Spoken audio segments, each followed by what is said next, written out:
Hello one and all. This is my reaction review and discussion of that time we got Reincarnated Slime, Season 3, Episode 1. And good freaking lord, it has been a long time since I covered the series. I'm so excited for this. I mean, I'm expecting this episode mostly to be more or less an epilogue, wrapping up, what happened last season, remember becoming a demon lord, dealing with foul mist, all of that. And then afterwards, I think the next couple episodes are really going to be focused on Hinata, her arc, her story. It's a big thing this season. I'm very interested to see how exactly people feel about her, because from what I've seen so far, anime watchers absolutely hate her. And light novel readers still kind of hate her. But less so than I think anime watchers, so that's going to be interesting to see, though. It's a 24-episode season. There's no way on God's green earth they can make her story 24 episodes. I'm thinking like 6 episodes at the max, and they move on to the next arc, which, thank God, because so many fun things are going to happen this season. We're going to cover so much stuff. We're really going to get into Tempest as a nation. I'm so absolutely excited to see that play out. Let's get started in 3, 2, 1. Okay, so we're starting off with the 8-side star, the Octogram, which Rimuru named. Rimuru freaking named the Demon Lord system. I love that, seriously. There's one thing about Rimuru, he is really freaking good at naming things. He's named, literally tens of thousands of monsters already. And then once Walpurgis ended, once the actual official meetings ended, it basically just became a dinner party as people sat around and, had some fun, talked about things, and had just the best food in the world. Oh, I love these maids. They are just so utterly emotionless, but they are just so good at their job. I remember we even gave her a head nod. That was so sweet. Yeah, this is, a bit awkward. Honestly, that dude is just so freaking hard to read.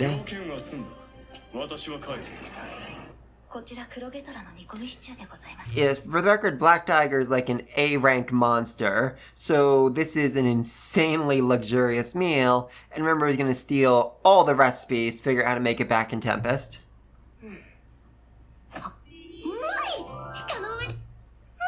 Oh, I love that reaction. Seriously, Rimuru has, besides Gi, some of the best chefs in the entire world. So for him to react that well means this is really high quality food right here.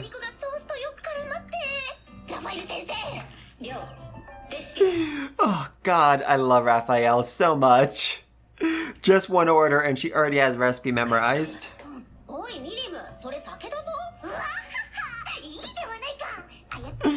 Yeah, I know Malim acts like a child, but let's not forget, she is one of the oldest beings in all of existence right now, so legally she can probably drink. Oh, actually, that's Rimuru's liquor, the stuff he personally brought back with him from Tempest, show off to convince everyone, hey, Tempest is a worthwhile city, so you shouldn't kill us all. Yeah, that's a whole important thing. Malim's entire plot, the entire reason why she was controlled, why she destroyed Carrion City, was to figure out who the big mastermind behind all of this was, and she learned nothing. So it was all kind of pointless. Okay, no, there was a point. She wanted to fight Rimuru. Alright, good for you, Malim.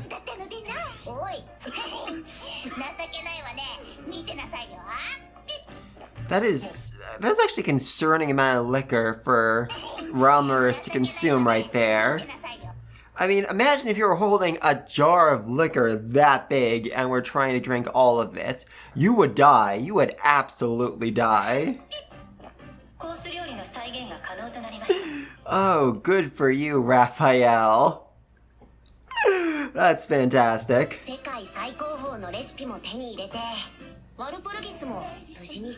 Yeah, no surprise, Realmers passed out drunk. That was an insane amount of liquor. Oh! The students! Huzzah! Love them. Oh, wait, was that what I... the Coliseum. Oh, I cannot wait. I literally cannot wait for that. It's going to be so much fun. Not sure why. I don't think these two fought in the Coliseum, but that might be something we add in here. I mean, there's a lot they can add in here just to add some extra flavor, honestly. Oh, and these knuckleheads. Oh, these knuckleheads planning together. Oh, that right here. More than anything, this is what I'm most excited about this season. Wait.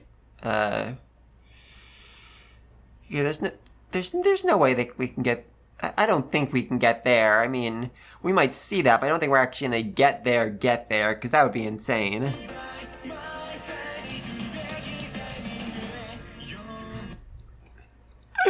Oh, I love that look. Absolutely love that look. Yes, Hinata, you have been captured. I'm sorry to say.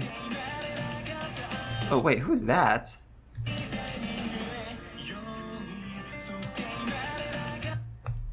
Okay, that's Hinata when she was first summoned to this world, okay.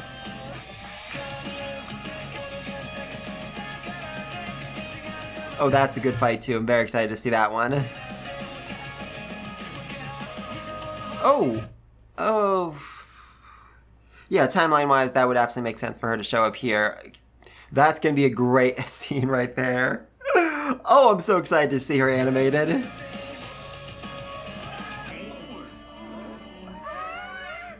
Yeah, Lord Rimuru is back. Your master, your champion, your president, your demon lord. He has returned victorious after slaying another demon lord and being recognized by all the demon lords.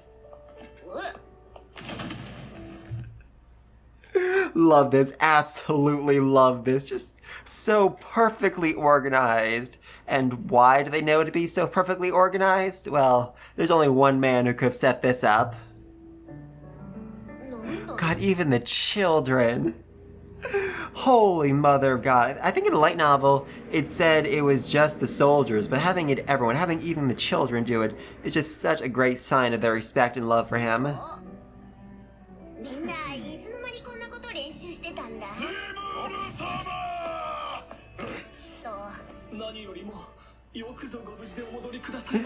I love how absolutely just in love Diablo is.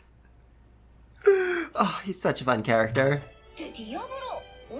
Yeah, for the record, Diablo should be over in Falmouth, taking over their kingdom. The fact that he's back after day means something either went really, really wrong, or really, really good. Jesus, God above. Rimuru Gelatin. Oh, that's adorable.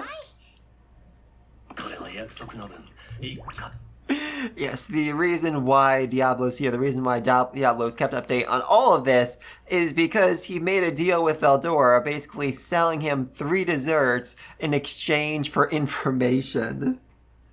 Seriously, Diablo has been here for like a week, and he has fully figured out how to work the Storm Dragon to his benefit.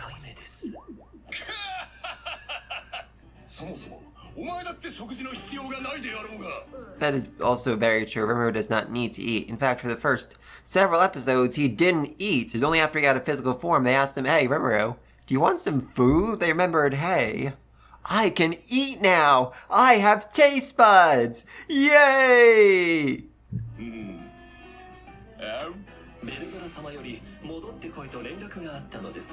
Yeah, that's the other part of their deal. Basically, the entire reason why Veldora was even able to go to the Walpurgis meeting at all was because he was no longer needed to protect the city, because he contacted Diablo and said, "Hey, come protect the city so I can go have fun with Rimuru." He had no reason to believe Rimuru was in any danger or was currently fighting Malim. He just wanted to go there and have some fun. I mean, it worked out in the end, but still.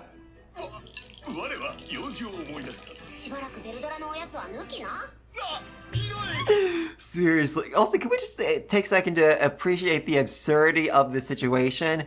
A slime just told a goblin not to give a dragon his desserts. Rimuru is literally holding this dragon by the scruff of his neck. A dragon who could literally wipe out an entire continent with ease. That is insane.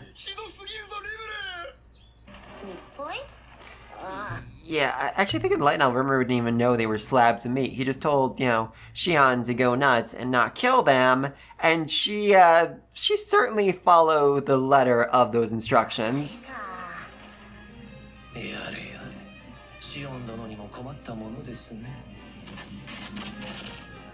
Yeah, this is, Jesus God. For the record, this is described as way more disturbing light novel. Essentially, I actually took notes on this.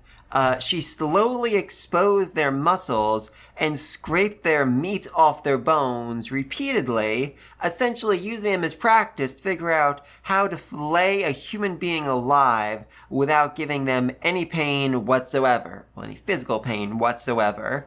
And this is entirely possible because of her skill, Master Chef, which I think we saw in the last season, basically allows her to cook, allows her to get the optimal results she needs when, doing essentially anything, mainly when cutting and cooking. And then while it seems like a really superpower, like how is that going to help? Turns out super useful, as it basically overrides causality and allows her to do almost anything. Essentially, it kind of turns her into a god. It is such a broken skill, and I absolutely love it. In fact, it's such a broken skill that healing magic and potions no longer work on these people because their very laws of existence have been warped. Essentially, healing magic goes, I don't know what they originally looked like, so I can't figure out how to put them back together. Oh, it's beautiful. It's also an interesting moment for Diablo too, because, he has mastered magic. He knows every single thing there is to know about magic, and yet he's now realizing, skills can do things that magic can't, things that just really warp and twist my own understandings. I should look into this a little bit. Yeah, for the record, this dude is an archbishop of the church, and he's now on his hands and knees crying, pleading, calling a demon his lord. Oh, it's beautiful. It is absolutely beautiful.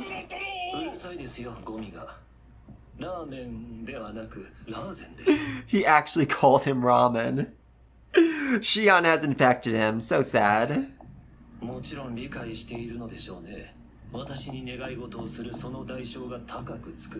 Yeah, he's basically saying, I can do this for you, but, agreeing to it would basically mean making a deal with the devil. It means that you would serve me for the rest of your days, essentially. This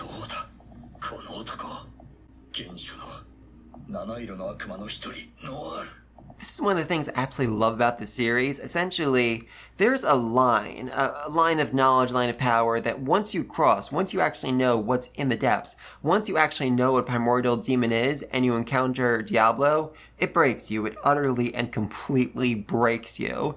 Because they are beyond fathoming. They are essentially gods. And not only is Razan having to face one right now, but he's having to face one who serves someone else. Someone who's able to name him, and still this demon remains loyal to him.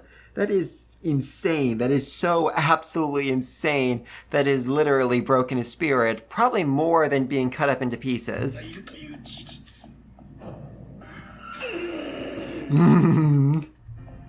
Love it. Absolutely love it. Yeah, there's a great line in the manga where Shion turns to the king and says, you have made my lord sully his hands with blood. Which is so true. More than her being killed, what really angers Shion in this situation is the fact that Rimuru had to break his own rules. He had to turn to violence. He had to kill tens of thousands of people for her sake, for the sake of everyone else, and he has lost this purity, and she will never forgive them for that. This dude is just so desperate to save his own butt, to plead for his own life. It's beautiful.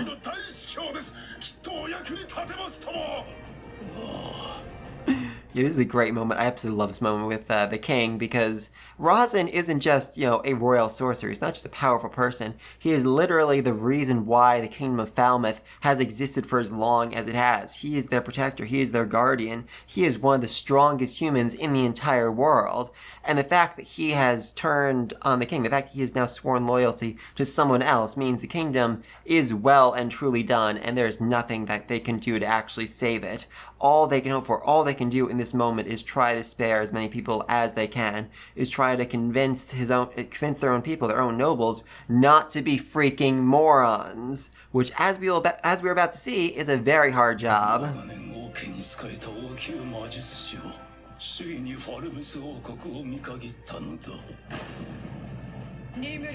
Oh, there it is. There's the exact line I was talking about. Yes, you soiled Great Rimmer's beautiful hands with your filthy human blood. Love it. Absolutely love it.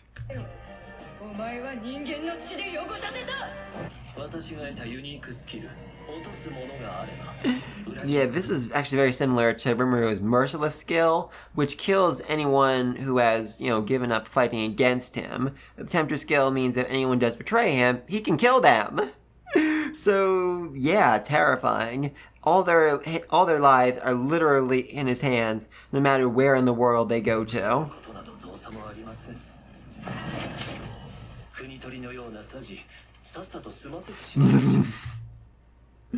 Let us get this national takeover done in a swift manner. All Diablo wants to do is get this job done fast so we can go back home and be praised by Rimuru. And Yom is just so terrified of it.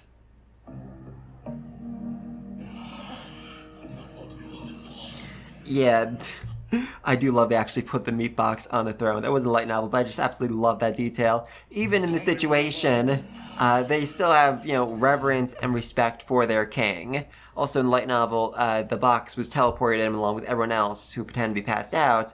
And when the guards saw the box, they passed out, they screamed, they threw up, and that just kept happening over and over. Like, people came in like, what are you screaming for? Ah! Vomit, pass out, another person comes in, what's going on? Which is just such a hilarious image. But yeah, they still think he's Shogo, the Otherworlder. They don't realize that Razin took over his body. Dead. They are all dead. Not just defeated, utterly and completely eviscerated. Oh, I think that's Marcus of... What's his name again? Marcus... Yeah, I think that's the Marcus of Muller right there. He is essentially a spy. Well, not really a spy. Double agent. Basically, he has connections to the Kingdom of Blumend. So the Kingdom of Blumend called him up last night and basically said, hey, listen, your king is going to show up in a box tomorrow. We need you to try and keep things calm. Which must have been just an absolutely amazing conversation.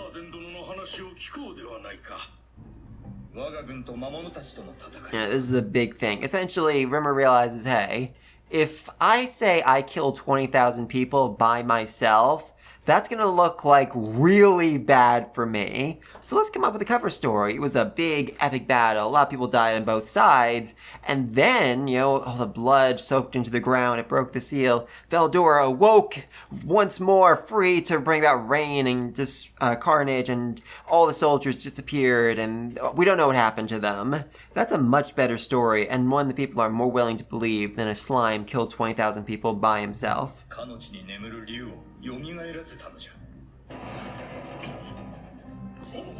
I think this is happening a bit sooner. There was a really good line in here where the one noble asked, what about the supply line? Are they okay? And when he shook his head, the dude passed out because his son was in the supply line. That was his big first battle he was so excited for. And yeah, sorry man, you sent your son to his death.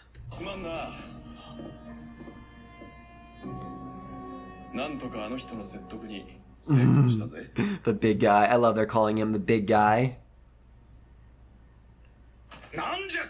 Okay, for the record, this dude right here about to do a whole lot of stupid stuff.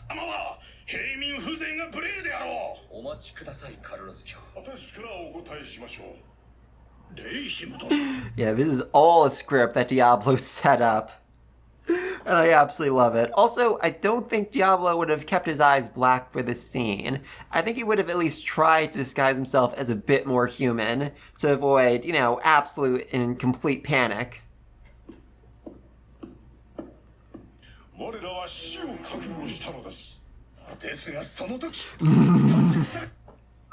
I love it, absolutely love that. But then, one rose to stand between us and the dragon. That is Diablo. That is absolutely a line written by Diablo. Yes, the shaking of his head, the nod, like, yes, that's exactly how I wanted you to say it. Oh, that is beautiful. That is so beautiful right there.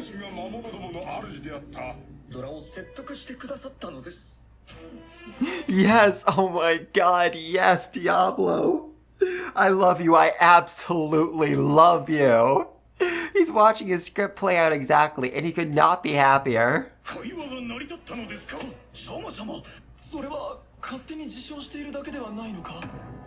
Yeah, okay, that's bad, that's bad.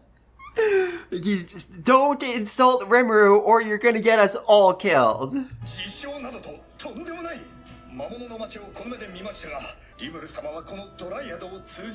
Yeah, the Dryads are the protector of Veldora's forest and an A rank or special A rank threat. So Rimuru has them at his side. Contacting and negotiating with Veldora is certainly at least technically possible. He is sweating. This man is actually sweating, trying to get this story across, trying to convince everyone not to be an idiot, and I love it. Yeah, when I killed the Orc Lord. I love that's still a lie that's being told.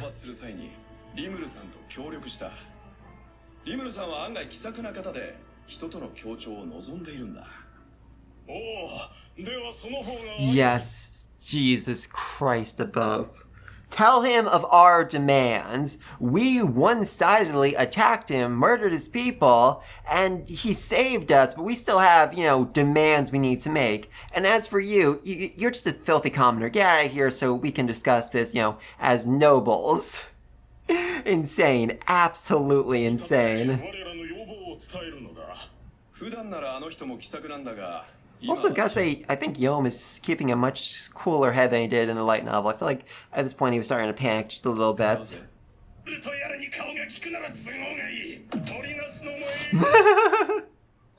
Love it, absolutely love it. These two are literally shaking in their boots as Diablo is about to just go absolutely ham on everybody. I mean, technically, he doesn't want to kill people right now because that would kind of, mess with Rimuru's image, but this dude is really ticking him off.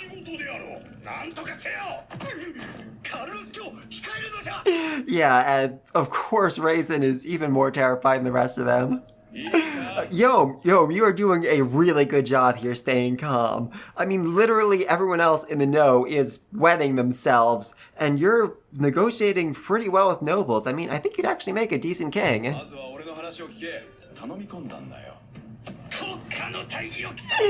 Still screaming, still angry, still believing you have some sort of high ground here after you invaded a nation of a man who can control a storm dragon. Oh, she wants to run. She wants to run so badly.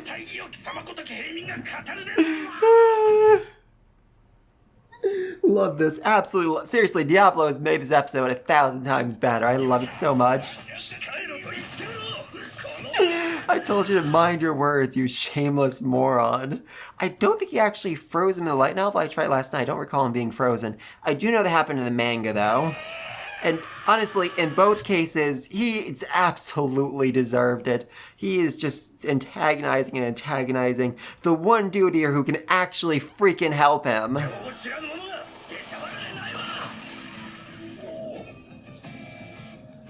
Oh, yeah, relief. Absolute and complete relief.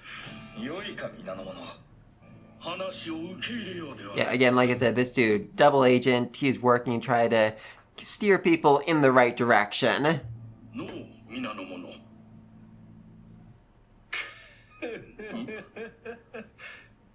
Also, just Diablo just got to the king without anybody noticing at all. Not even the royal guards, who are special A-rank threats themselves. Essentially the strongest soldiers left in the entire kingdom.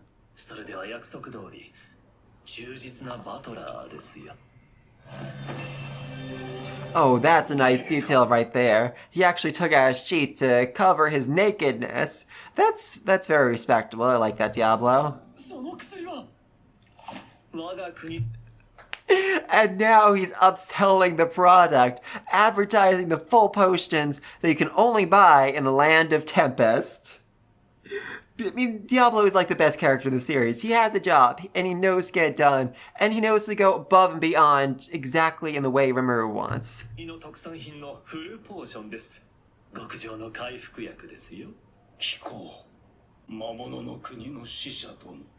Oh, right there. Messenger of the Monster Realm is basically his way of saying, I acknowledge the Monster Realm as a nation, as a negotiating partner, essentially.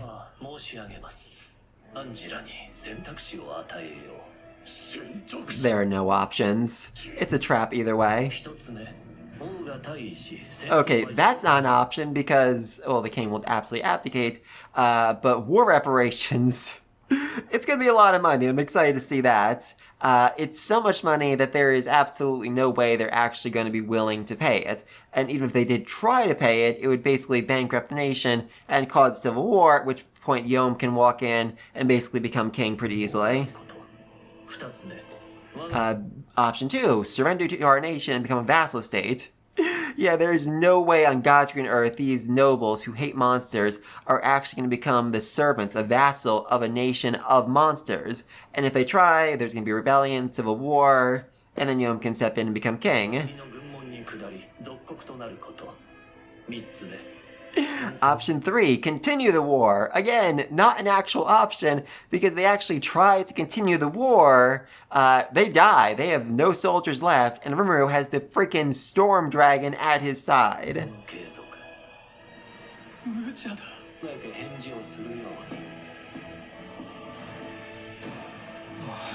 Yeah, that's a relief. That actually went as best as it could possibly go. Even with this dude being turned to ice, this is still relief for them, because there was no guarantee in their minds that Diablo wouldn't just kill everyone. Not just in the room, but kill everyone in the entire nation. That's how terrifying he is. Yeah, I mean, after that, I think God, that smile. But I think after showing them that, most people would realize, I don't want to fight these people. I don't want to be involved in that. Let's just surrender. Best way to instill fear in them. Yes, it absolutely did that.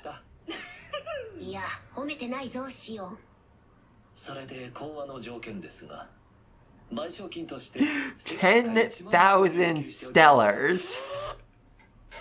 Yes, that is an appropriate response, as 10,000 stellars is a super rare, expensive, limited edition gold coin, or platinum coin I suppose, is the equivalent of 1 million gold coins. Or to put it in a sense we understand, that is roughly $10 billion. It is so much money that nobody actually knows if there are even 10,000 stellars in all of circulation. There might not actually be enough money in the economy as a whole to pay the amount that Diablo just requested. So yeah, spitting out tea, absolutely perfect response here.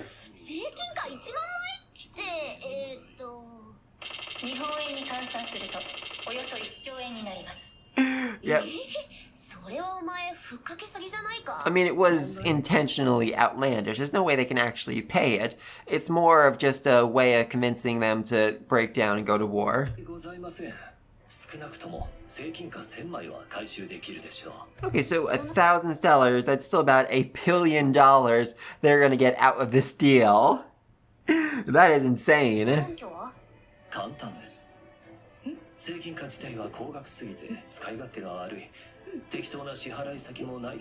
Yep, Xian just fully lost in this conversation. I mean, yes, hoarding them, but also basically using them as collateral for, big deals, trades, negotiations between nations and stuff like that.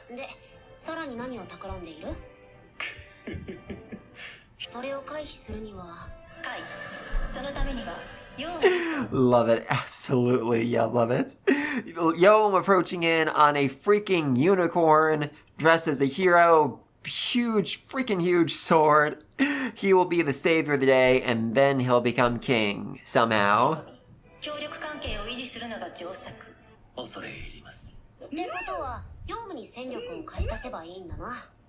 Yep, Xian didn't understand any of that, but she's just like, okay, I guess this is the part where I nod. Awesome. Love it.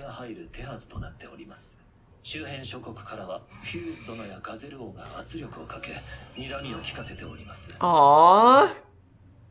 Oh my god. I mean, I really do love this anime because it does feel like they go above and beyond light novel. I mean, this whole, Rimuru giving him pudding thing like that wasn't in there at all. Just Veldora basically sulking for this entire chapter. Just little moments like this that really up the series, make it feel alive, make the characters feel more real.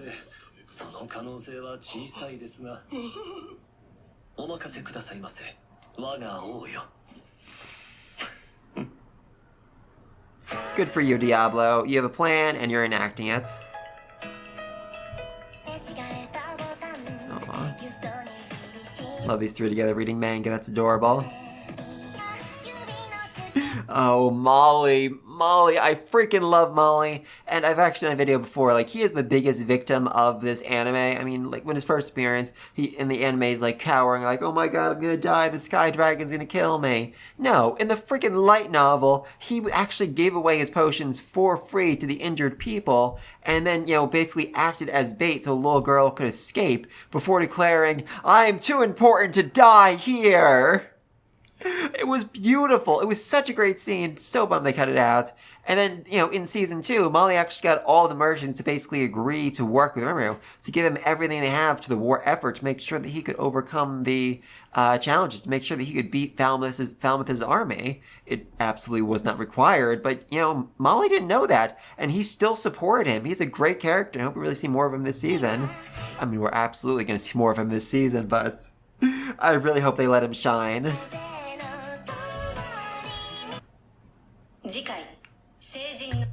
Next time, the Saint's Ploy. Alright, so overall, really good episode. I loved what they added in. Just, oh my god, Diablo just menacing in the background. It was so absolutely fantastic. And just everyone was so terrified of him. Except the nobles, who apparently could not detect his bloodlust, even as, his entire party were basically wetting themselves.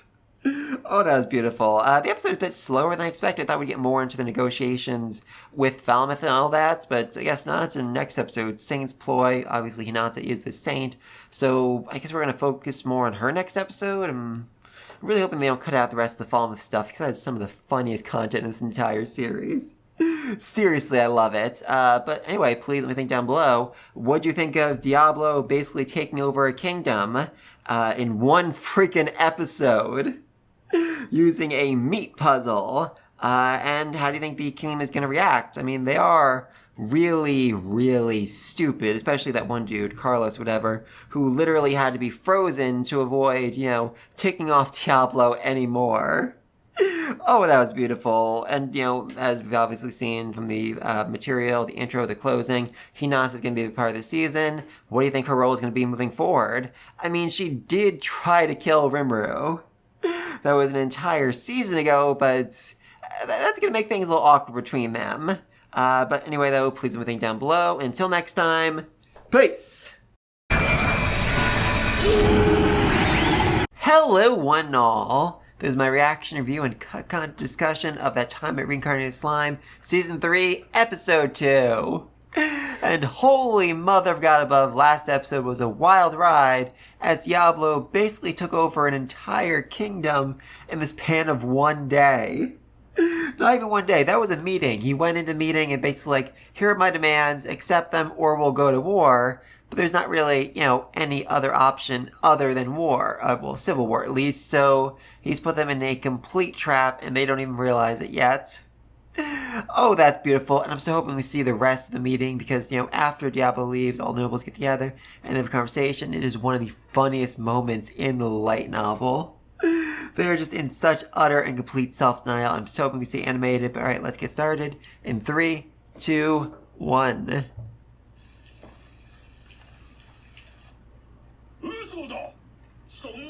Okay, so we're actually starting... This is a bit out of order. But this scene, this conversation was basically the prologue of this volume, as the jesters find out that Clayman was murdered. They don't know exactly by who, but they know he was murdered at the Demon Lord Council. Also, if I remember correctly, I think at this point we still didn't actually know if Yukio was... Yeah, I don't think we know in the light novel, I don't think it actually shows at this point if Yukio was a traitor or not. So it just kept saying, the boy said this, the boy did that, the boy did this. Which, you know, so glad they changed in the anime, because just having him be like a shadowy figure in the background would look so absolutely weird. Yeah, that's another thing. Demon Lord Kazlim, I think that's his name, he created claimants, therefore Clayman and the other jesters are truly his/her children, and they've suffered true death, which is not something they can normally experience, because if you remember correctly, Clayman was planning on essentially detaching his soul and traveling along ley lines to find a new body, but Rimuru ate his body and his soul at the same time, meaning he experienced a true death and can never be brought back again.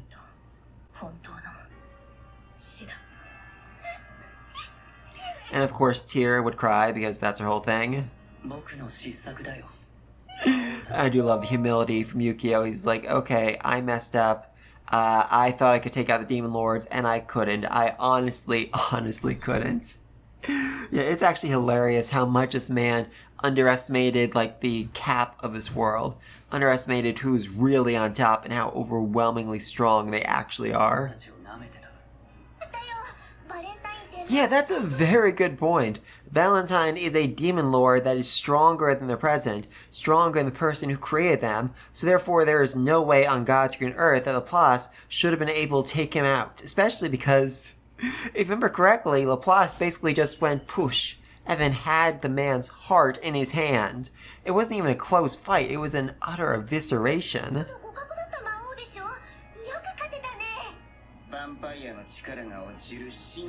And this is the excuse he uses, oh, it's a new moon, a night when vampires are at their weakest, but yeah, that wasn't a close fight. That was, like I said, that was a slaughter as soon as the man got serious.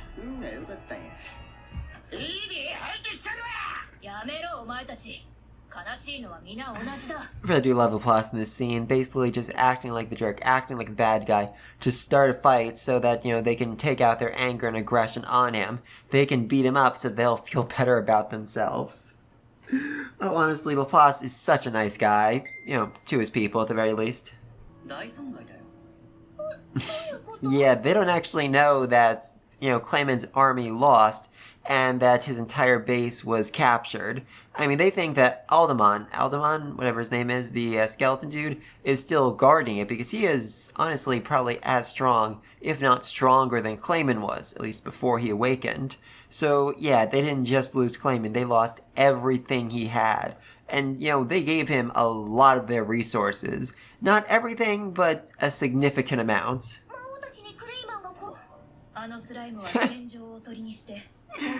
You're overestimating him just a little bit here.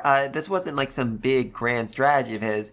It was just Zoe popping in saying like, hey, the base is mostly unguarded. You want me to break in and see if I can find Carrion there? I love it. I mean, so often everyone in the series underestimates Rimuru like, oh, he's just a slime. But now they're starting to overestimate him and think he's this big battle genius. Brilliant. Yep, Yukio is a very nasty schemer at that, and he can cause a whole lot of trouble for Rimuru and the rest of them without really putting himself in danger. I mean, let's not forget, this man operates the Free Guild, which is basically the most powerful force in the entire world right now. Well, at least one of the most powerful forces in the entire world, but they've got a lot of authority. Ooh, that's a nasty smile right there. But I'm saying they have a lot of authority he can throw around. Ooh, the Holy Empire of Ubelius. Yeah, that's the whole thing. It's a nation of true equality, where basically, the administration of affairs is left to God. There's actually a whole rant in the light novel about how this is basically communism, but the problem with communism is you can't really say, oh, everybody's equal when you have leaders on top of you. But a religious communist dictatorship can basically say, okay, yes, we're all equals because we are just, equally low before the goddess herself. It's a very weird system. And also just, it's something I see so often in this series. This author, he absolutely loves theorizing about different forms of government. Like every single time we meet a new nation, he goes on this long rant about how its government works, how this happens, how that happens, and just theorizes and postulates about it. It's honestly kind of cute. I like it.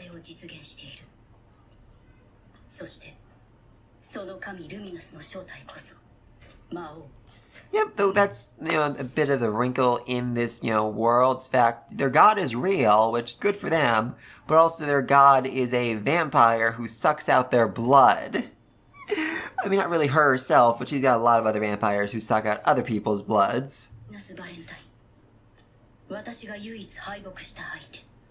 Well, I mean, technically you didn't win against Rimuru either. I mean, I wouldn't necessarily call, what he did a win to you, but you wanted to kill him and he escaped. So therefore, he kinda beat you.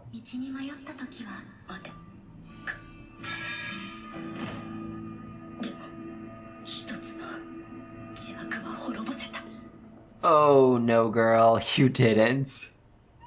I mean, this is basically Hinata's story. She joined the Knights so she could make a difference. She could help the world and grow stronger in the process. But then as she rose and rose, she realized, oh, this whole church thing, it's weird. And it's being run by a freaking vampire. So she tried to kill him. And she actually kind of did. I'm pretty sure he's actually dead here. Unfortunately, though, she didn't realize that those vampires worked for a much, much stronger vampire. The true god of the religion. Love the slow, methodical steps. Always a fan of that. Just really ups the intensity.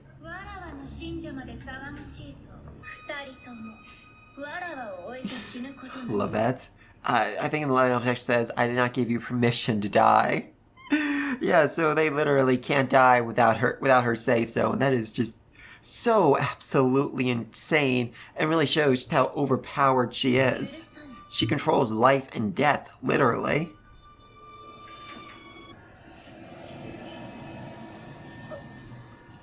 Yep, it's at this point Hinata realized, okay, I just sacrificed my life, and there was no purpose to it. I just succeeded in nothing. I couldn't even kill these freaking vampires.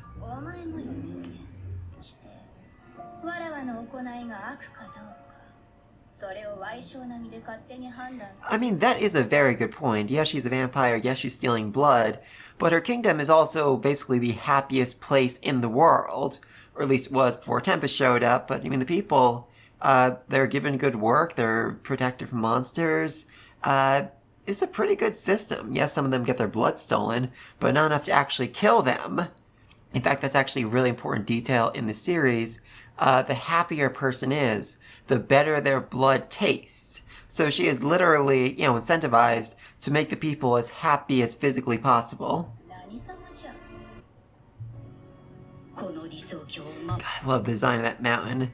It was described weirdly in the light novel, but I understand why. That is just so utterly alien. Almost feels like something you'd see in, like, Dragon Balls.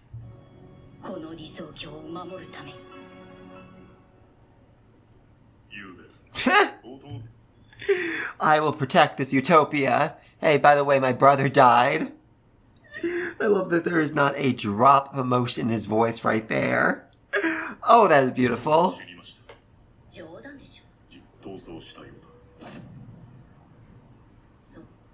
Yeah, Hinata, that's kind of your fault. You should have chased after Laplace and actually put him down. Instead, you let him go, and then he came back and killed Roy. So sad.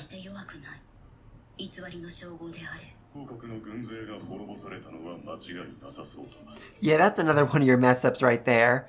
Because you let this slime go free, 20,000 humans were murdered pretty much the next day. So yeah, Hinata, you are not doing good so far this episode. Yeah, that's a thing. I don't really know if the anime's mentioned all that much, but even the first volume of light novel mentioned this. the Temna Wars. There's something that happens every 500 years where angels descend upon this world and basically just destroy everything, or at least destroy every piece of highly advanced technology, machinery, stuff like that. And that's the reason why this world is still basically trapped in the medieval age, because every time someone builds something, special or unique or something that advanced civilization, it gets destroyed in the Tenma Wars. Also, said 500 years, the last one was about 500 years ago, so yeah, it's coming. It's definitely coming.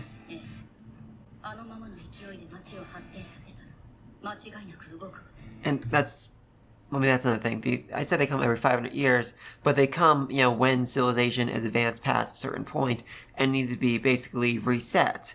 And Tempest is rapidly advancing past that point.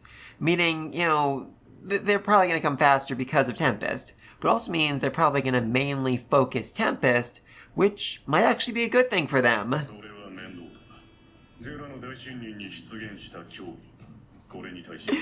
Oh, I love it. He's like, all the Western nations are going to join together and take out Rimuru.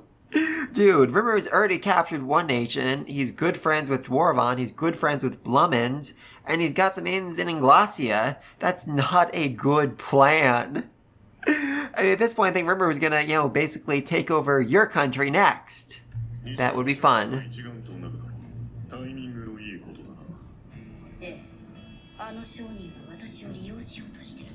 Yep, that was the merchant who told her about Rimuru, which, only a few people in this world actually know about Rimuru. So the fact that he was able to tell her, hey, Rimuru, this dude, this slime, he killed your teacher. You should go do something about that. Wildly suspicious. And again, I mean, like I said before, in the light novel, we didn't actually know that Yukio was the villain, was the person leading the jesters at this point. So it was basically a question like, who could have done this? Who actually knows that I killed her and could have told Hinata? And the only suspect was pretty much Yukio. So even though we didn't know, we all kind of knew.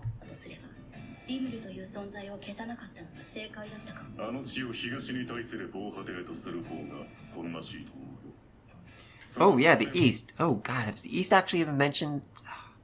I legitimately can't remember. I don't think the anime's mentioned the East, because yeah, we always talk about the Western nations. There's Eastern nations too, or more correctly, there's one big Eastern nation, the Eastern Empire, who kind of want to take over the West, but can't, because the Forest of Jura is in the way, and the Dwarven Kingdom is in the way. So, yeah, that's, another future problem.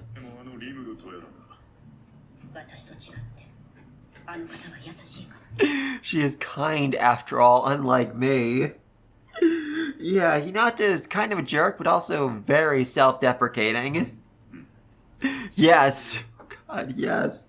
He just agreed. He's like, yeah, you aren't very kind at all. And our Holy Mother, our goddess, actually is. Love it.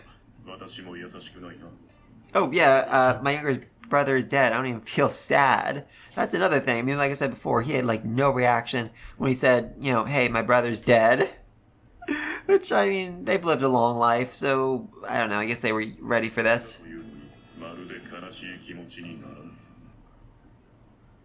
Yeah, like I said before, this whole design feels very Dragon Ball to me. Like, the watchtower, the mountains have that same, Dragon Ball feel to them, too.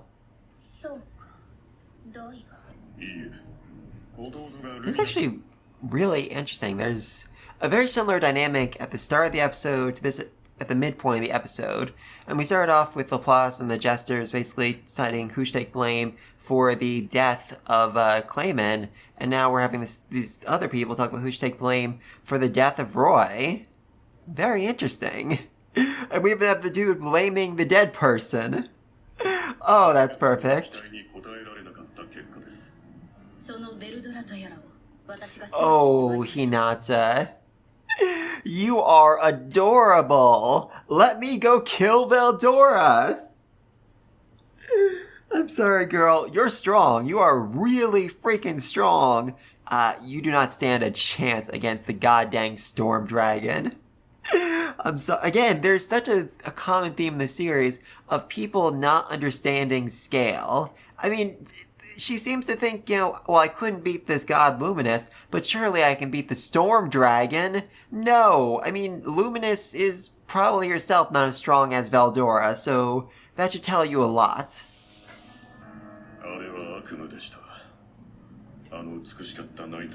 Yeah, that's the real reason why this girl has such a problem with Veldora. It's because in one of his rampages, he destroyed Night Rose, which was their city, their capital. It's where they ruled as vampires, and then it was turned to dust. And since then, they've had a real freaking problem with that dude, and they wanted to murder him. Though there's no real point to that because you can't actually murder a true dragon. They just get reborn at some point down the road.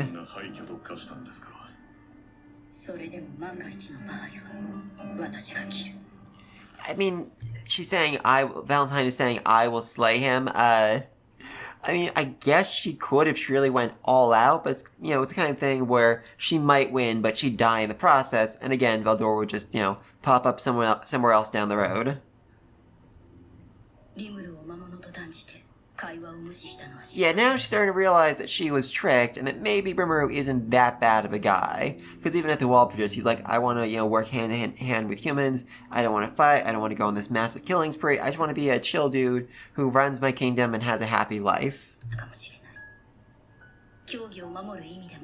I mean, that's also another issue. Basically, the laws of the religion that she currently follows and is the leader of the Knights for says, do not listen to monsters, do not negotiate with monsters, do not talk with monsters, just freaking kill monsters. So of course she wouldn't trust a monster, especially a monster who's walking around with the face of her master. Flying bugs. She's literally describing angels as flying bugs. I love it. And like I said before, Tempest may be hastening the angels' advancement, but also they're making themselves a giant freaking neon sign target saying, attack here and leave the Holy Kingdom alone. So that is a compromise well worth making. Though, of course, there's still the issue of the fact that, Hinata kinda ticked off Rimuru by attacking him and his city. So, yeah, that's a little bit awkward right there. Rimuru actually said that he'll go to war against the Holy Church. I mean, it does make sense that the Holy Church did kind of attack his city, but at that point he had no idea that the leader of the Holy Church was in the room with him. In fact, he still doesn't know that, he still put together that Luminous is the god of the Luminous religion. Which is just truly, utterly hilarious.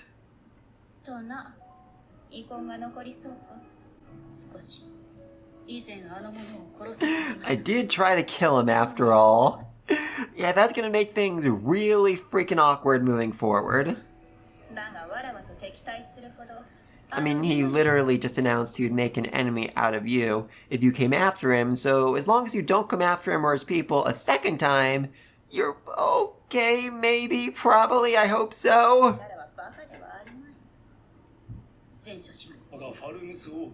Oh, yay, so we're getting the rest of this whole conversation. Amazing, I'm so happy about this. I think this room should be a lot bigger, because Light Novel described as basically every noble in the kingdom. All the, barons and stuff from all the various frontier duchies coming to, negotiate with the king.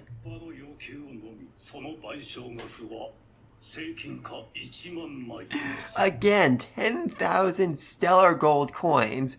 There may not even be that many coins in all of circulation. They may have as well just asked for $1 trillion. Though I think it's, was it $10 billion? Yes, 10 billion. They asked for $10 billion. And even Falmus is a large country, they are not that freaking large. With what? Vehemently resist with what? Your entire army was slaughtered. You have maybe 1,000 or two, people who are actually able to fight at this point, and they are not gonna win against the freaking Storm Dragon. That beauty the Vixen, I was gonna say. I'm pretty sure the Light Novel describes was a Vixen, but yeah, this dude literally said Vixen. Oh god, honestly, I gotta feel bad for Hinata, as people still talk about her, beauty, her physical looks, more than they talk about the fact that she is the strongest human woman in this entire world. Yes, yes, yes, he's finally mentioned the Lightspeed hero, Masayuki! And for the record, that pronunciation is a direct quote from the light novel. I kid you not, I love this man so much. He's one of the best characters in this entire freaking series. Oh, I can't wait to see him much further down the road, seriously. Oh, I love Masayuki. Oh yeah, for the record, these two right here, they're the spies. Not necessarily spies, but they are working for Blummin to make sure that this deal goes through, and they are just, you know, literally shocked at the stupidity in this room. Yeah, this is the half-brother of the king. He's literally the scheming uncle character who wants to take the throne for himself away from his nephew. And now he's trying to goad his brother into continuing on the war because, yeah, he's that freaking stupid.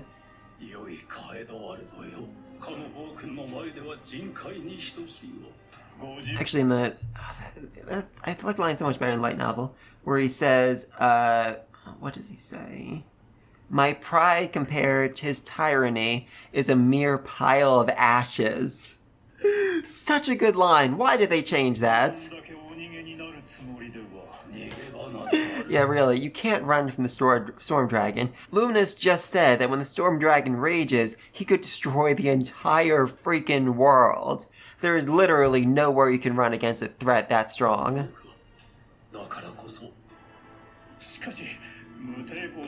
You tried to resist. You tried to resist very hard, and as a result, you lost 20,000 people. Not just 20,000 soldiers, but 20,000, you know, working force people. Farmers, bakers, people you actually need to keep your economy running. Even if you somehow win this war against Tempest, you won't. You're not going to get any spoils of the war, so therefore your country is still probably going to starve.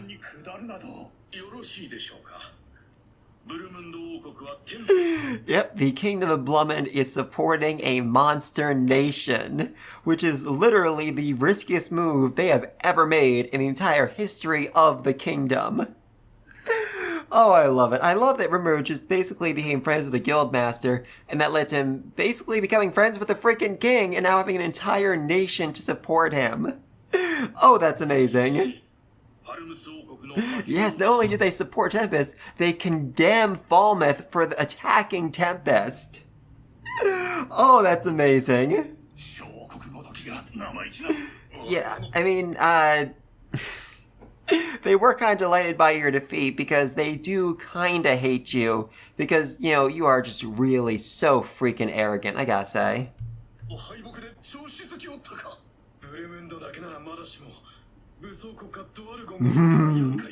Yes, they also got a message from the Dwarf King.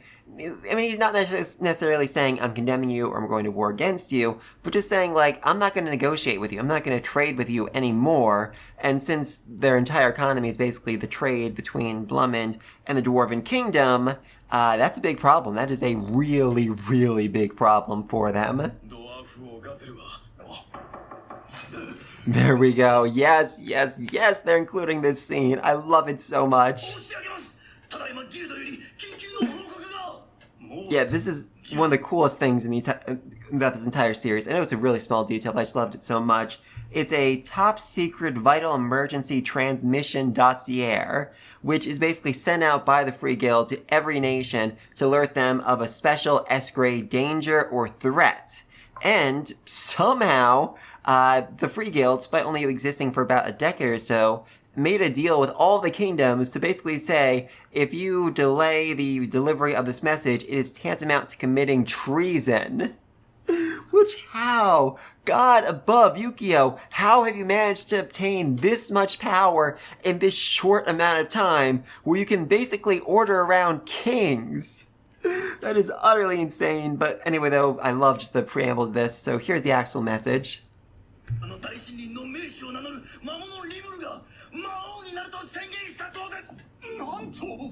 Yep, you just ticked off a demon lord. Oh, you poor, poor summer child. Also, I just love the framing of this dude's face, but he's like, the Demon Lords won't take that lying down. He's just a pathetic slime. The others are going to kill him. It's just this little bit of hope, this tiny little bit of hope. As you think, hey, the Demon Lords can probably take down Veldora, right?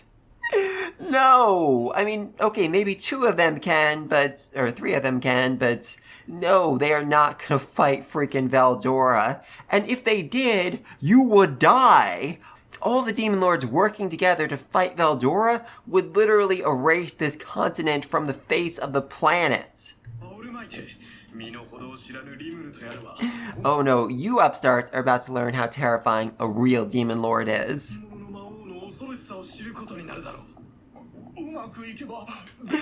Okay, I mean, they're trying to believe it, but even they're starting to realize, okay, there's something wrong with this message. I feel like there's something more that's about to happen.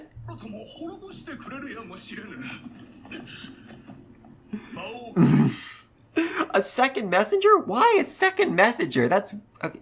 And the light novel was like, the dude took his breath while they're all talking, and then he continued on, but apparently, oh no, there's a second message, because Demon Lord Rimuru has slain Demon Lord Clayman, meaning he is well and truly in the realm of being a Demon Lord. Yeah, now you realize what trouble you're in. You've ticked off a slime who could kill a Demon Lord. Now's the time to start praying, boys. Yeah, this is the point where they give up all hope. Even the spy is surprised, because renaming themselves, the Demon Lords took so freaking long to rename themselves last time, but renaming themselves with Rimuru included as a member means that they all recognize him, they all acknowledge him as a true member of the Demon Lords Alliance, meaning there is nobody who can help him at this point. Even the church probably can't help him at this point.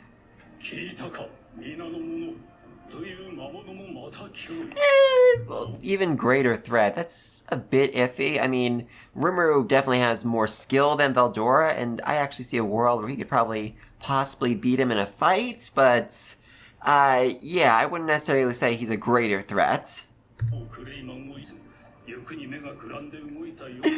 Yeah, actually, Lionel even says, this war is a mistake. It was not for the sake of our people, but of my own greed. As this greedy, prideful king basically bows his head and says, I'm sorry, I messed up. This is my fault. We just gotta do our best moving forward. And this leaves everybody fully shocked, because that is the last thing they thought they'd hear him say. Actually, no, that was the last thing they thought he'd say. Since the king does actually have a couple kids, I mean, 2 of them married off to other kingdoms, but he does have like a 10-year-old son who, you know, would probably become the next king, and yet he gave the throne to his brother because, yeah, they can have a 10-year-old running the kingdom. That would be utter and complete madness, especially with where they are right now. But also, the king's doing this because he knows, okay, the kingdom's gonna fall eventually, and I don't want my son involved in that. Let's put all the blame on my brother right here, the conniving uncle. He can handle it. He can be the one to get punished for it.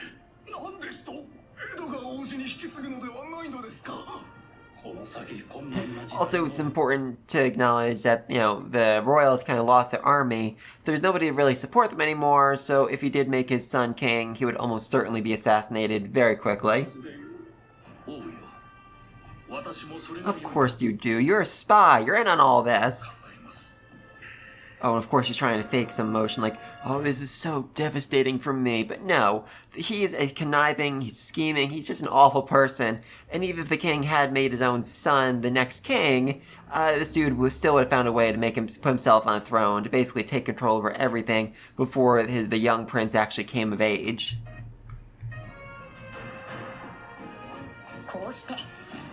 Also, I do just really have to acknowledge how much I appreciate the storyline here, because, I mean, go back and rewatch the king's first encounter with Rimuru. He is just like the worst person in the world, and even after his army was eviscerated, he still tried to negotiate. He still basically said, bow before me, for I am the king of a true nation.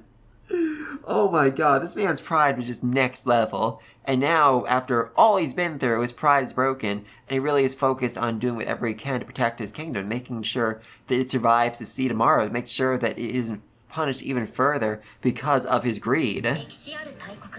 Also love that Diablo came back for this negotiation, this signing. I don't think it was really mentioned in the light novel, just like, oh yeah, we signed it, that's it. But actually seeing Diablo sitting next to the king is absolutely hilarious. Especially because this basically means, like, yeah, Rimuru, the great demon lord himself, didn't, deem it worthy to make an appearance here. You can deal with his butler. Holy mother of God, I love that. I mean, they are recognizing Tempest as a nation, but also important to acknowledge that the Western nations as a whole don't recognize Tempest as a nation. So even if they, break the agreement, even if they attack again, there's not really anything that anyone else is going to do about it. I mean, Blummin, Dwargon, they probably will, but the rest of the Western nations, they'd be like, no, that's not an actual nation you're attacking, just a bunch of monsters. Go nuts, have fun. Alright, next time, Peaceful Days, as we continue seeing what happens next. As, Rimuru is becoming a demon lord, Falmouth is basically his slave at this point, or at least is set up to be his slave, and Hinata has been ordered not to attack Rimuru and not to attack Veldora because she would die. I mean, even back then, even when Rimuru first fought Hinata, I mean, there's no way he would have hurt Shizue's student, especially after he promised to take care of her, to promise to look after all the students. So yeah, he wasn't really fighting back, and now he's a freaking demon lord and is way, way stronger, so Hinata versus Rimuru is going to be a much closer fight than it was last time. Oh, I can't wait for that, and just for all the insane, crazy things that happens, and oh my god, they name-dropped Masayuki! I can't wait. I literally can't wait for that, but please, let me know what you think down below. What do you think of the King of Falmouth's basically, turning around, basically becoming humbled by what he went through? What do you think of Hinata? Do you still hate her, or do you kind of understand where she's coming from here, trying to protect people, trying to, fight for justice in her own way? And just what do you think's gonna happen next? What is this scheming Uncle King gonna do? Let me know think of all that down below, and until next time, peace! See ya.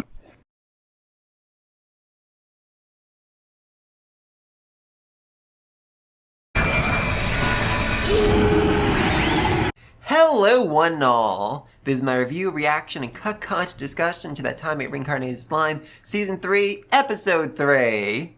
And last episode focused mainly on Hinata being ordered not to attack Tempest, so this episode is going to focus more on how Tempest is doing in this moment, how they're using this period of just basically a respite, a chance they can finally rest, recover, and figure out what comes next. I mean, they literally invaded Clayman's domain and took basically everything for themselves. So that's a lot to deal with, especially with all of his, thousands and thousands upon prisoners they took captive. Love that.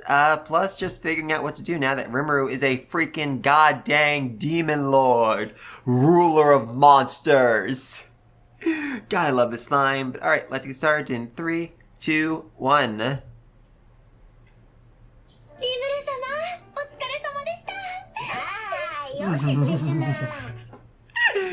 Oh, I love how this is how they're starting, with Rimuru getting a whole bunch of cuddles from Shuna. Oh, that's adorable. What a lucky slime he is. Yeah, about Hakuro. Basically, he's the only one from the group who couldn't actually teleport, so they kind of left him behind to deal with all the mess and the cleanup and all of that. Which, I mean, it's kind of hard for him to say no to that when it's a job that needs to get done. And also, Shuna was the one asking for it, and he loves her like a granddaughter.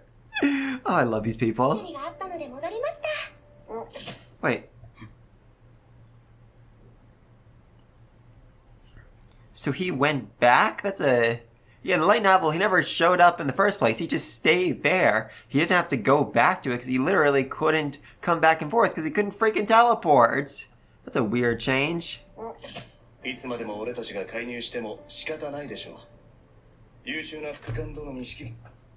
Yeah, so basically, Shuna and Benimaru did the exact same thing. They came back to Tempest and left all the work for their subordinates.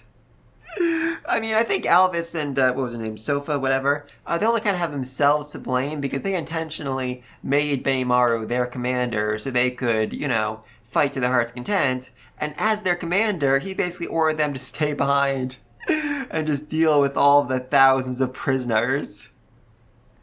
Oh, I love that.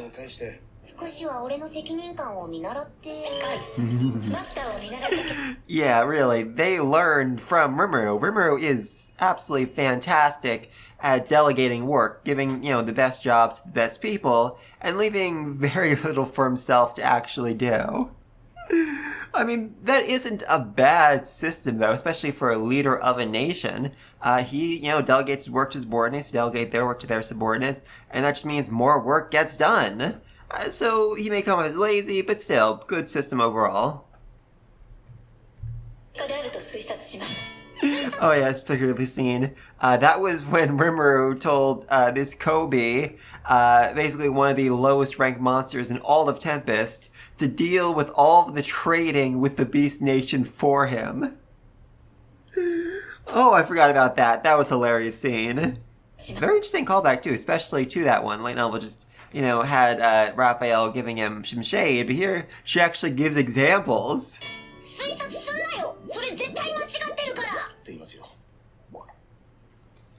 So Rimuru is drinking tea as a slime. Interesting. In light novel, he actually says, I can't really drink tea as a slime, so I just kind of enjoy the smell of it.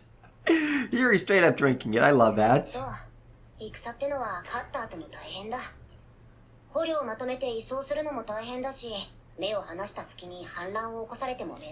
That's another really important detail here. I mean, in our modern day world, if you capture a bunch of soldiers and you take away their weapons, there's not a whole lot they can do against you. I mean, if you have weapons and they don't, they kind of have to listen to what you say. Whereas, in a world, Tempest, where everyone has superpowers, or all these soldiers have superpowers because they're magic-born, ultimate warriors, it's not hard for them to revolt and make a run for it.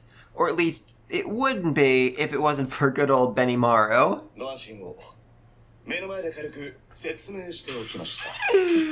Yeah, really. I mean, Benimaru is probably strong enough to be called a demon lord in his own right, so they're not going to oppose him.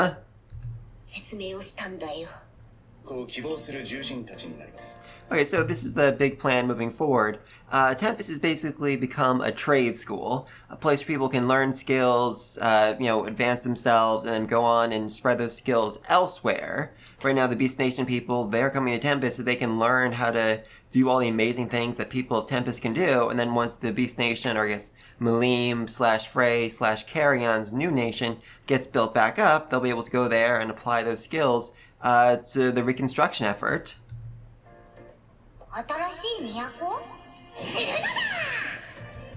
Yep, that's the power of a Demon Lord. You want to build a new capital? Sure, why not?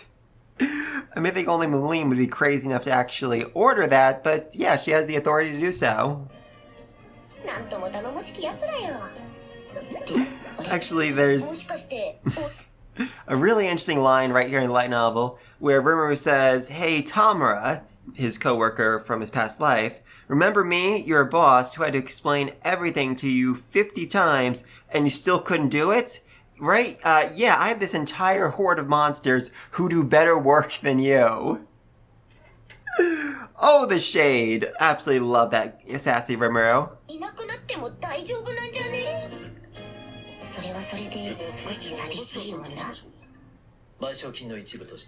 $15. Oh, good lord. Those things actually are beautiful. In the light novel, it describes, artistic pieces of work, whatever. But, wow, those are actually fantastic. It well said that the Dwarven Nation can only actually make one of these per month. That is how hard it is to craft these things. And Rimuru right now has 1,500, meaning he has 10% of the total supply of stellar coins in the entire world. That's I think $1.5 billion right there. Yeah, $1.5 billion sitting on his desk. Oh, that is insane.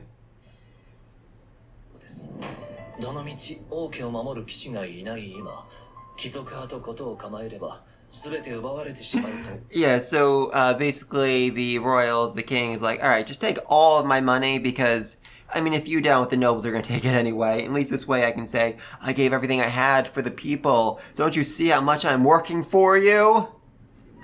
Love it. 考えたようですね。なるほど。それで予定通り戦争になりそうなのか？はい。I mean, that's the whole point of all of this, to trigger a civil war, to basically get the people fighting, so Yom come in and, be the big hero and become king, even though he's functionally illiterate. 請求額に足りない分を借款として貸し付けましたので。神王がエドマリスを切り捨てようと動いても。Yeah, Xion is so confused about all of this, and it's like, something is happening. I don't know what it is, but I should try and pay attention. I wonder what I should cook for dinner tonight. Oh, this poor girl. ヨウムがそれを阻止するか。頼む。軍資金が足りなければ。Yeah, really, like I said, $1.5 billion are now in their coffers. And it's like Tempest was really strapped for cash before this, but now they are just literally swimming in it. They can do whatever the freak they want. They could probably buy the nation of Blumend with that much money. お心遣いは大変に嬉しく思うのですが、その必要はございません。できましたら戦う許可を。Yeah, no. Diablo fighting is terrifying. Overwhelmingly terrifying. I mean, I think even more, probably more than Benimaru. I think in terms of magicals, he's weaker than Benimaru. But in terms of actual skill, there is nobody in Tempest who could actually stop him. And if he went, on the battlefield, it would be a complete and utter bloodbath. Just horrors beyond human imagination. 私は目立たぬよう裏方に徹しましょう。シオン、ディアブロを見習えよ。Again. Oh God above. Yes, you have. And also, you've just been so confused since our conversation. Remember, it was like, you can learn something from this. And Shion's like, what are we talking about?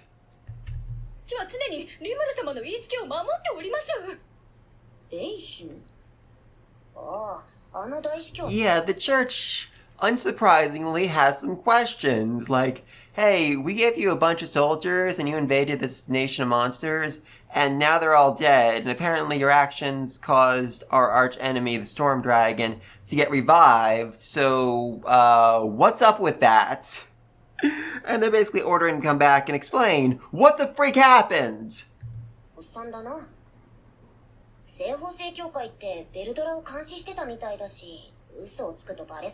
Yeah, there's really no point lying to them because, I mean, they've been monitoring Veldor. They have probably a pretty idea of what's going on with him, and they could definitely see some huge lies in Rahim's story. Honestly, the story itself makes no sense to anyone who actually understands how seals like that really work.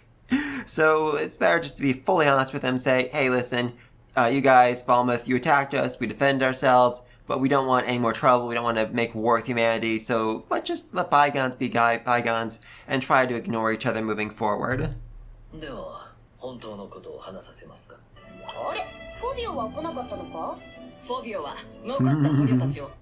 Yeah, so just like Benimaru gave them the hard work, they delegated the even harder work to Phobio.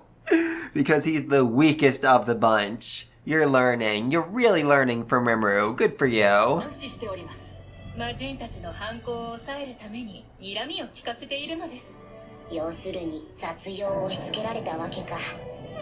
God, poor Phobio.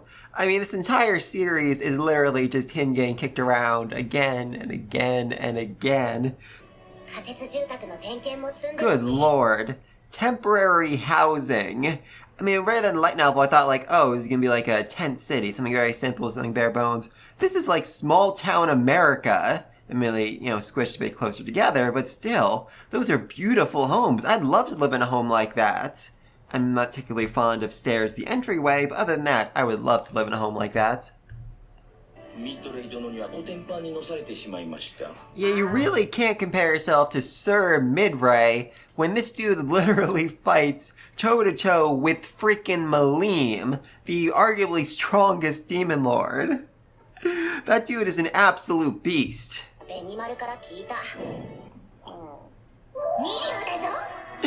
Okay, before I get to this letter, the thing I really love is that this letter is actually shown in the light novel. Like, one of the few illustrations from this volume is literally Malim's handwritten notes. For one thing, her handwriting was way messier than this, but for another, I have never seen a handwritten note in any illustration from any series I've ever read. So that was cool. That was honestly a really cool detail. And what this basically says is, hey, listen, my people, Father Midray, he doesn't actually believe in cooking food, like, at all. So he basically just feeds me raw vegetables 24/7, and I eat them because, it's the polite thing to do. You can't refuse food, especially for people who are, worshiping you, but I hate it. I hate it so much I want to die. So please give him some cooking lessons. Oh, I love you, Malim. I absolutely love you. 私の世話を焼きたがる者どもを連れて行くのだ。その者たちに料理とはどういうものなのかを教えてやってほしい。これは切実な願いなので。God, the animation here of Malim just flying around. It really adds some life, just this letter being read. 頼みたい。本当にお願いするのだ。 God, and the desperation in her voice. Please, please, please.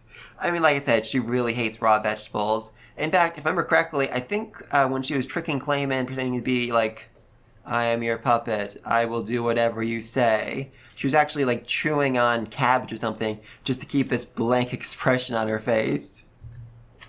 どういうことか何か聞いてる? Yeah, I mean, let's not forget the dragon newts, Gabiru and the rest of them, they are still, in fact, lizards, so they still kind of have lizard taste buds. Though it was also said that after they evolved from wherever they were into what they currently are, they were lizard men, and since they evolved into dragon newts, they have actually developed better taste buds, and they can actually enjoy a wider range of foods than they could when they were lizard men. それはちょっと違うんじゃないかな。は? Oh, Papa Geld, he is struggling. He is really struggling here. Oh god, I love this character so much. Especially, seriously, if anyone has not watched Slime Diaries, you have to watch it. Geld is like the world's greatest father in that series. It's just so freaking adorable.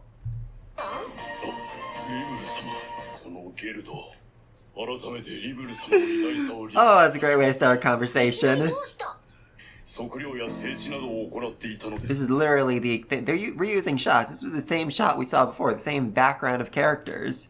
That's a little bit lazy. I mean, yeah, let me double check that. Oh, no, it's the exact same shots. Even with Geld in front of it. Interesting. That's honestly a little bit concerning right there. I mean, the flashback wasn't necessary. It could have just, been talking.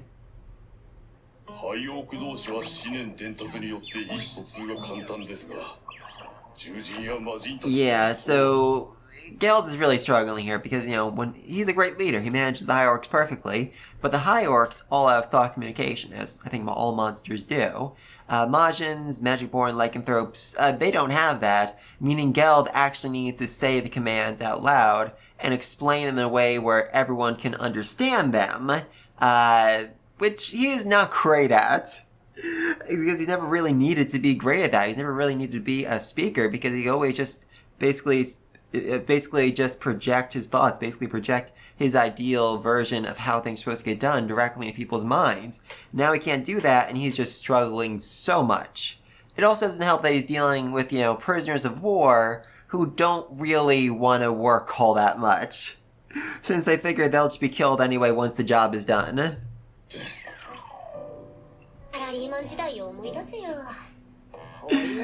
Yes, this calls for drinks.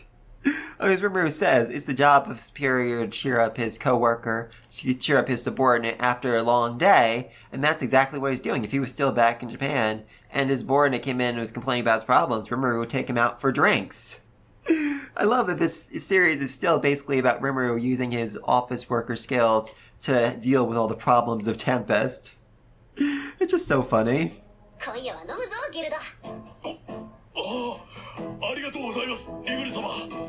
And he's so happy. He's so happy to be brought out with Rimuru. For basically his god to say, hey, let's hang out tonight. Oh, and they took him to the Dryad bar. Have we actually seen this in this series yet? I know we've seen it in Slime Diaries, but I'm trying to remember if this is actually shown in the main series. 自分でやった方が早いなんて思ってしまいますけど、それでは下が育ちません。 Also, does Rimuru have braided hair? Yeah, his hair is actually in a braid. That's an interesting choice right there. Curious. が早いなんて思ってし Also, Dryad, we didn't actually see any of the Dryad bar in the light novel. It was just said, I went to the Dryad bar and he whined out his problems all night to me. まいますけど、それでは下が育ちませんものね。これではリムル様のお役に立つことも。 I mean, that's another issue right there, the fact that Geld is a perfectionist. He wants everything to be done, he wants everything to be done exactly right, especially because he owes so much to Rimuru. He should have been killed. He absolutely should have been killed for all the massive crimes he and the orcs committed, but instead Rimuru decided to, save him, decided to bring him in, decided to give him actual work, and decided to make sure that all of his people were fed and would never have to go hungry again. He is overwhelmingly grateful and wants to pay it back, and now that he's failing, he feels, well, like a failure. まあまあ気にすんなって。それでゲルドと朝まで。でも毒抜こうの子。 Yeah, Rimuru needs a way to justify him being out drinking all night. Though it's not much justification when he can't even get drunk, so there's really no consequences to drinking. And he also doesn't sleep, so it's not like there's anything else he could be doing, all night long. あのせいで全然酔えないんだよな。 Now that right there is a very big deal, because they didn't just call up Tempest and be like, hey, we want to form formal relations with you. They announced it to the world, hey, we want to form formal relationships with Tempest. Which, I mean, combine that with Blumend and the Dwarven Kingdom both saying, hey, he's our guy. Everyone else is going to be very, very hesitant to actually cause any issues with Tempest. I mean, even the church can't really act if there's that many big factors supporting the nation, actually saying it is a real nation and you shouldn't attack it. 早く街道を整備しろよってことか。 And of course, they're reusing the exact same map asset we've seen literally every time we've ever seen a map. Also, another fun fact about the series, when Rimuru first asked for a map during the orc invasion thing, everyone kind of looked at him like, what's a map? Even the dwarves are only fairly somewhat aware of it because maps are a very rare thing in this world. For one thing, monsters can just thought communicate to figure out exactly where they are supposed to be, where certain things are. And for humans, maps are considered basically elements of warfare, so therefore, nobody except the high nobility can actually see them.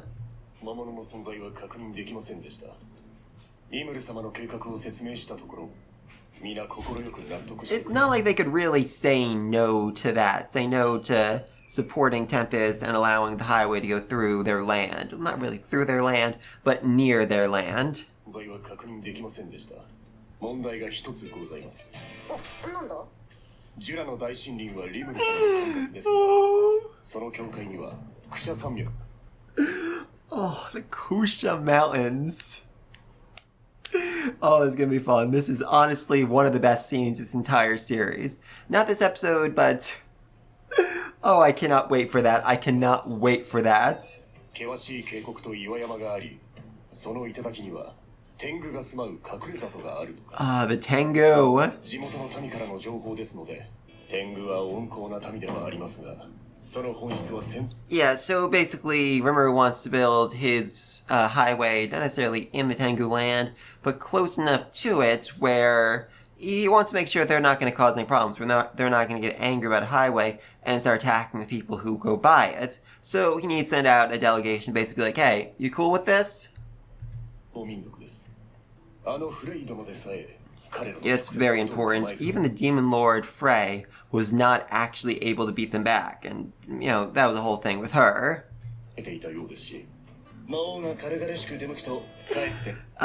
Well, yes, that would be terrifying if the freaking Demon Lord showed up. I mean, imagine if the president of a nation showed up at your job to ask for your help on something. You'd panic. Oh, and Benimaru, this is a job you might not want to sign up for.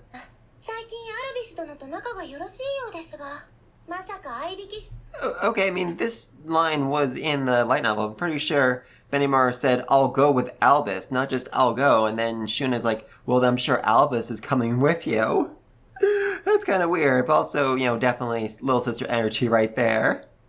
You're not volunteering to have a tryst with her, are you?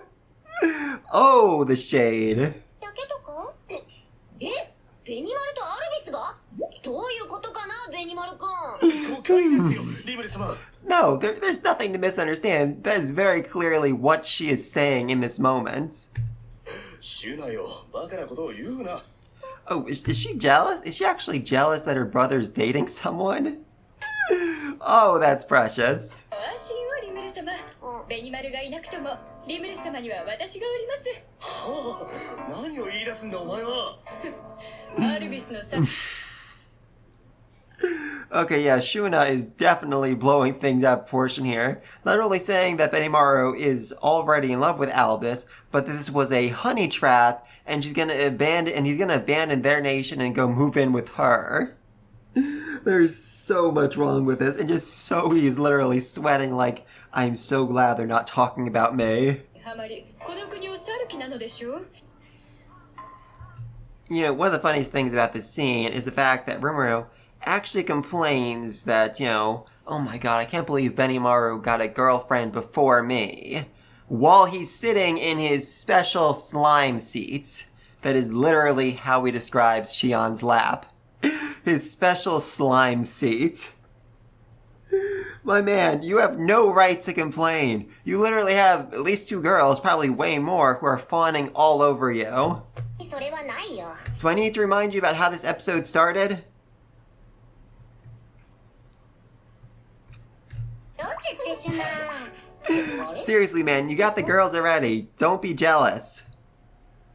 この大元はそこからの発掘品だったのかも I mean, not a bad theory. I mean, a lot of his riches came from his own, supporters, Yukio, the gestures, all of that. But also, ancient ruins are incredibly valuable. In fact, the full potions Rimuru creates right now, in the past, you could only actually find them in ancient ruins. This isn't necessarily the fact that the ancients were so much more powerful than we are today, but also the fact that in order for equipment, potions, really anything, to evolve, it needs a lot of time and a lot of magicules. So if you leave a potion out in an area with a relatively high magical count for long enough, it'll eventually evolve into a high potion. Same with rare equipment, swords, all that stuff. The longer it's around, and the longer it's surrounded by magicules, it'll eventually evolve into something incredibly powerful. 遺跡は世界各地にあるすでにご承知の方もおられるでしょうがこの度私は As some of you already know, he was promoted a freaking year ago, a month ago, I mean. They've already heard. This isn't news to anyone. Oh god, the blushing. The blushing as they cheer for him. Though, gotta say, that is a really cool chair right there. If that was the special slime seat Rimmer was referring to, yeah, I understand. Oh, I love that chair. And of course, Valdor is sitting there reading comic books because, of course he is. 本当にすごい感無量です Yeah, I mean, for the goblins, let's not forget, remember we met them, I think, 2 years ago. It's been about 2 years since he first met them in their small little wooden shacks. And since then, he's literally built them up into a massive nation and himself into a demon lord. They all have the protection of a freaking demon lord right now. 様時代の幕開けですねそうそう言ってなかったけど俺の支配領域とやら Yes, I didn't mention this, but a month ago, I was declared ruler over this entire forest. In case that's relevant. あジュラの大森林全域と決まったから Yes, and that is very, very relevant, and Rimuru just didn't freaking realize it. お名手を名乗ってるからそこは問題ないだろリムル様が名手として認められていたのはあくまでもドライアドが築き上げた地盤 Yeah, so basically Rimuru owns, like, the western half of the forest of Jura, but there's a giant river cutting through it that the Dryads never crossed, so therefore he doesn't technically own that land, or at least he didn't, until he became the ruler of the entire forest, which is a truly massive plot of land, by the way.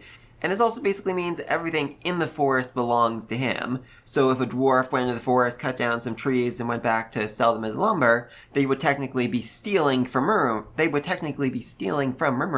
And would need his permission to do so. 川の向こうの連中からすれば村様が正式な魔王になられた今、挨拶に来ない者は範囲ありと書かれます。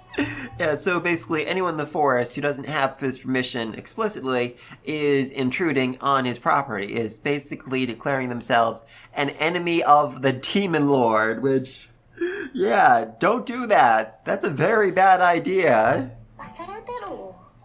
いやいや魔王というのはそれだけ力を誇る存在なのです。 リザードマンでさえも I mean, also that's also another interesting point. On the other hand, if you do go to Rimuru and say, may I live here, and he says yes, then you are technically under the protection of the Demon Lord, and nobody can mess with you. If anybody tries to attack you, you can basically just go to Rimuru and say, hey, these guys are attacking me, and he'll probably send support. Which, you know, even if he just sends Gabiru, or not Gabiru, Gapta, that's basically gonna solve all your problems right there. 青の肥後は喉から手が出るほどに欲しいものでした。リムル様が魔王となられたことは親父殿にも伝えております。 How? You and your father aren't speaking right now. That was a big thing. I mean, if you said my sister told our father about your ascension, that'd be one thing, but that was the whole thing, you know? Gabiru was literally kicked out of his own kingdom for getting so many people killed and starting a goddamn rebellion. で、アビルさんが来るのか？はい、シオン殿にも伝えたのです。 He told Shion about it, and she didn't feel the need to tell you about it.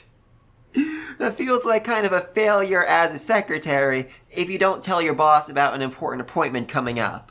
親父自ら もっと小さな奴ら。 Oh, there's some interesting faces here. I mean, right there we have the Tengu. Oh, the Rabbit Men! That's, what's his name? Karn! Oh my god, I want to see him. So that's like a whole spin-off series I'm going to talk about when he actually shows up down the road, but that's going to be so amazing. Oh god, there's so many faces here. Oh, these two. What's his name? Apito and Zenarg? Zenigo? Zenitz? Something like that. Those are basically the insects that Rimuru saved. We didn't actually see that. He was supposed to save them like the first season from... actually, I think we might have seen that in the second season. Anyway, Rimuru saved them and healed them and named them, and now they deliver honey to him. たくさん来そうだぞ。思ったんだけどさ。Oh, this is gonna be a very, very big idea. いっそのこと大々的に宣伝してこの街をお披露目したらいいんじゃないか？バラバラに押しかけられるよりもまとめてきてもらった方が楽だろ？ Let's just bring all of these monster villages, monster tribes together in Tempest at one point. Even though a lot of them don't actually like one another, I mean, really, what could go wrong? まだ街で受け入れられる人口には余裕がある。ついでにこの街を知ってもらおう。So basically this is going to be a festival to both announce himself as a Demon Lord and also to say, hey, you see this city? You like this city? Come work in this city! You get all these amenities! Oh, I love it. すれば移住を考える魔物もいるかもしれない。たまには息抜きもしたいだろ？だからさ、みんなでお祭りしようぜ。 You are very much underestimating what's involved in holding a big festival if you think planning it is going to be, you know, kicking back and taking it easy. 話したよ。お祭り。ここは一つ盛大にやろうじゃないの。That's an interesting spot to end. There's supposed to be... I guess the meeting isn't over yet, because there's still supposed to be more of the Geld conversation. I'm curious about that. Let's see what they say. What's the next episode called? Each respective role. Each respective roles. That feels... It definitely feels like a typo right there. But alright, so I guess we're going to keep going on with this meeting into next episode. So things are definitely going a bit slower than I expected. I figured they'd wrap up this meeting this episode, and next episode would be the next chapter of the light novel, but I guess not. Interesting. Alright, so main focus this was basically just cleaning up, figuring out what's going on, and deciding where to go moving forward. Benimaru is going to go check on the Tengu. Zoe's investigating the highway. Geld is working on working with the villagers, working with the prisoners of war and the Beastketeers to build up, a new nation, to clear out land so that Malim's new capital can get built. Everybody has a job to do. Huzzah! On top of all of that, Rimuru decided to hold a massive festival to welcome everyone and announce himself as a true demon lord. Oh, that's gonna be fun. Honestly, that is one of my least favorite parts of the light novel, though I think that's because it's literally 2 separate volumes, the setup and the actual festival, and that just meant like literally a year of waiting and to actually get to the interesting parts of it, which I very much did not like. Though as a whole, the festival is amazing. I think it's going to be an absolute fantastic way to end the season. I was hoping they'd go into the next volume after that, but that doesn't seem to be the case right now. But anyway though, please leave me a thing down below. What do you think is going to happen in this massive festival? What do you think of Benimaru and Albus together? What do you think is going to happen when they all meet the Tengu? Dun dun dun! And how is the world going to react to Rimuru announcing he's holding a giant, massive festival to declare himself a true demon lord? Let me know what you think about all this down below. And until next time, peace!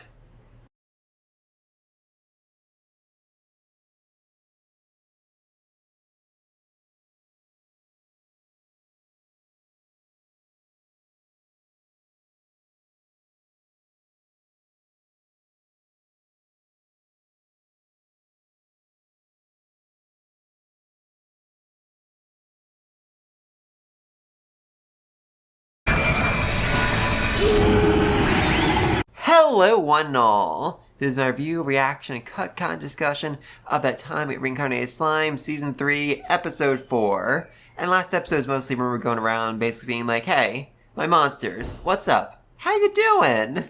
And I'm mostly expecting the same from this episode, mostly just, a conference with his top brass, be like, alright, everyone okay? Any issues, any major problems? Which, I mean, yeah, the season's definitely going a lot slower than I expected. I mean, I thought we'd already be like, the big battle by this point, or at least, we would have gotten more focus on Hinata and everything going on with the church. But no, it's mostly just been Rimuru going around chatting up with people. And I'm expecting the same for this episode, though I guess that means next episode will be the one where things actually get, I won't say interesting, because I do find a lot of this really interesting, but more exciting. I mean, seriously, that was such a huge complaint with Season 2. It was basically like, hey, it's Episode 4, and we're still on this freaking conference with the dwarves and the elves. Do something! Fight somebody! Kill someone for the love of God! Sadly, it's going to be a bit longer before we actually get to that, but still, this episode's going to have a lot of interesting elements, just world building, and just tempest building, so let's get started in 3, 2, 1. はい。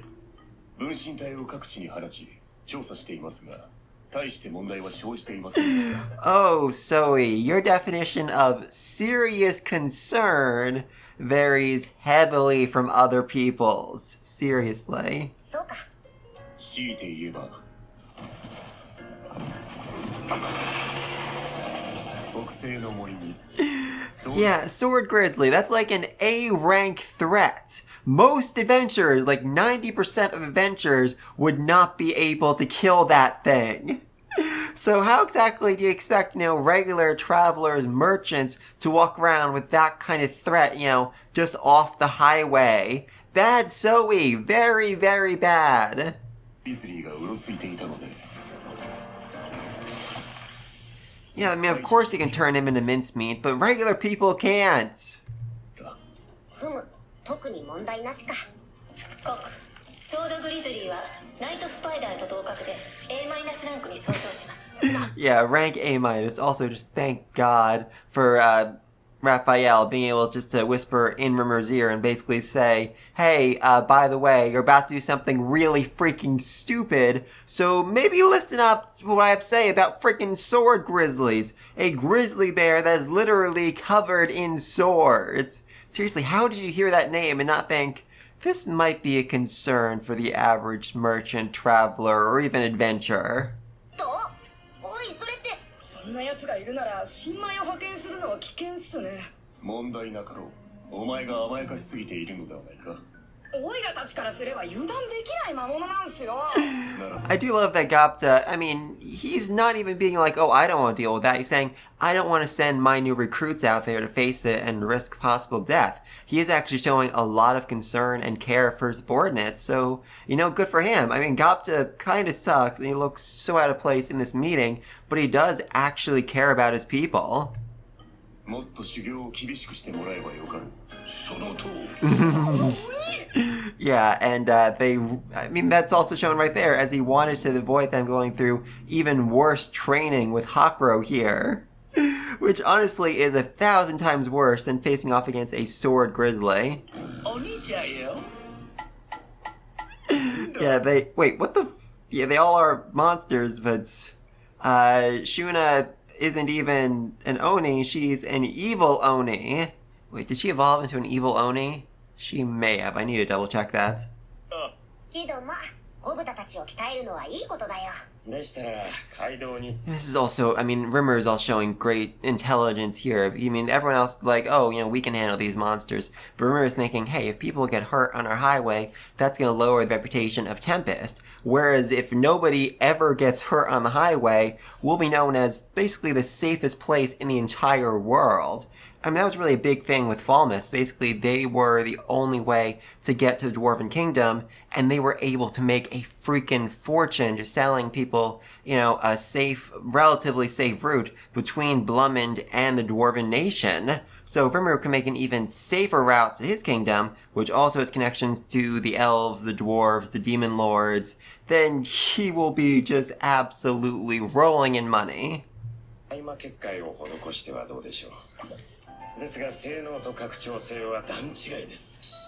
俺らこの前 I love these two. I absolutely love these two. I mean, let's not forget, and it's very easy to forget, Vest over here was introduced when he literally took his drink and poured it out on Rimuru. And then our dwarven buddy here literally beat him to a bloody pulp. And then got arrested for it. I mean, good lord, the fact these two have bonded so much, the fact these two are so close right now, is just a testament to the power of Tempest, a place where people do get second chances, where they can actually shine in ways they could never shine in the real world. Real world, the rest of the world, the outside world. 全然役に立てなかったからよ。それが悔しくってな。これを利用しない手はないと。 Well, I'm saying almost definitely, but that's actually the benefit of Tempest, and also the negative. I mean, they're basically turning the worst part of Tempest into the best part of Tempest. Essentially, because there's so many high-level monsters, Magicborn, whatever, running around in Tempest, the woods are just literally chock full of Magicules, which means that a lot of very strong, powerful monsters end up getting born, like the Sword Grizzly we just saw.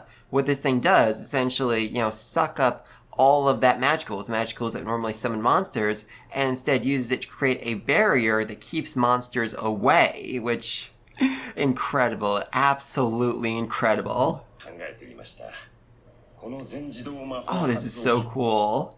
Seriously, I was literally just imagining like a glass disc they just put on a thing, but this looks just so sci-fi, magical, amazing. 大気中に漂う魔素を利用する仕組みになっているのです。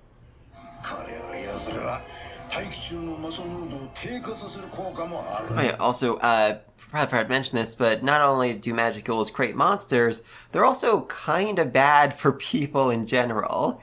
I mean, if you're super strong, you can handle a very large influx of it, but there's a point where they actually can destroy your body. I mean, back when, remember, we did his whole, like, revival into a demon lord thing, everybody had to get really, really far away because the Magicals were just so intense it would have killed normal people. Even Yom had to basically just bolt as far as he could.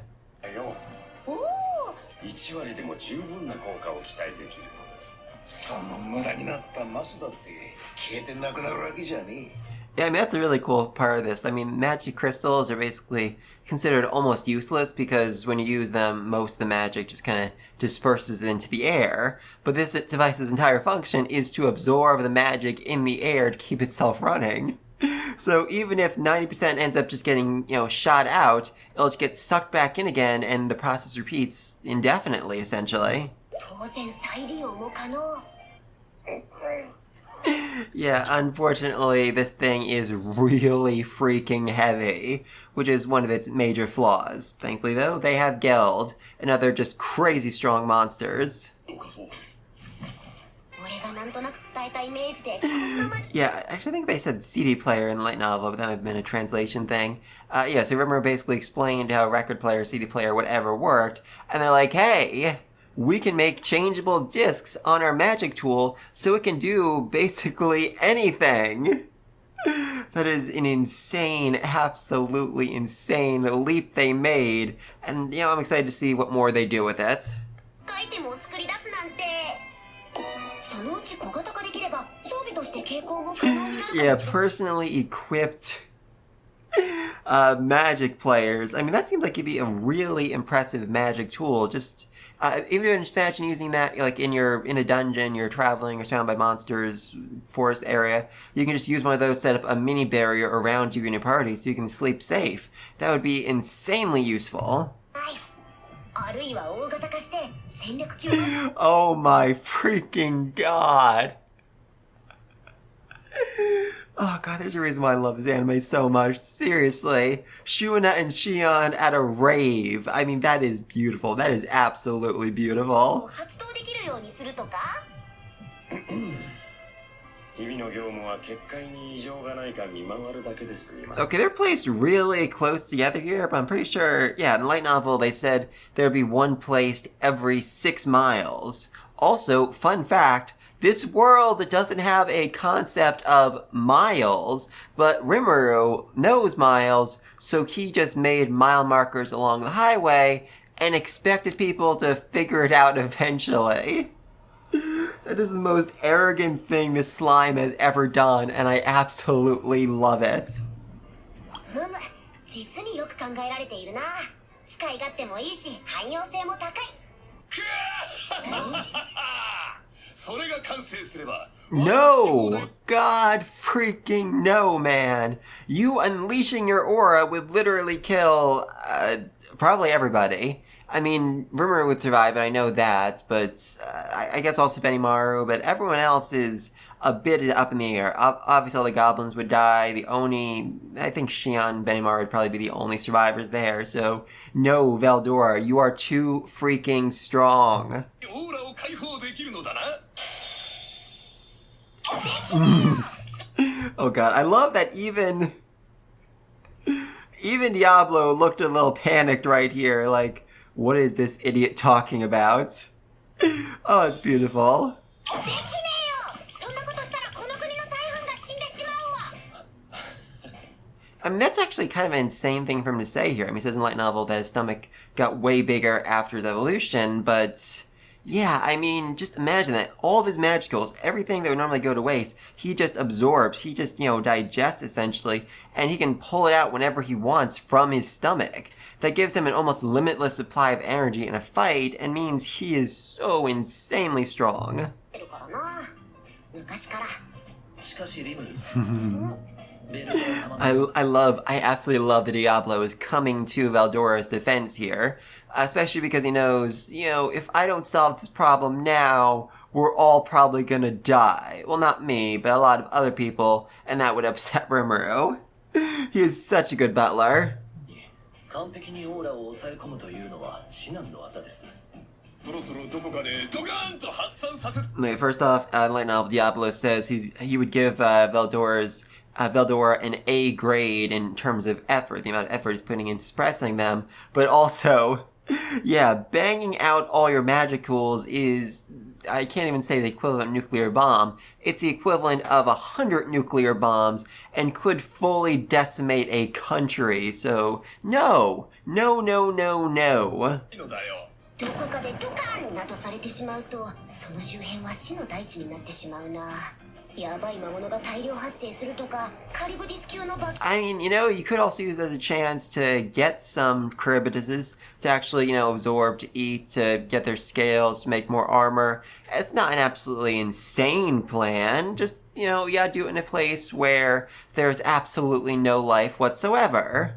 ものが生まれてしまうかもしれないルートははいどうぞ Oh god, Shuna, you are so freaking adorable and I love you. ならないものだな人生とはいや So that is kind of a messed up image right there of Rimuru's tentacle mouth. And yes, oh god, Gapta did sleep through the meeting in the light novel as well. Though they didn't change rooms, so... this is even funnier. They just fully left him behind because he was sleeping. Also, I do want to say how much I love them transitioning to, the outside to actually show this device work. I mean, in the light novel, this whole conversation happened, in the conference room where there was no images, so the talking made sense. But here, visual media, it makes way more sense to have them out and about actually testing and showing off this device. And of course, he got hurt for it. これを Good freaking lord. Wow. Honestly, this is something I was most excited about this episode because, I mean, light novel, obviously no images, but the description of this thing was so incredibly vague, I couldn't make heads or tails of it. Vermeer basically said, I wanted to make a skyscraper, but then decided to do something different. That was it. So, yeah, this is what Vermeer was planning on building. Holy mother of God above. No wonder Geld is afraid. Or not necessarily afraid, but nervous about failing this project. コツコツと書いてたミリムたちのための居城さ損失なんてたかだか都市一つ分の値段だろ The loss would only amount to the cost of one city. Jesus Christ, Rimuru. I know you're swimming in, coins right now, but still, that is an insane amount of money. 自分なんてこの前も And of course, even Gopta's got to put his foot in it like, oh yeah, I messed up too, but you don't know about it, so I'm not going to say it. この前なんだってぜひとも俺にお任せください。頼んだぞ That's interesting, because, I mean, in the light novel, I don't think it was in the last episode either, there's more of a discussion about how Geld is failing to use the magic-born slaves that they're currently, keeping in Clayman's castle, because essentially he is too much of a perfectionist. He wants to basically, do everything perfectly for Rimuru because Rimuru has done so much for him, even sparing him after, his father was the orc disaster and killed so many monsters. Even, the Oni's village was wiped out because of him, partly because of the role he played. So he just always wants to make sure that he's living up to, all the trust that Rimuru has put in him. And there's also a very interesting discussion here. Again, I don't think this was in the last episode, where, Gel basically says, hey, can I go back to some of the other orc villages and recruit them? And Rimuru says, no, use the prisoners.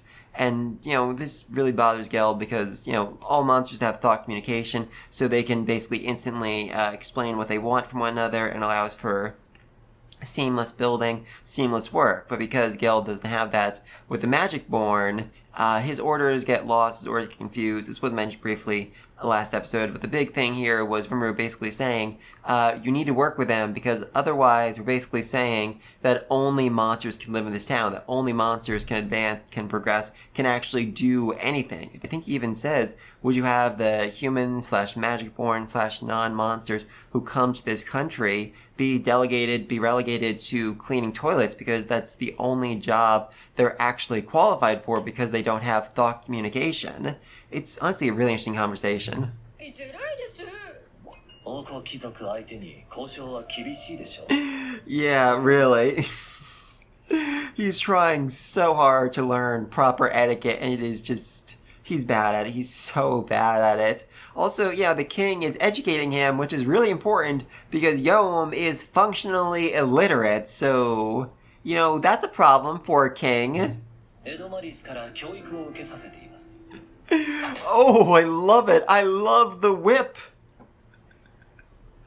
I mean, King Edmaris, he really came across as, a beaten, broken man, but here, as an instructor to Yom, I like him. I really do like him. I mean, I've said this before, it's so weird how much I love this king as a character, despite how much I hated him when he first appeared. ヨウムさんも大変っすねまだレイヒムが戻ってきておりませんレイヒムが Yeah, you know, the archbishop you sent with a message to Hinata, he never showed back up, even though I ordered him to, and even though I literally hold his soul in my hands. I'm sure that's not a problem, though. 俺のメッセージも渡したんだろオートには結界が張られているため手の者は侵入できませんがレイヒムが中に入るところ Yeah, you know, there'd definitely be a bit of an issue if a demon, you know, walked into Ingracia, one of, I think, the largest city in the West. Yeah, I think the largest city in the Western nations. So they kind of had to, you know, just leave him on his own and hope that he managed to get to the teleport gate, which teleports him to the holy kingdom of Lublis, whatever. 来ております。すぎて正確に状況を読み取れない申し訳ありません。ルベリオスへの潜入は Yes, it very much would be. Only an insane person would try to break into the holy country. いやいいって Also, doing so would be seen as, you know, literally an act of war, and they're already kind of in a weird situation with Lubelius. には日向がいる無理をしてもろくなことにならないさ日向ってさ自分の意思ではなく誰かに頼まれたか命じられたかして俺を狙ったのかな I mean, that would make a certain amount of sense because, you know, essentially, Hinata is the leader, well, essentially the leader of a religion focused on exterminating monsters, and her plan involves coordination with Clayman, a demon lord. So, yeah, it doesn't make a whole lot of sense for those two to be working together unless she was basically tricked into doing it. どういう意味ですか？ぶっちゃけて言うとさ日向が誰かに命じられて動くとは思えないんだよね Yeah, that's very true. She is incredibly stubborn, and nobody short of a literal god can actually contain her, can actually control her in any way. 聖騎士団長である日向が言うことを聞く相手は神ルミナスだけだ。 Except, like I said, a literal freaking god. 神ルミナス。ルミナスだと？ Yeah, Veldora, you know that name. You literally saw her about 2 months ago, and you have already forgotten. あの女には。それを踏まえた上で Oh, Rimuru, no, no, no. She is in fact exactly that dumb, and literally volunteered 2 episodes ago to race into Tempest and murder Veldora herself. Oh, I love it so much, seriously. Again, I can't really blame her all that much because power scaling in this world is weird, and nobody really knows how strong anyone else is. I mean, there have been points in this series where King Gazelle, the leader of the dwarves, has been described as weaker than Hinata, as strong as Hinata, and stronger than any demon lord who has ever lived. I kid you not, somebody actually thinks that. Oh, I love this series. Anyway, though, yeah, it makes sense why Hinata thinks she could actually beat Veldora. Thankfully, though, her god told her not to. Her god told her, if you do that, you will die. ドラマでいるテンペストに敵対するほど日向はバカじゃないだろう一連の事象は全て関連して Oh, I love this chart. Incite revenge, Hinata attack Rimuru. Incite war, Falmouth attack on Tempest. Incite enemies of God, Western Holy Church weakening monsters. Order to awaken Clayman, analyze communications. All this leads to the fall of Tempest. 裏にいたあの方とやらは Yeah, so basically, Yukio, aka he, used Hinata's drive for revenge along with her faith, used Falmouth's greed along with their fear of losing their trade route, and used Clayman's desire to evolve, all to lead to the fall of Tempest. Or I guess it might be more accurate to say they wanted Tempest to fall as, you know, more of a side effect of their grander plan to evolve Clayman and take over the world. It wasn't their main goal, but, you know, by doing all of this, they were able to take a step closer to their actual goal.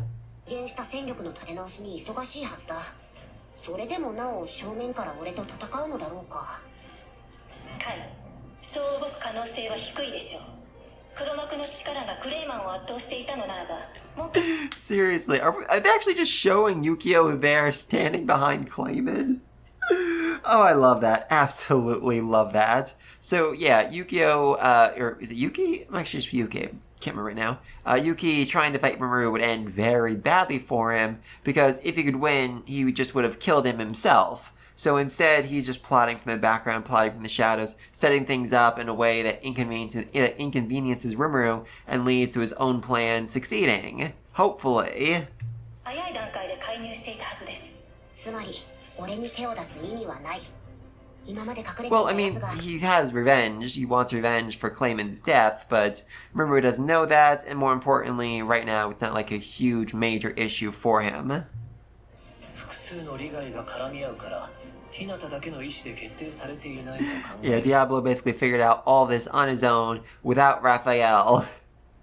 Man, this dude is smart. そういうことでしょうか。エドマリスたちに情報をもたらしたのは商人だったそうですが、 Yep. The merchants gave the king information about Tempest's goods, which, you know, is kind of suspicious, especially because I believe Hinata mentioned that there was a merchant who gave her the information about Rimuru being the one that killed her teacher.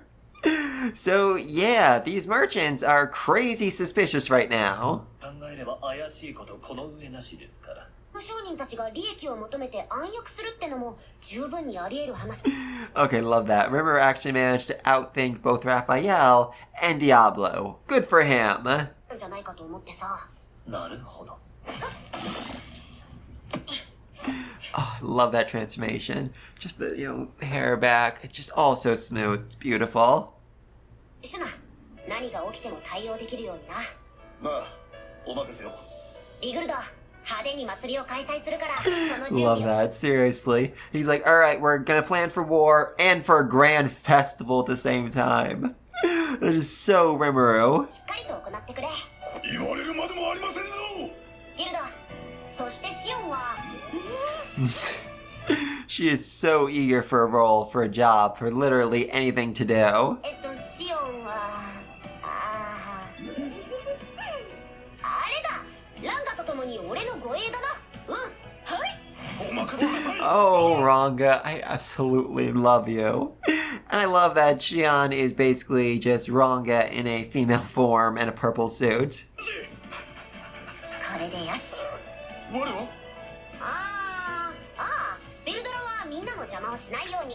任せるがよい。 He's so proud to have a job that's just don't interfere, don't do anything. Just stay over there and just be absolutely quiet, please. 不安だ。それとゴブタ君。 And he fell asleep again. And was again sent to Rimmer's office, both for falling asleep twice and for admitting he made a major mess up earlier and didn't tell anybody about it. 君は俺の執務室に来なさい。こうして魔王になってもいつもと変わらぬ感じで幹部会は終了したのだった。Oh, wow. Okay, I absolutely love this shot. So this is the Holy Kingdom of Lubelius. That's obviously the sacred mountain back there with the holiest of holies on top, which just, Jesus Christ, that's a huge mountain. I mean, I figured it was big, but these are giant, like 50, 100 foot tall walls. So this mountain is like basically Everest in a relatively mild, relatively flat area. Okay. Very interesting. Hey, we got all the saints and the battle sages. 待たせたわね。それでは始めましょう。 I love that we just went from one conference and now we're going over to another conference, which Hinata is leading with the battle sages. Actually wrote down all their names because I don't remember their names. Great Saint Arnold Ver, Great Saint Renard of Light, Great Saint Litas of Water, Great Saint Bacchus of Earth, Great Saint Fitz of Wind, Great Saint Guard of Fire, and the battle sages Glenda, Grigori, and Sar. Good freaking lord, this is too many people. In fact, even the author says, yeah, you know, I made too many of these guys. I fully forgot about at least 2 of them. So, yeah, this is a lot of people we're going to need to learn their names, the names of next episode. Huzzah!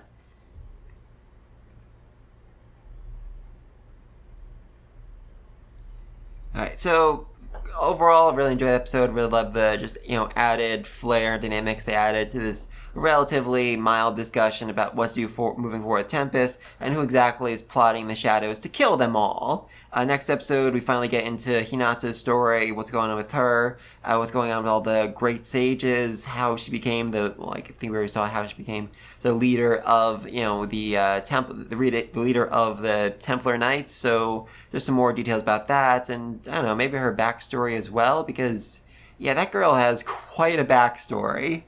Oh, I'm looking forward to that. But please let me know what you think down below. What do you think of this episode? What do you think of the changes they made? What do you think Rimuru is going to do next? What do you think Hinata is going to do next once she gets Rimuru's message? Let me know what you think all this down below. And until next time, peace! Hello, one and all. This is my review, reaction, and cut content discussion of That Time of Reincarnated Slime, Season 3, Episode 4. And right off the bat, I am seeing a huge issue with this scene.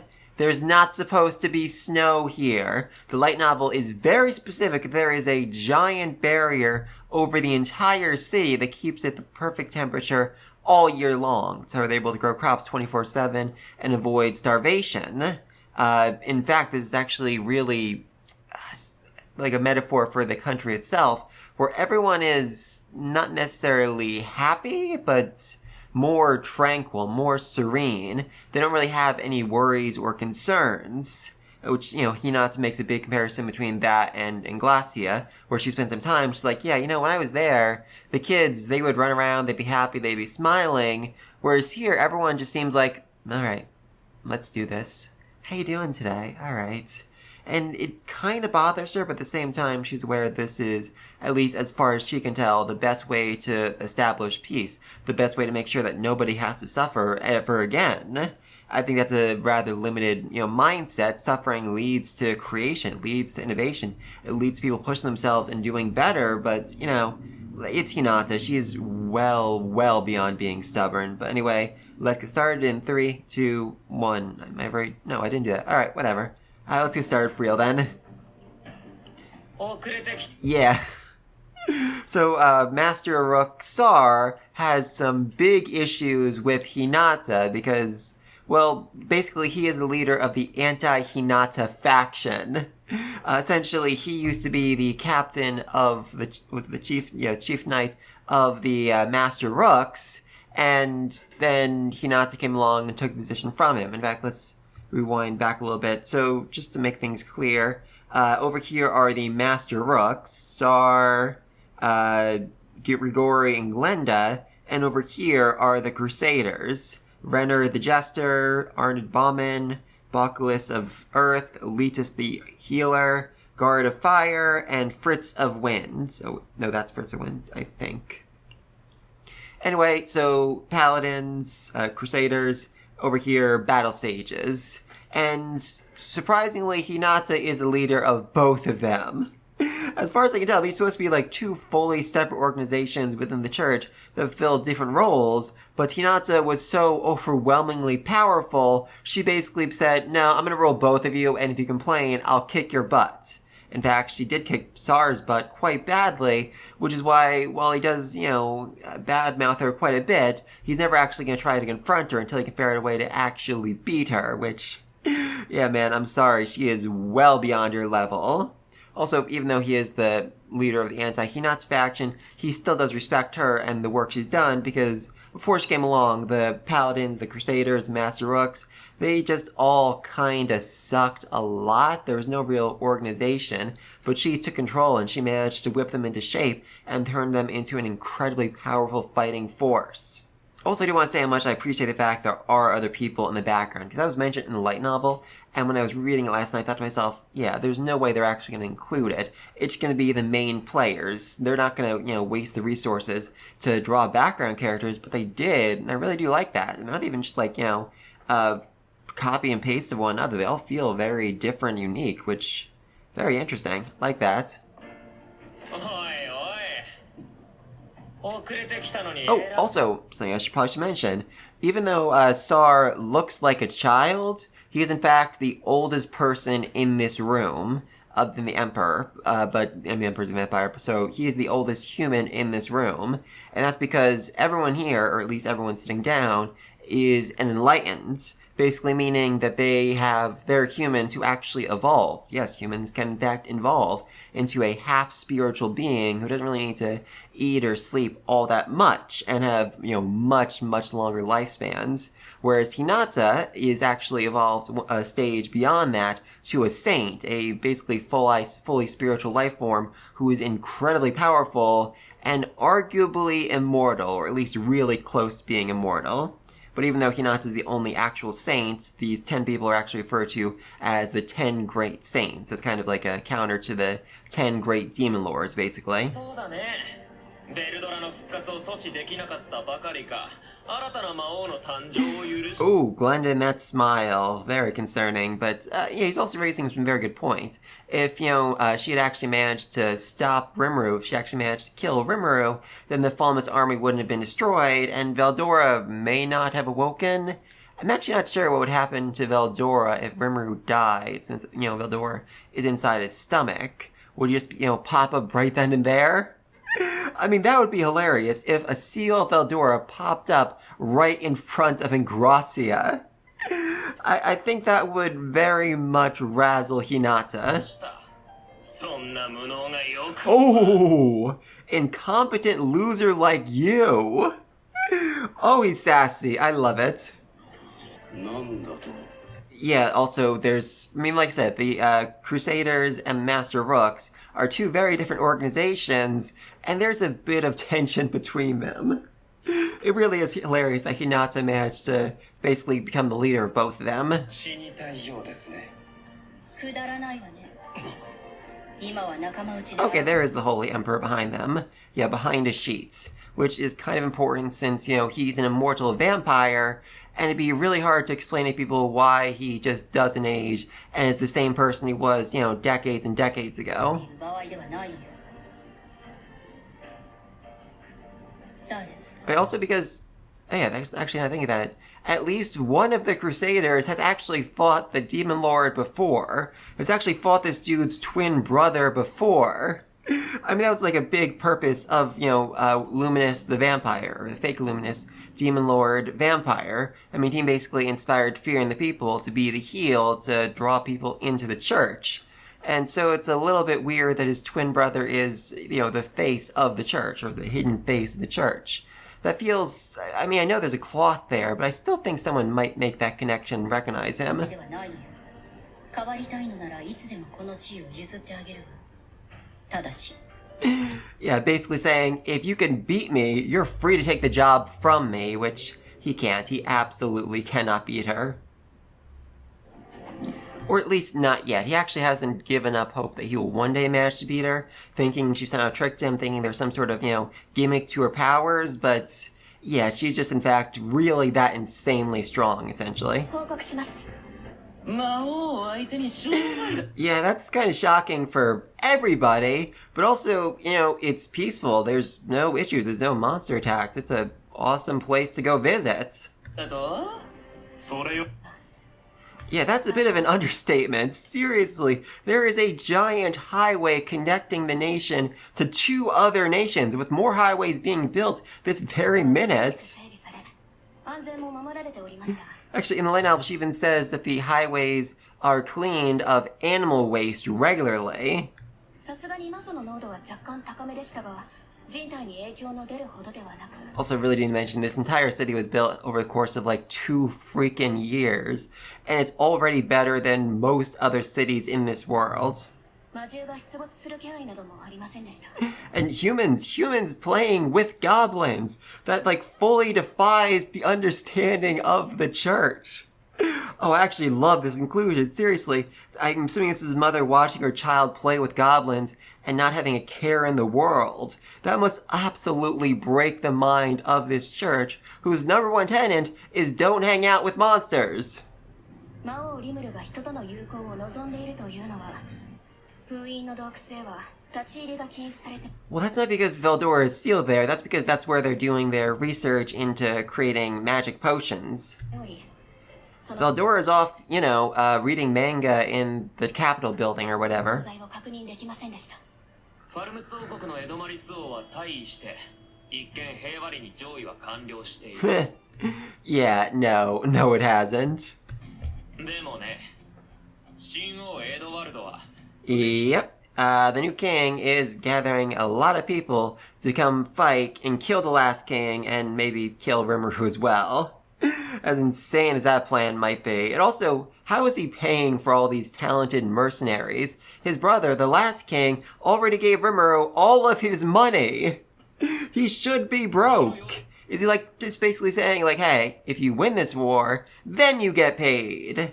I mean, that's not entirely uncommon for historical mercenary work. They only get paid if they win the war. Though, that being said, there have been many instances across history where when they fail to win the war and they fail to get paid, the mercenaries basically just sack the nation that hired them. 徴兵も始まっているみたいだし。Yeah, really.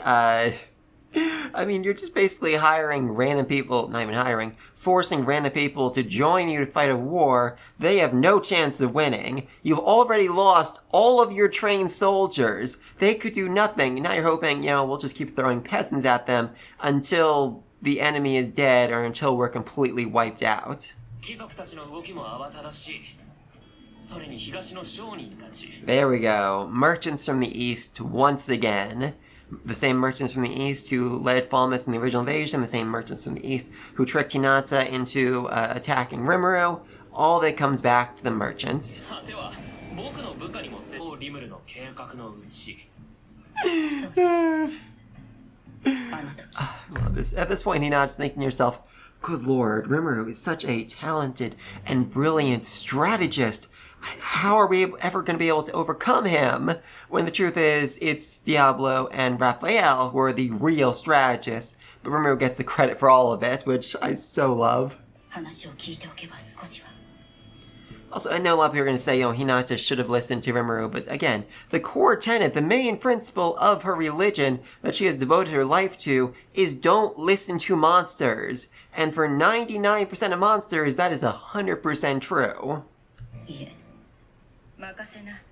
詳しい話を聞いて。 Yeah, Glinda has the habit of making promises without actually, having any intention of following through with them. And this is honestly my favorite interactions in the light novel, because Glinda's thinking, oh my god, Hinata is such a softie, she listens to whatever I says, she'll never, turn against me because she loves us, she loves all of her followers. In fact, she even says to Hinata, fellow followers in her chosen faith were like family, and that she is soft to them, whereas Hinata's thinking, maybe I should kill her. I don't know for sure that she's betrayed me, but this attitude of hers, I mean, if I kill her, it could really, get the others in line, which... Oh, I love you, Hinata. I absolutely freaking love you. You're cold as ice. Yeah, because basically she doesn't actually love her knights all that much. Rather, she views them as important pawns working for Loomis, working for the religion that she values above all else. これが正しい以上、その信憑性も増すってものです。 Yeah, that's a fairly good point. Veldora is literally an embodiment of complete and absolute destruction. And if Rimuru is able to tame him, if Rimuru is able to keep him from going on a rampage, people will put a lot of trust and faith in him because he's basically the only thing holding back a series of nuclear bombs. Oh, this will be fun. Wow, that is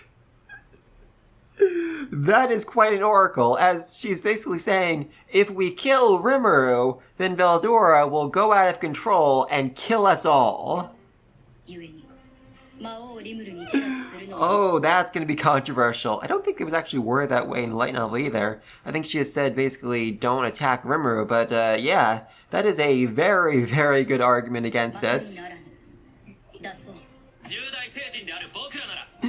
Oh, that is such a dumb line. Seriously, man. I mean, okay, part of this is because there is an issue with the actual term demon lord, as it means two different things. One is someone who's accepted by the other demon lords as a demon lord, at which case basically you say, hey, I want to be a demon lord, and if none of them object to it, like, alright, you're a demon lord, awesome. The other hand, though, is those who are awakened, those who are recognized by the world and evolve into demon lords. Those are true and absolute threats that only barely Hinata could even hope to maybe stand up against, whereas the rest of them would get obliterated instantly. So, yeah, his claim that, they could take out Rimuru isn't entirely wrong if they view him as a demon lord, but if they view him as an awakened demon lord, that is an absolute lie. And the fact that he says no demon lord can get the better of us is just very weirdly worded, as he 100% has to know that even if the entire church fought someone like Gi or Milim, they would lose. They would 100% lose. 魔王にも遅れは取らない。しかし今回は魔王だけでなく、すでに敵だとみなされているか。 Huh. That's a gun.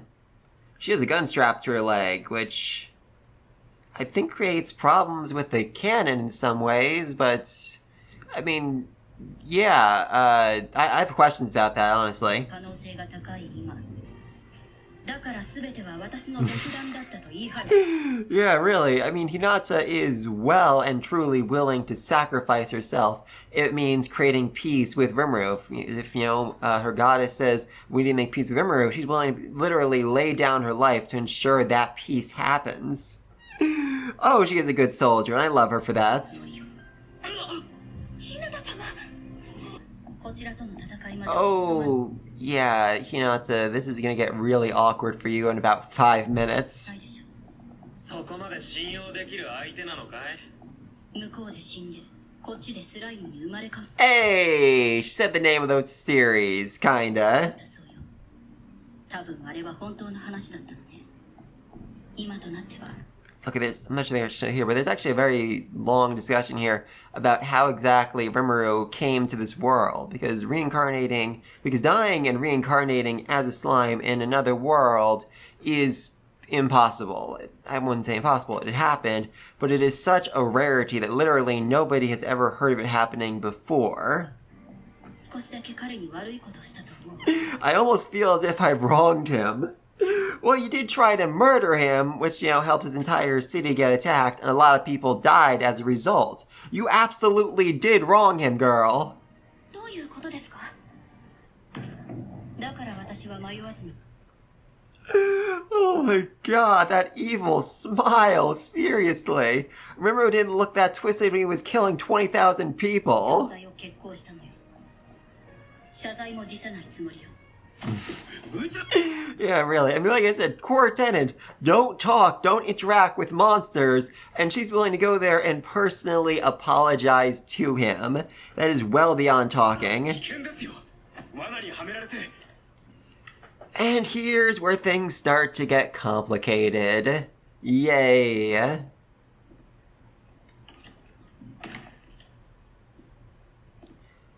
Archbishop Rame, and that's Cardinal Nicholas, who is a chief advisor of the Holy Emperor, and somebody who Hinata describes as a loyal puppy. Oh, like I said, this is where things get complicated. Really, dudes, gotta go this big, dramatic, flashy entrance? In the light novel, you just walked in with this dude, but here, no, we need to appear in a flash of light to show our holiness.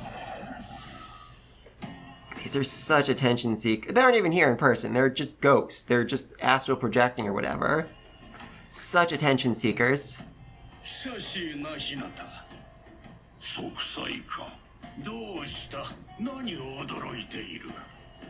Also, Light Novel says that these guys don't actually talk. They use thought communication like monsters do. They aren't monsters, but they use thought communication for some reason. I'm not actually sure why. なぜここにあなた方が？ That's a very good question, and I'm honestly surprised nobody is really reacting all that much to the floating ghost who just popped in. Seriously, like this dude, hey, Hinata, what's going on? Not, weapons drawn, like, what's going on? Who are you guys? Yeah, even Cardinal Nicholas is sweating here because these are the 7 luminaries, or 3 of the 7 luminaries. 七王の御方々です七王 Yes, literally from Legends. Even though these dudes are literally the highest ranking knights in the church, they have never even seen these dudes. They've never seen the 7 luminaries because they never interact with literally anybody. だってあの伝説の勇者を育てたこともあるっていうええその通りよ Yeah, now they gotta stand up. Now they gotta show some respect. そう私に七王の試練を与えた連中文字通り私が自分たちを超 Yeah, え that's actually really interesting. Hinata's skill, Usurper, has 2 modes.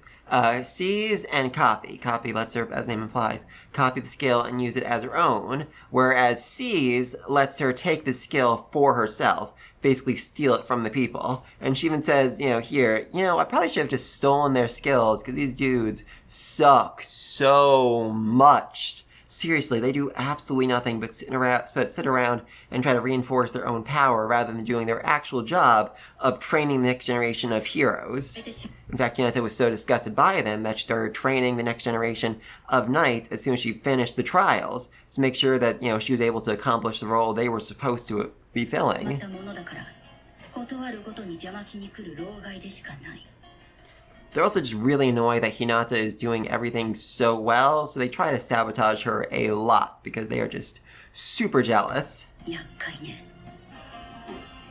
私は愚かでした Yeah, really. I love this. He's basically just doing a full-on confession here, saying, these are my crimes, these are my sins, this is everything I did. It was wrong, it was selfish, it was greedy. Please give me absolution, please give me some form of forgiveness. I am so sorry for what I did. I attacked someone I should never have attacked. And he slaughtered us all. Love that. I still love that shot. This is the strongest knight in the entire country, and it took 1 hit for him to be fully killed. Oh, that was beautiful. 向こうの世界の科学知識も利用しているのね Yeah, so it took Hinata all of like 5 seconds to figure out exactly how this spell worked, while everyone else is just fully, flailing their arms like, what is this? How does it work? How is it breaking through our barrier? Oh my god! I mean, it certainly helps that she has, the scientific knowledge from Japan like Rimuru does, but still, she is crazy smart. それならこちらの世界の人間には理解も対処も難しいお待ちくださいあの光 Though, actually, in something else I really love in the light novel, she also figured out, alright, all I need to do to counter that is basically just throw some dirt in the air, make it a little dusty around me, and the light would be dispersed, and that's it, we'd win. So, yeah, I mean, this is a skill, this is a power that even Rimmer realized isn't all that effective if he keeps using it. It's very easy to figure out countermeasures for it, like, for example, attacking on a cloudy day or attacking at night. But still, a very powerful skill for those who have never seen it before. Almost completely unblockable. 凄まじかったのですが恐ろしいのはその後でした次の瞬間 Yeah, his merciless skill. 包まれたのです言葉の通りです日向様戦場にいた2万の軍勢 Oh, I love the terror. I love the absolute terror. その生き残った者たちがその瞬間に死んだのです助かったのは私とラーゼン殿と Yeah, okay, this is the point. This is the point where they realize that they have totally and completely messed up. 二人の覚醒魔王ロード・オブ・ダーク Okay, so like I was saying before, there's a difference between someone being a demon lord and someone being a true demon lord, an awakened demon lord. And the requirement to actually make that happen is a lot of human sacrifices. Malim and Gi both destroyed entire cities and as a result awakened into true demon lords. And now Rimuru just killed 20,000 people by himself, which would give him the soul count needed to awaken, meaning their foe is possibly as strong as Gi or Malim. I mean, he's not, but they can't really rule out that possibility right now. ギー・クリムゾンデストロミリム・ナーバここで放置すると手がつけられない脅威になるんじゃないか I mean, he's already kind of, a threat beyond their control. If you guys think you can actually take out Rimuru and Veldora and the City of Monsters at the same time, you're nuts. You're completely and absolutely nuts. I mean, they did attack him first and killed a lot of his people. I'm just saying.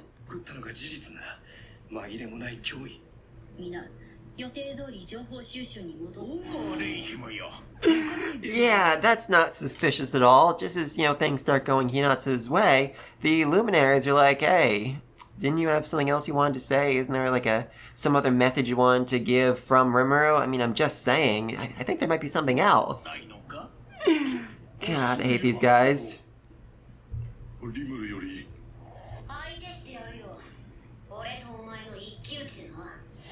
Yeah, so unsurprisingly, that was not Rimuru's actual freaking message. Rimuru wouldn't have, bothered making a crystal ball to just say something like that, and he wouldn't have issued a threat that was just wide. None of that makes any sense whatsoever, and even Hinata realizes in this moment, okay, something's very fishy right now. I feel like I'm being led into a trap.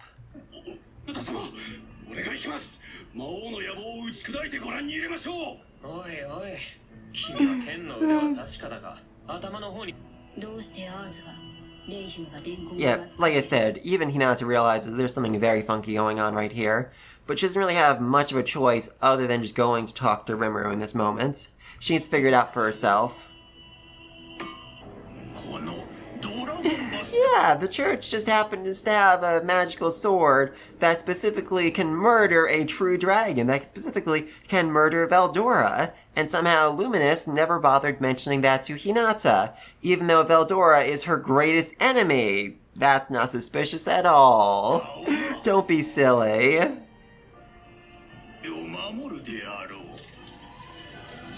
of course, they had to make big dramatic exits as well. These guys are so desperate for attention. And again, it should not be snowing in this country. They specifically said there should be perfect weather 24/7.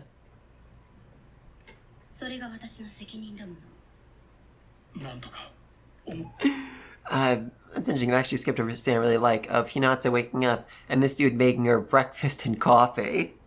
He is basically her maid, her manservant, even though he is a chief consultant of the Parisy. He is incredibly, insanely high-ranking, and yet he is, as Hinata described, a loyal puppy to her.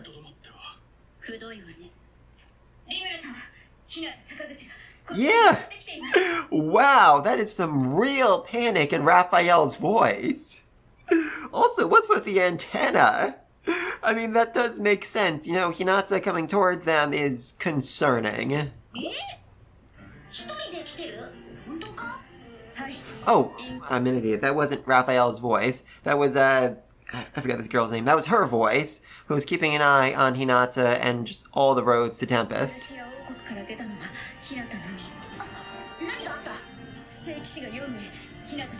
Yep. Like I said, things got complicated because of course they're not going to let Hinata go face Rimuru by themselves. They're going to serve as her bodyguards, willing to lay down their lives to make sure that she can either take out Rimuru or escape alive. Yeah, that's not suspicious at all. The dude who was literally in what should have been the safest place in the world, the church itself, was murdered after giving a message that was suspiciously short from Rimuru, which he was only reminded about by one of the 7-day clergy. That's not suspicious at all.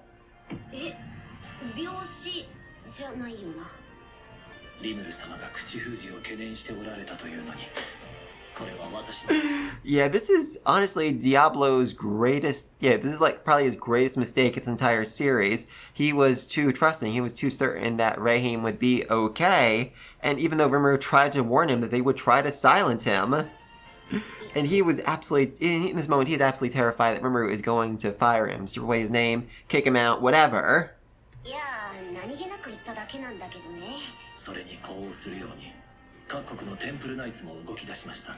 Yep, so now we are in a full-on war between Tempest and the Church. The very thing Hinata spent this entire episode saying, we need to avoid this at all costs. And because she's traveling, she doesn't know that all these knights are being called out to go to battle. So, yeah, that's bad. That's really, really bad.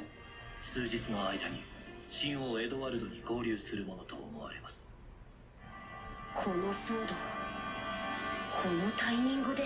Oh, things are about to get really fun. I mean, it's 4 episodes in, and it's mostly been, conferences, people talking around, people deciding on things, but moving on. Next episode is where things are going to get really fun. Let's actually see. Those approaching, yeah, it makes sense. Hinata is approaching Tempest. It will take a while. I mean, Inglacia and Tempest are very far apart, and remember, Hinata doesn't have a direwolf to ride, just a regular old horse, so... Oh, that was a good episode. That was a really good episode. Alright, so, like I said, Hinata tried to make peace, she tried to convince them that, they can't stop Rimuru. That was even before she realized that he was a true freaking demon lord who could grow to be as powerful as freaking Guy and Malim. Oh, that's fun. And then, she was basically tricked into actually attacking Tempest with a message that I think we all agree was very heavily modified by the 7-day clergy, who probably then went on to murder Archbishop Brahim and gave Hinata an obviously suspicious sword. Oh, fun times, fun times. So please, let me think down below. What do you think of the adaptation so far? What do you think is going to happen next? Who do you think murdered Archbishop Brahim? I mean, I think it's pretty obvious right now. And how is Hinata going to, react to learning that there's basically a full-on invasion happening without her say-so? Also, again, I just really need to point out this one scene here because I love it so, so much. Seriously. Humans and goblins playing together as equals is just so absolutely adorable and so opposite of what the church, stands for. This was such a great addition. Honestly, one of my favorite parts of this episode. Anyway, though, please link down below. Until next time, peace! Hello, one and all. This is my reaction, review, and cut content discussion of That Time I Reincarnated Slime, Season 3, Episode 6. And I'm not really sure what to expect going into this episode, because it's, gonna be Hinata's journey to Tempest, but in the light novel, there's actually something really interesting here, where it wasn't just, Hinata or Rimuru, it just cut back and forth between their two perspectives, which is something this series doesn't usually do. Usually it's like, okay, one chapter per one perspective, but... this created a very interesting dynamic as we saw, how differently things are perceived from both sides. And I'm wondering if the anime will do the same thing, though it could also very easily do, just Rimuru's perspective this episode and the next episode Hinata's perspective, or the opposite, this episode just on Hinata coming to Tempest, and next episode be Rimuru reacting to her coming and all the crazy and insane things that go along with it. I really don't know. I mean, I was actually really hoping that this episode would be like the full journey to Tempest and all that, but... after looking over light novel last night, just so much freaking happens. There's so many conversations, there's so much detail, so I almost think this is going to be 2 episodes, and the episode after that is going to get us into the actual, meat of this volume, the actual fun, exciting stuff. That being said, if this episode does focus on Hinata, it will include some of my favorite scenes of all times. Seriously, I'm excited for this, but let's get started in 3, 2, 1. Yeah, that's actually really important here. Their mission is to take down the demon, take down Diablo, not to actually interfere in the Civil War. I mean, they're probably going to end up interfering in the Civil War, but their mission is not to actually interfere with it. That's really important because this is something I think last episode cut out, but when they were, when the Paladins were discussing whether or not to help Falmus as they're dealing with the Civil War, Hinata reminded them that is a civil issue. That is an issue for the nation itself. That is not a monster issue. That's not something we interfere in. And in fact, she even cited, Falmus was doing all those human summonings, and we kept saying, don't do that, that's wrong, that's evil. And they kept telling us, oh, it's an internal issue, don't get involved, don't interfere. She was actually being a little bit sassy there, and I so loved it. Anyway, oh yeah, so this time, same thing. They don't want to actually interfere in the Civil War, they just want to freaking kill Diablo.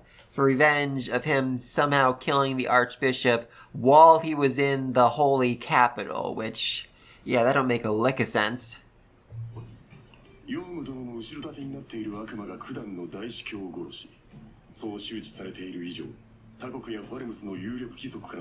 That's also another important detail. I mean, like I said, the Temple Knights aren't actually here to, help fight in the Civil War, but because they're spreading the word that Yom is being backed by a demon, the previous king is being backed by a demon, that means that the other nations aren't really going to lend a hand to help out Yom, and he's essentially on his own.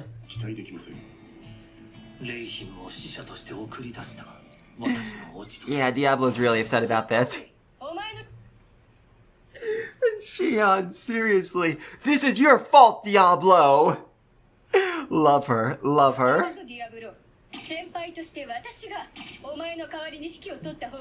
Oh, yeah, sure. Why not? What's the worst that could happen if Shion took over?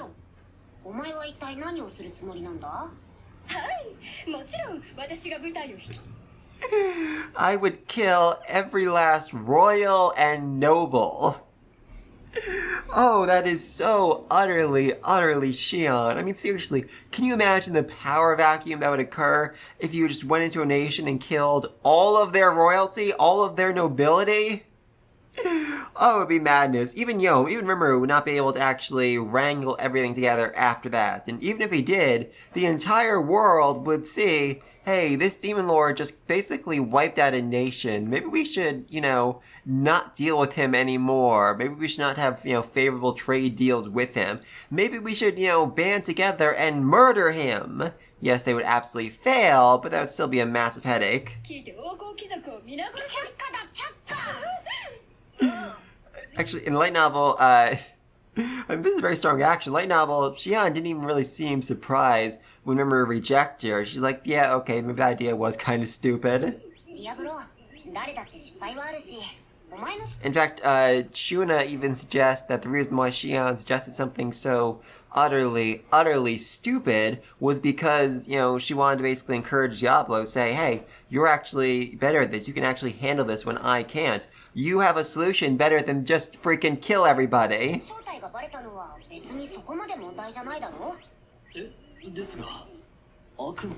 Also, I'm sorry if you hear like a banging in the background. There's some construction being done down the road, and it just so much. Seriously, there are driving piles in the ground just literally every day, again and again and again, and it's kind of driving me insane.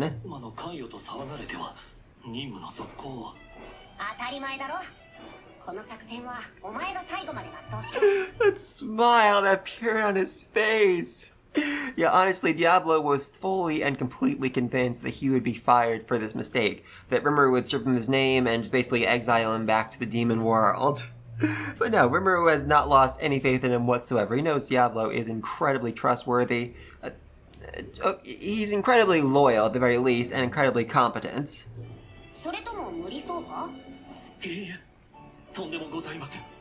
The shaking in his voice, no, not at all. Oh, it's so well done.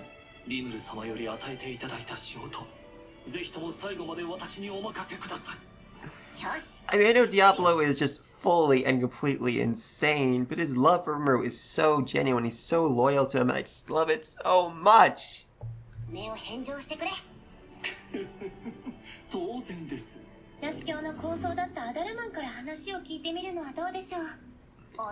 Okay, two things here. First off, in the light novel, Rimuru mentions that it's so rare for Shuna to actually offer up suggestions in a meeting. And secondly, Altamon sounds like a freaking Digimon. Altamon, go! I love that. And Rimuru has no idea who Altamon actually is. In the light novel, Altamon actually met him and spent a very long time worshipping him as his one true god.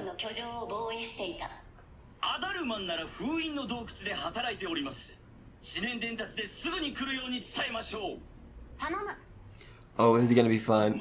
This is gonna be very fun. Also, light novel mentions that he appears almost instantly. And, oh god, the goblins. I mean, these two are just so embarrassed, so awkward. And Gapta's just freaking sleeping.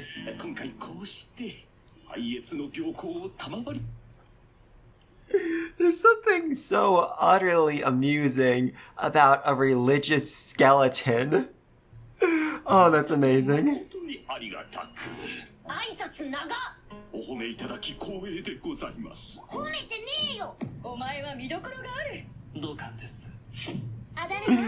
Oh, angry Shuna. Angry. Love it. I mean, it makes sense. She can't intimidate him. I don't think it was sent the light novel. I mean, she said it, but not intimidating. But anyway, it makes sense she can intimidate him after she literally beat his butt in the last fight, fully taking control of his own spell that she had, I think, never actually seen before, and using it against him.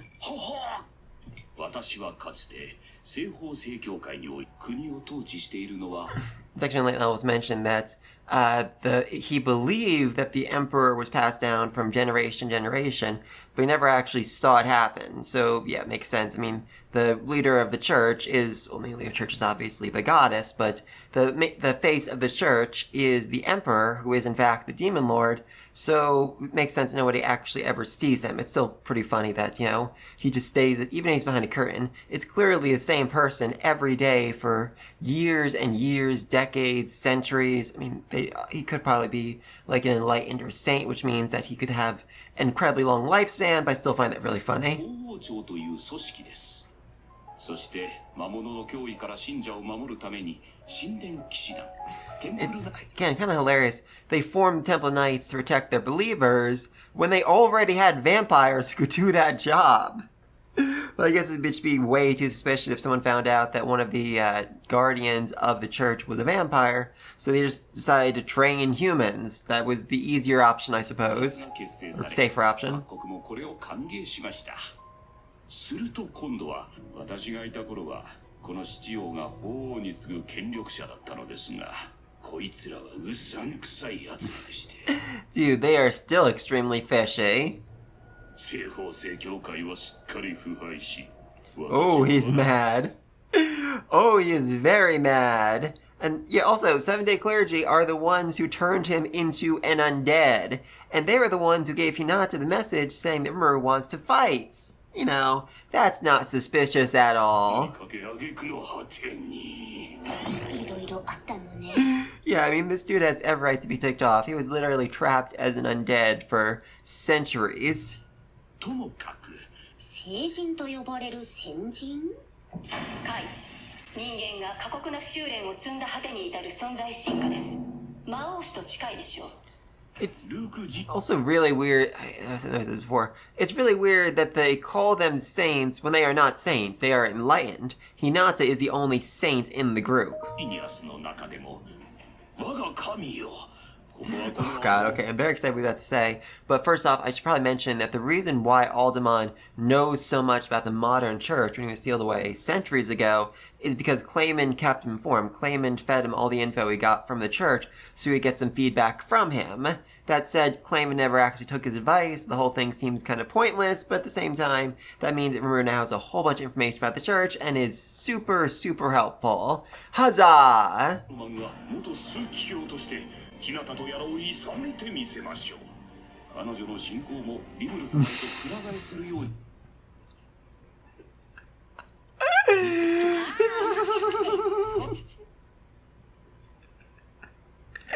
Yes, Alderman just legitimately, honestly suggested that he could convince Hinata to abandon her faith and instead worship Rimuru as her one true god. This man is insane. This man is absolutely freaking insane. Oh, I love it. I absolutely love it.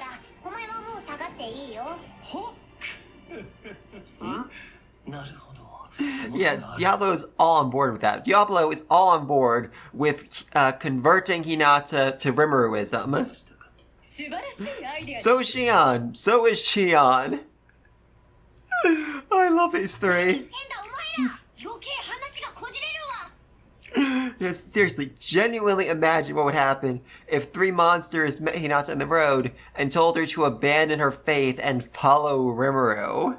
I mean, admittedly, it's not a bad religion. I mean, the big difference between the Luminous, Lubelius, the Holy Country, and Tempest is that in the Holy Country, everybody just basically is neutral. They do whatever job they're assigned and move forward. Whereas in Tempest, everybody's always trying to improve. Everyone is always trying to better themselves, to get a higher position, to get a higher rank, to get closer to Rimuru, and that leads to just rapid, insane advancement every single day. 情報は出揃ったし、本格的に対策を考えるとするか。我の出番か。No, no, it is not. Yeah, that's kind of a desperate mention from Rimuru. Like, no, you're going to be last line of defense. Because basically, if Eldora goes out into fights, goes out into the battlefield, he will likely destroy a solid chunk of the forest. That being said, Rimuru also doesn't know if there's going to be someone else coming to attack him down the road.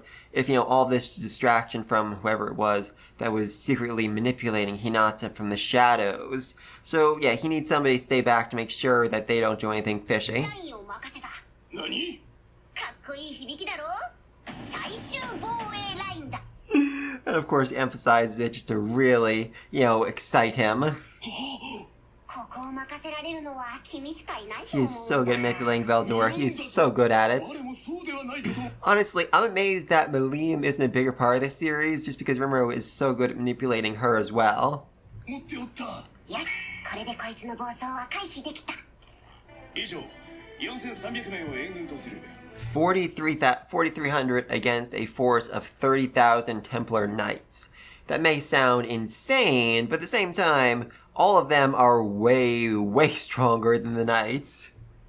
That being said, Rimuru's plan is don't kill anybody, which means they really need to hold back, so that's going to be kind of a close battle. 意見はあるか？自分っすか？何か問題か？ランガ、起きてるか？我が主よ、出撃ですか？ Are we going somewhere, Master? I love Ranga so much. お前もたまには運動した方がいいだろう。ゴブタについて守ってやれ。 Yeah, obviously Gapto's a little bit concerned about going up against a giant forest Templar Knights, but with Ranka, he's got nothing to worry about, seriously. One of my favorite scenes in the entire series is first season, when Ranga goes to battle the orcs, he loses this giant lightning attack, turn a bunch of them to dust, and then says, and then starts bad-mouthing them. Only for somebody to say, they're all dead. He responds, exactly! That is such a great scene. I love Ranga so much. Oh, no, no, no, no, no, no. Shion has taught me how to hold back. I don't believe that is actually true. それでディアブロ、作戦はどうするつもりなんだ？今回は諦めるって手もある。 I mean, that is entirely an option, basically just say, alright, you know what, we're done, let's move on. We lost Falmouth, yes, we got basically all of their money. The kingdom's gonna collapse on its own anyway without, any of their stellar coins, so let's just wrap it up. Unfortunately, that's not really an option for a Demon Lord. A Demon Lord can't surrender. A Demon Lord can't give in. He must always show, how fierce and powerful and overwhelming he actually is. ダメです。そんなことをすればリムル様が軽く見られてしまいます。 I mean, that was actually a big concern of Gazelle. When Rimuru first gave a speech in the Dwarven Kingdom, he said, 0 points, you came off as too weak, too much of a pushover, people are going to take advantage of you, which was very much the case when an army came over and tried to take advantage of him and kill him. Or, well, they killed a bunch of his people, at least. 作戦を諦めるなど犯人を見つけます Yeah, I mean, seriously, there's 30,000 Templar Knights out there. One of them knows something about who started spreading rumors that Diablo was a demon, that Diablo was secretly manipulating the war. Not really a rumor when it's actually true, but I guess the rumor is that he's the one that killed Archbishop Brahim. この私に罪をなすりつけようとした犯人もね I honestly feel bad for that culprit. Diablo is going to murder him. Actually, murder is probably too gentle of a sentence for whoever did this. これはかなり怒ってるぞ。やってくる3万の中には犯人につながる者がいるかもしれません Oh, he's mad. He is very, very mad. リムル様、緊急事態です。 Yep, it's just getting worse. More Crusaders are on the move. Huzzah! Actually, no, Forest Templar Knights. These are actual freaking Crusaders. Those who are A rank, those who are the tip top of the Luminous religion. So, that's bad. 日向たちに何か？いえ、イングラシア王国を見張っていた北総からの報告で、たった今100機の人馬が出陣したと。なんだと？ Yep, led by 2 of the 10 great saints, so that's bad. I mean, the rest of them are essentially cannon fodder. It would not take Rimmer or anyone in his top ranks more than a second to kill basically the other 98 of them, but the 2 in the front are gonna be a bit of a headache because they are enlightened. They are incredibly powerful. Oh, relatively incredibly powerful. Ooh, that is a very conflicted expression on that dude's face. Oh, look at that. He is very much doubting what he's about to do. 日向と合流するのか？不明です。どうするか？カイ、警戒すべきだ。 I mean, Raphael is not wrong. I mean, I said, like, the 10 great saints are incredibly powerful, but by Rimmeru's standards, they are not that much of an issue. Rimmeru could very easily fight Hinata and the other 4 at the same time and still probably win. I mean, I think he'd be able to take them out pretty easily, and Hinata wouldn't really be able to defend them all that well. 個体名日向坂口のみです。だから悩んでるんだろう。大丈夫か？大賢者だった時よりも頼りなく感じるぞ。Oh, good lord! That's shattering! Oh, I love it. I absolutely love that. よし、ひらめいたぞ。我がたまたまドラゴンブレスを試してみるというのはどうだ？誤射だったことにすればよかろう。ちょっと黙ってて。最終防衛ライン。I mean, that's not a terrible idea if they are invading, if they are planning on attacking, and Veldora just happens to wipe them out. I mean, that's not really his fault. That's not really Tempest's fault. They were attacked. They were defending themselves. さんの出番は本当に最後の最後だから。そんな真似をして日向の目的が対話だったとしたら。I mean, it's indeed most likely outcome that she came to talk. Interesting. But yeah, I mean, really though, why would Hinata come to talk and then bring an army of 104 knights with her? It doesn't really make a whole lot of sense. その可能性は高いと推測します。殺し合いはしたくない。I mean, Rimmer, you literally killed an army of, what was it, 20,000 just a few months ago without hearing them out. I mean, I know they attacked you first, but not everyone in the army was involved in that attack. I'm just saying, some of them were just following orders. 話し合いが決裂すればその時は。よし、決めた。なるべくホーリーナイト側にも犠牲を出さないように相手しよう。Yeah, that's a bit trickier. I mean, like I said, it would not take the top brass all that much time to actually deal with the Temple Knights, but fighting them while holding back is a lot trickier. 全員ぶった切って眠らせればいいんですよね。 Yes, Shion, that's exactly right. Good for you. 冗談です。 Oh, I love Angry Rimuru. I love Angry Rimuru. 要するにホーリーナイトを殺さず、こちらも誰一人欠けることなく戦況を維持。それならば私に策はある。 And this is surprisingly not a terrible idea. 言ってみろ。はい。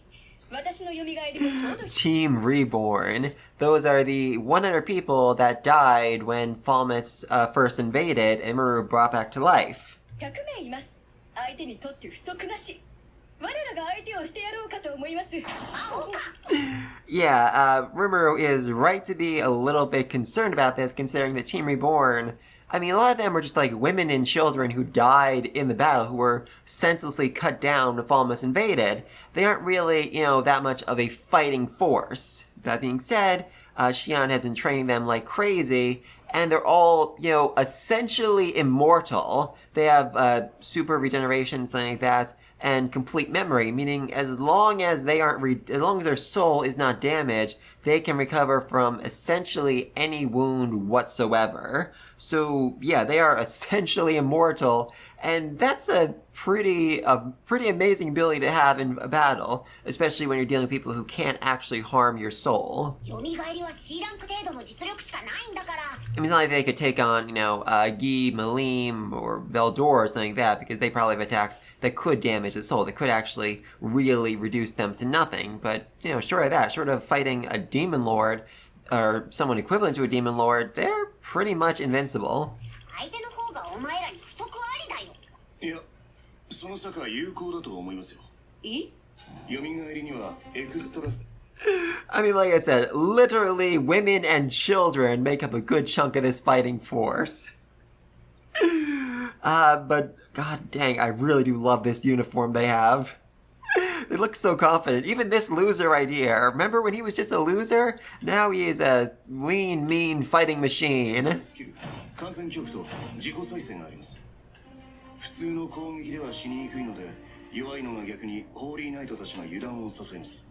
That's another reason that Benimora wants to do this. Basically saying, we're going to, send a really weak force out against them, a force who can't actually harm them anyway, and they'll be off put. They'll think, oh, this is the best Tempest has, and then they'll try to strike them down, and they can move on to the next force, the actual, strong fighting force. この隙をつけば、ガムは、いけるな。Oh, God, what?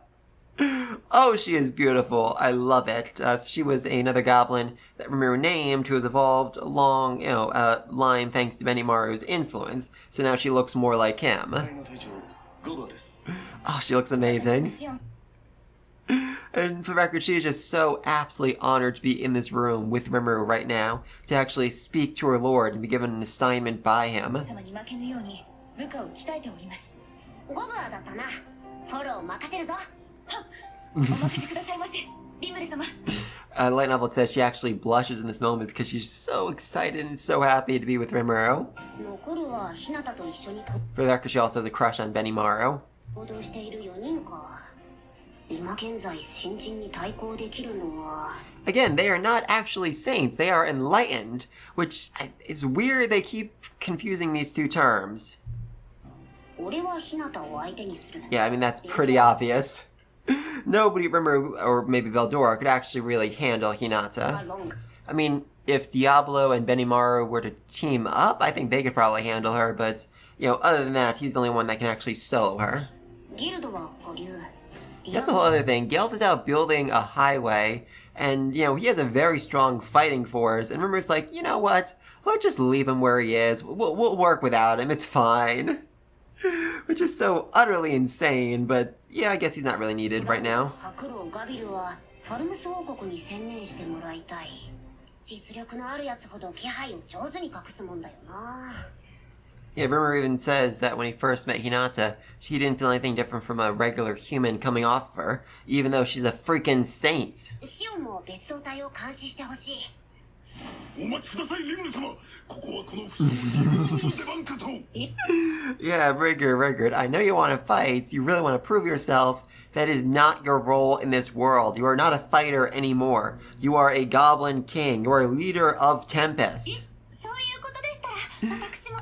Shuna, likewise, I mean, she could probably win, but the issue is she's more of a long-range spell fighter, and if one of the paladins came at her, in close quarter combat, that would be maybe a bit too much for her. I'm not saying she would lose, but remember, we can't really guarantee that she would win. 俺もいますよ。ゴブタにだけいい格好をさせません。ああ、待て待て。お前たちではちょっと危険だと思うぞ。何ですか、今は会議中でして。俺たちも会議に参加したいんだって。これセフィア、そう喧嘩越して。 Yeah, these two... I'm sorry, Gob, but you really can't stop these two. They're just well above you. よ、邪魔するぜ。 Yeah, I mean, let's not forget, Rimuru has done so much for these people. I mean, not only did he kind of sort of save Carrion, but he also wiped out the army trying to invade them and took in literally thousands of refugees. They literally would not be alive if not for him, so yeah, they're willing to go above and beyond to help him out in this fight. Yeah, that certainly seems like something Carrion would do. この者たちなら信用できます。戦況維持が難しいようなら、戦況維持が難しいようなら、即座に相手の殲滅に移るように。 I love this growth. I mean, seriously, remember his first freaking rule back way back when he first met the goblins was no killing humans. But he's learned his lesson. He knows that holding back can be really bad. In fact, during the Fulmus invasion, after the Fulmus invasion, some even said, we obeyed your orders. We didn't fight back. We didn't kill them, implying that because of that, people died. Because of Rimmer's orders, people died. So now Rimmer's like, okay, let's not I don't want any of the enemy to die if we can, settle things peacefully. But if we can't, you have my permission to murder every last one of them, completely decimate them, turn them to ash. I'd much rather deal with that headache than deal with the loss of any single one of you. So good for you, Rimuru. You become a true leader, a true demon lord. Okay, it's interesting. So, they're going over the 5 elders. It seems like this episode won't really show Hinata at all, which is interesting, because, like I said, there was a lot of back and forth between Hinata and Rimuru in this chapter light novel, as they had very different experiences of this whole, march to Tempest.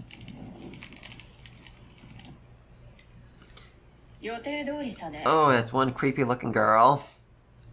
And hey, she has her grandfather's eyes. She really isn't. Seriously, Glenda's like, oh, Hinata's an idiot, Hinata's a fool, Hinata fully trusts me. Well, Hinata's thinking, I should probably kill that girl. I mean, she's definitely betraying me somehow, I just don't know how.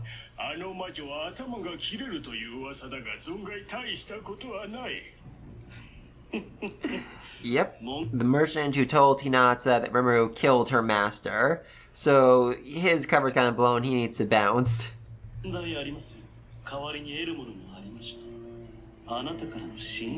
Merchant from the East. Yeah, I mean, God, has the East even really been... I think the East has been mentioned like one time this entire series so far. Because, yeah, we've only really focused on the Western nations. But there is a whole other empire, just the east of Tempest. It's the east of the Dwarven nation. And they're a pretty big deal. In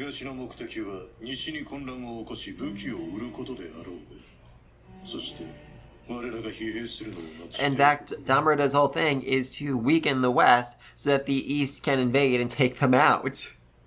Which is utterly hilarious considering that these 5 dudes basically run the West. They are, in a certain sense, the freaking Illuminati.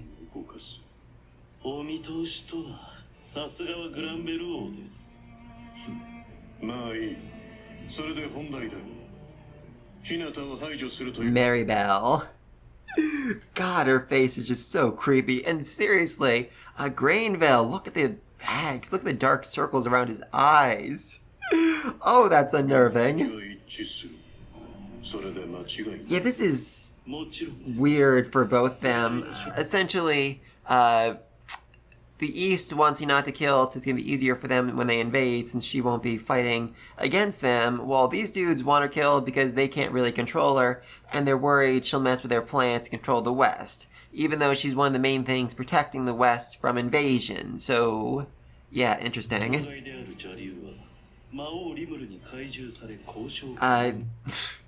Can be negotiated with. Yeah, good luck negotiating with freaking Veldora. I think you've already learned that lesson before. I mean, Veldora literally wiped out an entire city. Actually, no, entire city and an entire invading army of the East, like centuries ago. And that's like the main reason why they haven't invaded again, because they realized, yeah, we can't really fight the dragon yet.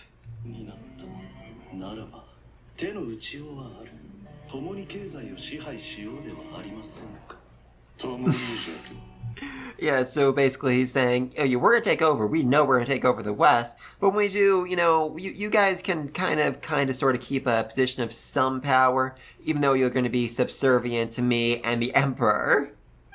Oh, that's insane.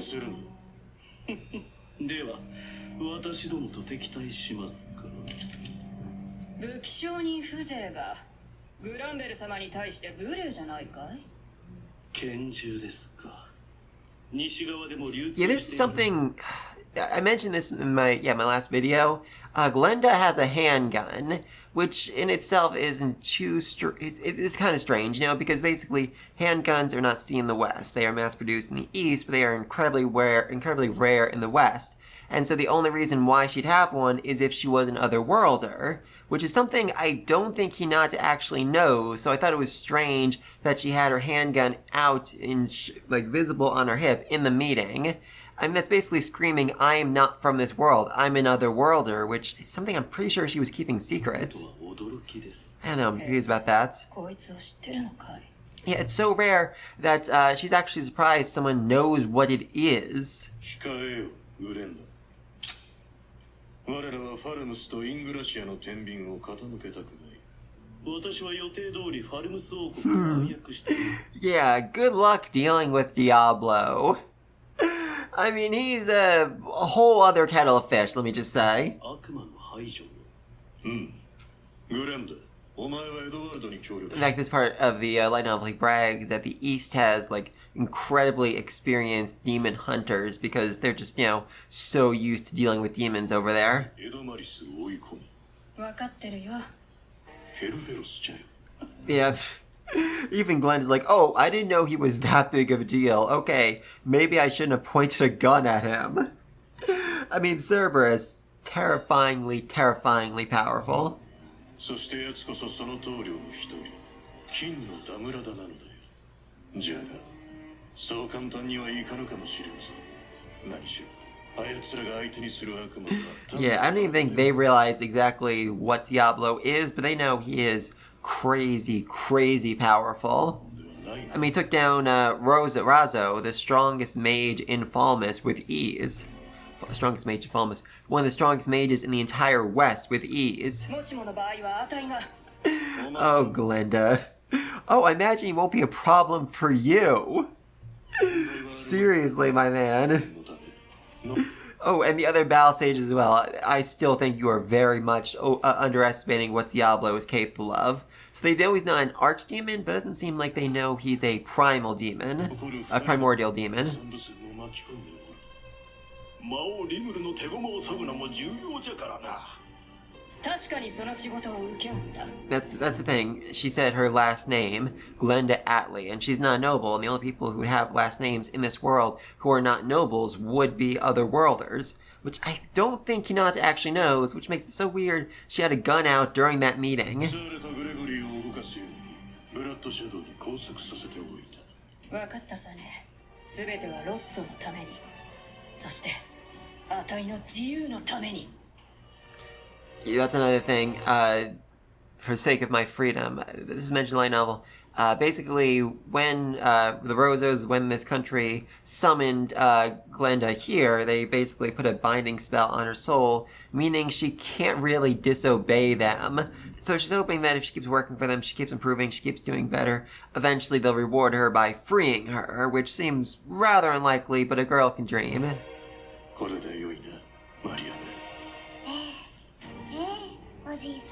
God, that's one creepy little girl. 魔王リムルは聖人ヒナタを相手に手一杯。その隙にファルムスの内乱を西側諸国の介入によって鎮圧する。CEO エドワルドの名前。Creepy little girl. Oh, I love her. そしてエドワルドは God, those eyes. 頭が上がらなくなるの。そうだね。Yep, so she knows exactly what the plan is. She knows exactly what this will do, what her grandfather is planning and setting up. その通りだよ、マリアメ。世界はロッツォのために。世界はロッツォのために。Oh, I love the Illuminati. Alright, that was the end of the episode. Feels like there's lots of... Alright, next episode. 次回 Holy and demonic clash. So, yeah, we didn't actually see Hinata at all this episode, which was a bit surprising. I mean, like I said, light novel, it was just back and forth between these two as, Hinata marched towards Tempest. I mean, we last saw her in the anime, she was by herself, and then Rim was like, oh no, she has 4 more knights joining her, and then Rim was like, oh no, now she has 100 knights joining her, and then he's like, oh no, and then she has 30,000 knights invading Falmus. Which is something she did not seem very well aware of when she left the Holy Land. So, yeah. I was hoping we'd see Hinata. I mean, her journey to Tempest is, like I said, one of my favorite moments in this entire freaking series. But still, we had some good things, everything set up, and now we're actually going to have the Holy and Demonic Clash next episode, which... I mean, the title is a bit concerning because, while I do want to see them get to the actual battle, Hinata's journey to Tempest is just so freaking amazing, and I don't want them to skip out on that. I mean, I don't think it'd be like a full episode worth of content, but at least, half an episode, at least 15 minutes of her making her way to Tempest and dealing with everything. But anyway, though, let me think down below. What do you think's going on with the creepy Illuminati family? What's Glenda's deal? How exactly are they going to face off against Diablo? And what's Hinata thinking during all of this? Let me know think down below. Until next time, peace! Hello, one and all. This is my review, reaction, and cut content discussion of That Time Reincarnated Slime, Season 3, Episode 7. And after 6 long episodes of meetings and discussions and talking, we are finally getting to the point where Rimuru and Hinata meet. The ultimate confrontation! And if this scene, this episode goes as slowly as other episodes of season half, I'm expecting that to be where, the episode ends. They meet across the field, they stare at each other, cut to credits. But I'm honestly really hoping they go a bit past that, because right afterwards is one of my favorite fights in this entire freaking series. No, not Rimmer versus Hinata, a much smaller scale fight, but one that's just so absolutely hilarious to watch. And I so want to see it animated. But alright, let's get started in 3, 2, 1.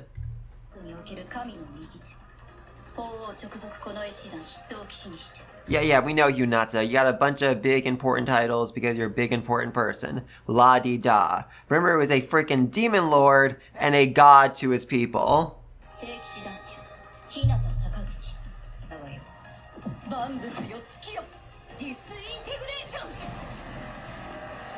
Yeah, for the record, Disintegration is literally the strongest spell in the school of spiritual magic. It destroys literally everything.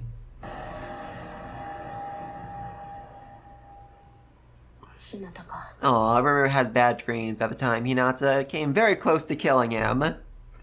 That being said, that was back when he was a regular old slime. Now he's a demon lord who was way stronger. Though that also being said, Rimuru knows that Hinata was really holding back then because she didn't need to show off her full powers to take out a lowly slime.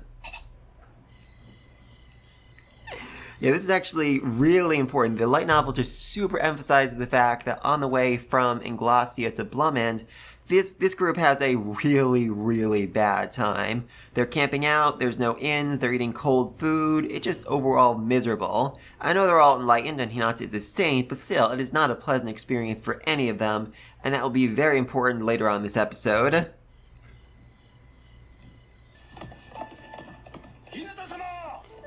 Yeah, also, Hinata can teleport. She has that power, she's just not doing it because she wants to be, at her full strength when she encounters Rimuru in case she does actually want to fight. Also, maybe she thinks it'd be a bit, I don't know the term, threatening if she showed up with teleportation literally right outside of his gates.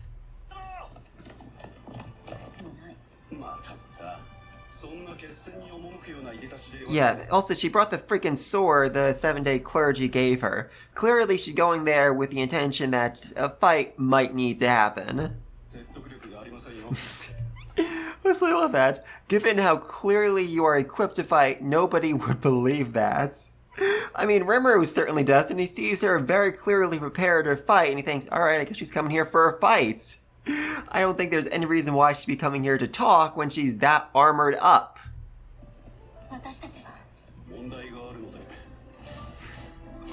Oh my god, they actually drew lots.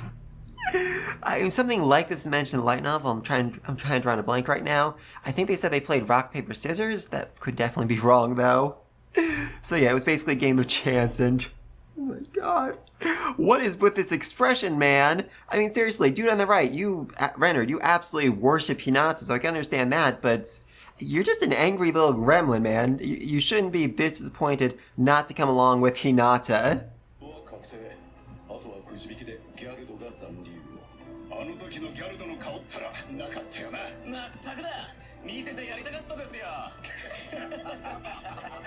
They really are friends. I mean, Hinata would kill any one of them if Luminous asked for it, but still, they are friends, in a way.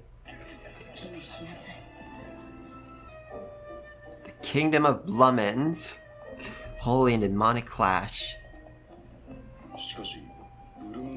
Yeah, Blumend is by all accounts, a backwater city, a small, small nation that doesn't really have anything going for them except, I think, intelligence gathering.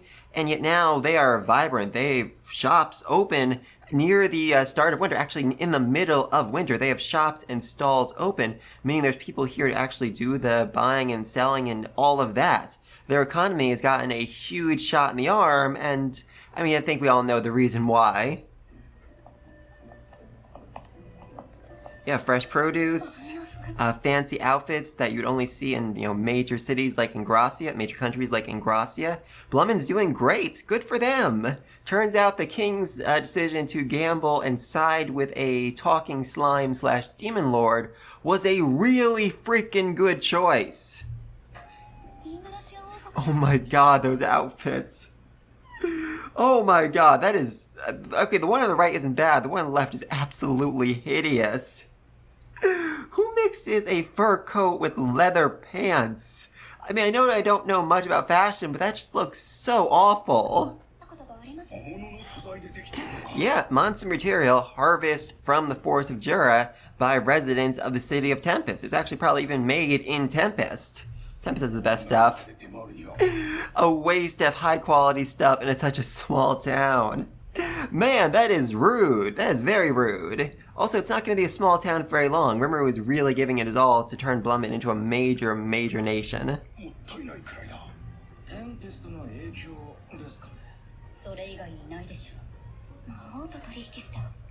Yeah, that's kind of a weird moment for them, as, at least according to their religion, these people have basically made a deal with the devil to get prosperity, to get, better, happier people. And that's like very, very evil. They've done something evil and therefore they should be punished. But they're all just, super, super happy about it. Yeah, happy, smiling children and families. I mean, that really goes back to something that Hinata said about Lubelius, the holy city, the whole country, I mean. Back there, everyone looks serene. They're alright. They're doing all good. But here, people are smiling, they're laughing, they are actually freaking happy, which is something, she's not really used to anymore. Also, I think this has some very traumatic flashback moments for Hinata for other reasons. Yeah, you're remembering stuff, aren't you, Hinata?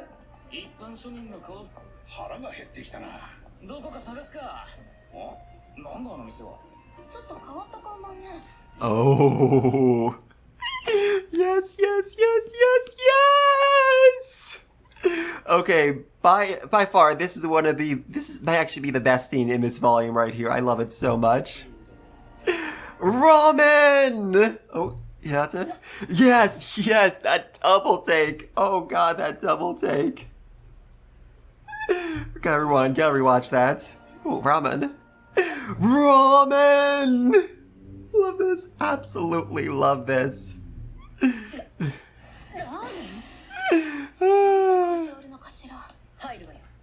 Yeah, she's serious. She is very serious about this. Because it's actually really important to mention here that there have been a lot of other worlders who have come to this world, but they've all been so focused on survival that they haven't really managed to make a major imprint in terms of the culinary arts. Also, just so hard to find the right ingredients needed to make something like ramen. But Rimuru is... Oh, he's special. And in fact, there's a whole bonus chapter of the manga that shows him investing in ramen, basically going to Mali and saying, I have this idea for a food. And I think he actually makes a franchise out of it. And he makes so much money as a result. In fact, that actually goes into his personal slush fund, because he doesn't actually like using the money of Tempest, even though that's all his money. He's like, no, that's for the country. I want my own money. That way I can just, go around having fun and doing wild, crazy shenanigans without feeling guilty. Yes, yes, yes, ramen. That is absolutely ramen. Oh god, they actually cut out one of the best parts, which was Hinata ordering it, because she was very, very clear about how exactly she wanted the ramen cooked. Like, going through all these steps, all the processes, all of that. Like, I don't even know enough about ramen to actually replicate what she said, but she was very, very serious about how she ordered her ramen. And then when everyone else asked, hey, Hinata, what exactly is ramen? She responded, oh, it's something you might have had difficulty eating. At which point, the light novel literally says they were worried that she was about to eat monkey brains in front of them. Oh god, I love this girl. Really though, they were talking about the chopsticks. Because, yes, Rimmer also brought back chopsticks. In fact, not only chopsticks, but breakaway chopsticks, because he's just so absolutely extra. And Rimmer was freaking on the bowl. The symbol of Rimmer was on the bowl of ramen. 照明まさにラーメンだわ。これは一体どういう食べ物なのですか？しかも割り箸。 Yes, literally breakaway chopstick. Rimmer went the extra mile for that. Which is just so absolutely insane of him. Seriously. He had people put in real time, effort, and energy into making breakaway chopsticks to create a more authentic feel for people who ate the ramen. The slime is just so extra, and I love it.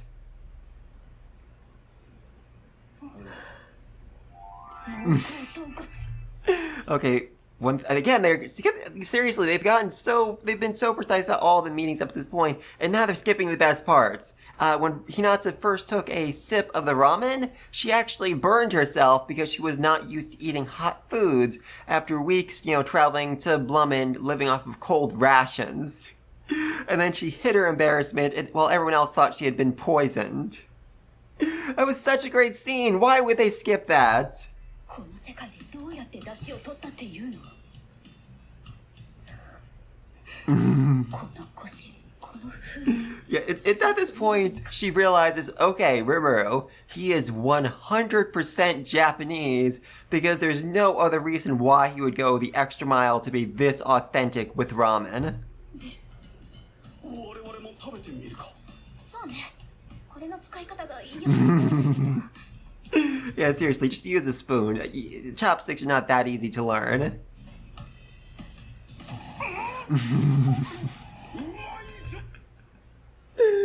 Tasty!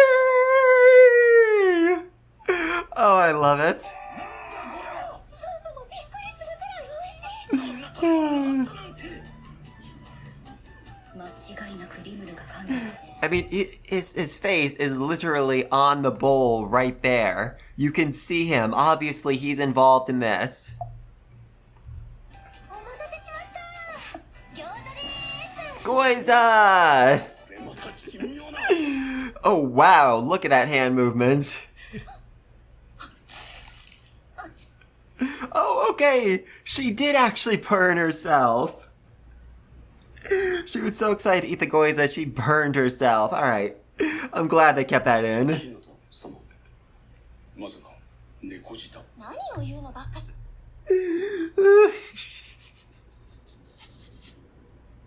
I mean, not as funny as I'm thinking she was poisoned, but yeah, that was hilarious. 天下の聖騎士団長にそんな弱点があるわけないですよ。レイテスの言う通りだよ。世界 Okay, no, this is actually way funnier. How can the world's strongest not handle hot food? I mean, she's literally a spiritual being. She's not even physical. I'm not even sure how she's sensing how hot could actually burn her like that. 今日で猫舌なんて。それもそうだな。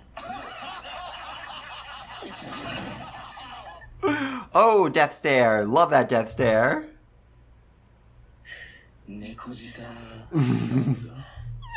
So she does have a sensitive tongue. But I think they actually said cat tongue, because I definitely heard the term neko. Though maybe neko means sensitive. I know neko means cat. That's literally all I know about Japanese. 私もいただきます。お俺も。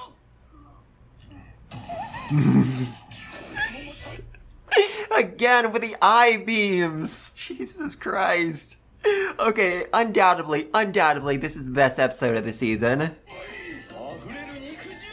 味の革命だ。ラスイチいただきます。 Oh yeah, you do not take Hinata's last goiza, man. Wow, that movement. これは私の獲物よ。 This is my prey. 美味しかったもので。 Oh, I love this. I absolutely love this. つい。足りないならもう一皿頼めばいいでしょ。餃子追加で。すいません、終わっちゃいました実はそれ魔王様から直 Yep, 々に a product directly from the Demon Lord himself. してもらってる新商品でしてだからまだ Actually, in the light novel, she says, apparently, actually, she says, like a whisper, actually, I heard that this meal was a fervent request from the Demon Lord for his dinner. But she says in kind of a loud whisper so everyone hears and like, oh my god, this is food personally designed by the Demon Lord. It must be the best food ever. I'm so curious. I want to try it. Because Rimuru is an absolutely fantastic salesman. が少ないんですよ Yeah, seriously, everyone's looking like, oh my god, food made for a Demon Lord, food made for a Demon Lord, I gotta try it. なるほどそう宣伝するように言われて And Hidamata even said, you know, she must have been, yeah, she must have been versed to advertise it like that. So yeah, she was intentionally saying it out loud so that people would get curious. Such a nice little detail. ごちそうさまとても美味しかったわよありがとうございます一応言っておくけどスープまで飲むと太る Did she seriously just say you're gonna get fat to this girl? That is so mean. Though it is true, Hinata probably won't get fat. I mean, like I said, she is a spiritual life form, so putting on weight seems unlikely, I think. I'm not actually sure. I don't think it's possible. Oh, that blush. Oh god, seriously, so happy here. I mean, I was so worried they were gonna skip this scene because, it, like I said, favorite scene in the light novel. It's just so fantastic. And now we get to the Great Forest of Jura, literally one of the most treacherous places in the entire world, an Eden of monsters, a place where even B-ranked adventurers can die at the drop of a hat. ジュラの大真理テンペストに入るにはここを抜けるしかないはずだが退屈になるほど会長だな Such a smooth ride, it almost bores me. Yeah, seriously. The roads leading from Blumend to the Den of Monsters is as well paved as the streets of Ingracia's capital, the most advanced city in the entire West, and yet this goes for miles and miles and miles. There's even road signs and fences, and I don't see it here, but the light novel mentions like actual gutters so that rain doesn't, you know, build up on the road itself.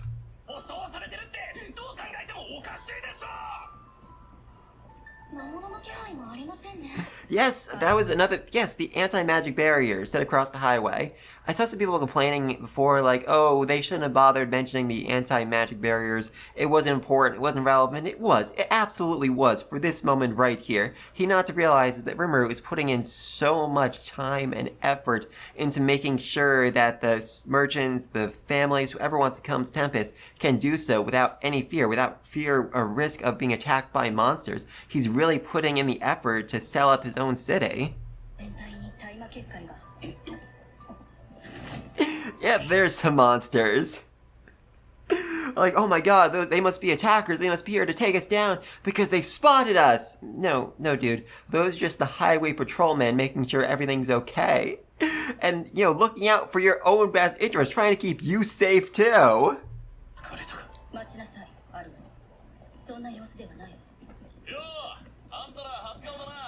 Oh my god, I love the uniform. I absolutely love the uniform. And the old dude in the back, he just looks like a grizzled old cop, and I love it so much. Of course, the dire wolves look a little scary, but also just so fluffy and adorable. そうかそうか大丈夫だとは思うが一応注意してるぞゴミは捨てない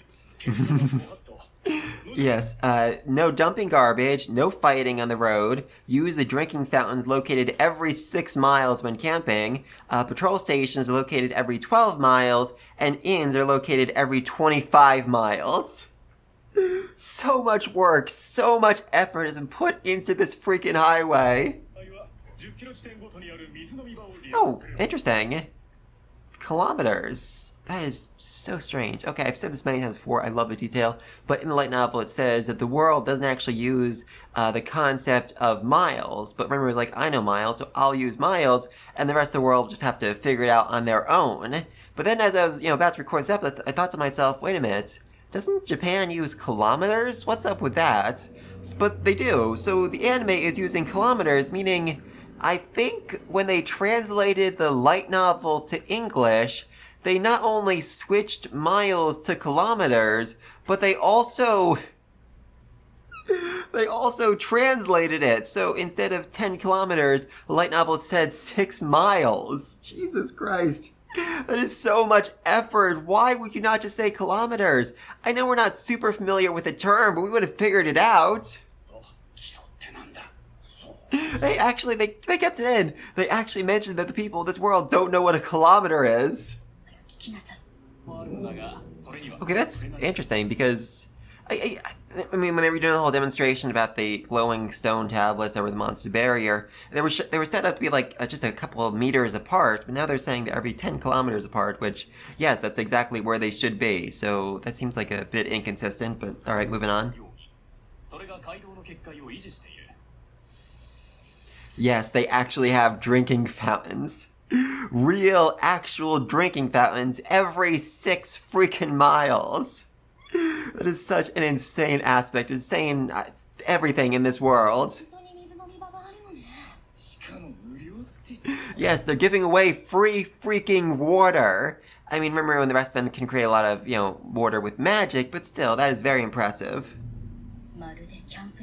Yes, it is literally like a camping site. Actually, Light Novel said it's like a camping site you would see off the highway in Japan, off of every off-ramp in Japan's highways, which really made me think, does Japan just have that many campsites? Is there literally one on every exit for every highway? Because I don't really think camping when I think Japan. I mean, I know there was that one anime about camping, but yeah, I have a lot of questions about that. I mean, I've read a lot of manga, watched a lot of anime, and camping sites located that frequently aren't a thing I've ever actually really seen represented, so I don't know, very strange. Also, they have like little overhangs in case you want to get out of the rain, which such a nice detail. Yeah, seriously, this is the point where Hinata actually gets a little bit irked because Rimuru is not only, thriving, succeeding, but he's able to go the next step. He's having such an easy time at it. He's able to focus on little things like making sure the campsites are set up properly or that the chopsticks break in half properly. She actually says, he makes it look so freaking easy.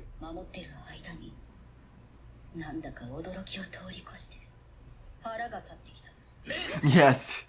Of course they're all like, oh god, what do we do to tick her off? But no, she's just irritated at how easy things seem to be for Rimuru. Oh, they're including this conversation too. Actually, in this conversation, Yukio even says that the cake they're eating now is because Rimuru imported rum to them, or exported rum to them.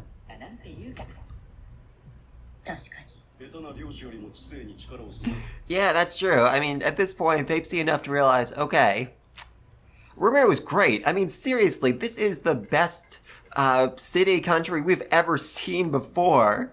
He's putting so much effort into making sure his people are happy and satisfied and that trade can come back and forth as frequently as possible. He's a goddamn saint.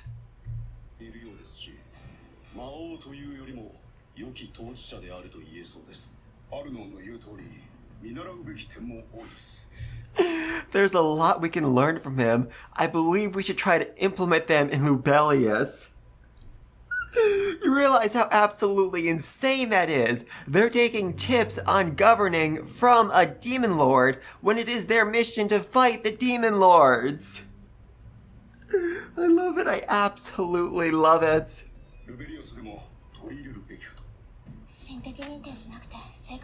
Yeah, that'd be really hard to take back. If they said he's a divine enemy, they can't really just go around and say, oh, actually, we made a mistake. He's not a divine enemy. without the church just looking absolutely awful. So yeah, now they're just hoping that Hinata can properly apologize to him and they can move on forward together as friends. Hopefully, maybe, probably not, but maybe. 魔王リムルが日向様の謝罪を受け入れてくれればいいんですがね。誠心誠意謝ってみるしかないわね。 I'll have to be as heartfelt with it as I can. She says that with the most placid face imaginable. それでもダメなら受けて立つしかないけど。この銀貨1枚がどうか10枚 Oh god, I love they kept this detail in here too. Basically, monsters don't really get money as a concept, so they actually have to work with humans who explain money to them, who give them on-site training. And you're not just seeing this, you're not just seeing humans and monsters working side by side, collaboratively, helping one another. And she thinks to herself, maybe my entire religion is wrong. I mean, not that far, but she does think she needs to reconsider Luminous's teachings. Because, yeah, this just fully breaks her entirely. This is not how things are supposed to be. Monsters are supposed to be evil, and yet now they're getting on-the-site training about how money works, so they could better run an inn together. Oh my god. お釣りが足りなくなってきたら両替所に行って補充してください。今さら一騎打ちだなんて。 He wouldn't! You must know that something's wrong here. You must know the message was way too short. You must know it was super suspicious that the Seven-Day Clergy brought that message to you like they did. Super, super suspicious. 日向の一団は予測通り今日の夕刻にはテンペストに達すると思われます。 How much time do we have left? Still good 10-15 minutes, so... I think we're going to end with the confrontation with Hinata, which, I mean, I would like to see what happens after that, but that fight is something that deserves its own time, so I'm perfectly okay with that being, you know, next episode, especially after this one gave us the ramen. Oh my god, I'm so glad they kept that in. さすがだな、ソエ。いえ、この程度。それよりも毒を持って日向を抹殺しておく。 Yeah, that was a thing. Zoe fully suggested poisoning her while she was at the inn. Because that would make things much, much easier. I'm not really sure what kind of poison would work on a saint, but, you know, Zoe's creative. He could probably figure something out. よかったのですからね。およそ2週間。その濃度が低いな。Oh. Are actually gonna get his backstory too? That'd be interesting. I mean, I guess we do have time for it. It would do a good job setting up next episode as we get right into the action. Curious. 日向様。七王の老子様。 Oh boy, okay, this is gonna be a painful scene to watch, but basically, rendered right here, he is the vice captain of the Crusaders and a holy wizard, meaning he's mastered a spectral magic, elemental magic, and spiritual magic, and even beyond that, he's also almost as skilled with a sword as well, trying to mimic Hinata's style, because he fully worships the girl after she saved him from the Demon Lord Valentine, the same Demon Lord who killed a lot of his classmates. So what's about to be said is really gonna rock him.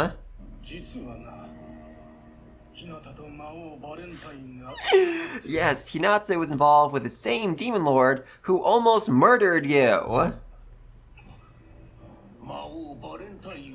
Oh yeah, we killed Demon Lord Valentine. We're the ones who did it. Jesus Christ, man.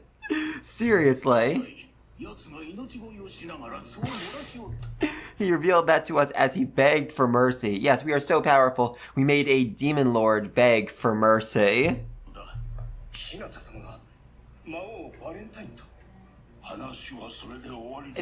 The important thing here is that it's not a total lie. I mean, technically, she is working with the Demon Lord Valentine, or she was before he was killed. That's part of the whole, you know, vampire secretly running the church thing. I've said this before, I've said it many times. The best lies are ones that stick as close to the truth as possible. You mix in a little truth, you mix in a little lies, people can't really tell which is which, and they're more likely to believe you.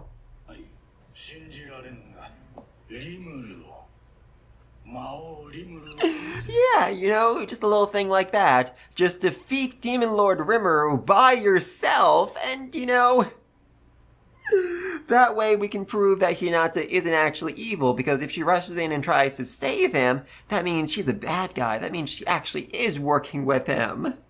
Such an absolutely stupid plan, but he is very desperate right now, and he would never doubt seven-day clergy, literal saints, not saints, let's just say saints among the religion, figures of fairy tale, of legend. I mean, they are some of the earliest members of the church, so therefore they are completely and fully reliable.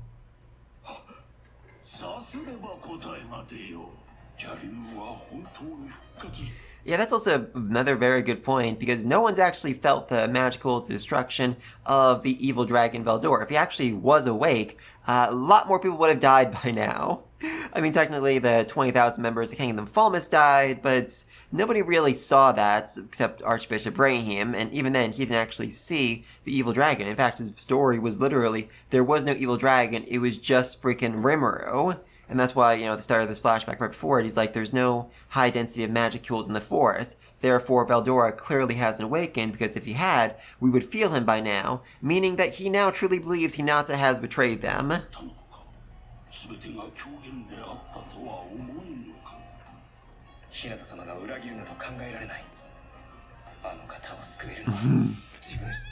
I'm the only one who can save her. I'm her knight in shining armor. Dude, seriously. You are being so pathetic right now. Oh, even the bow. Even the bow. Oh my god. I mean, like I said, Hinata saved him from Demon Lord Valentine years ago, and he was so moved by her skill and everything, they decided to move to the country, cut off all ties with his family, and become a paladin just so he could serve by her side. Also in the light novel, they accuse Hinata of killing Archbishop Brahim, which, I mean, yeah, that would honestly make more sense than them killing him. I mean, seriously, how exactly would you kill someone inside the holy country unless you were a member of the holy country?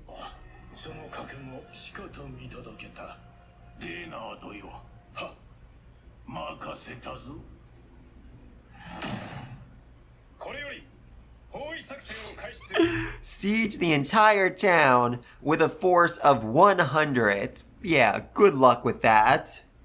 I mean, there were paladins here. Were there paladins here last time, or just holy knights? I think it might have been holy knights. Either way, Benimaru killed them all. Well, everyone killed them all, but Benimaru killed a bunch of them.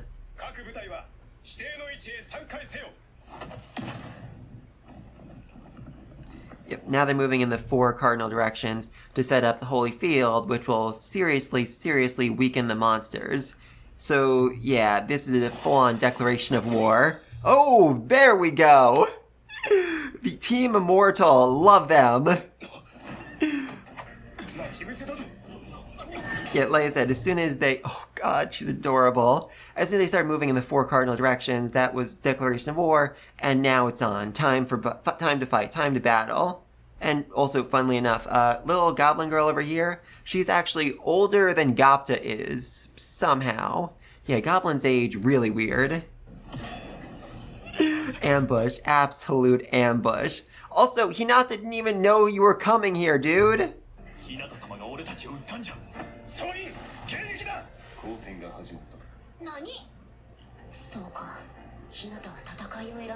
Again, Hinata has no idea these dudes are even here.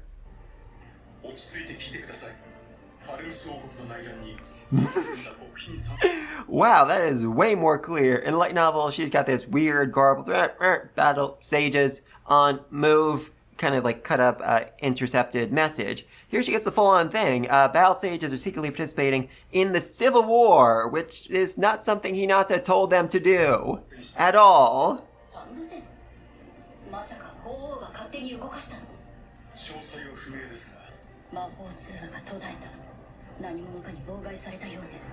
Actually, in the light novel, she had another call out to the Holy Emperor first, asking him, did you send out the battle sages? But either way, Rimuru saw that there was a magical call going on and blocked it, because, yeah, there's no reason to let your enemy communicate better with one another.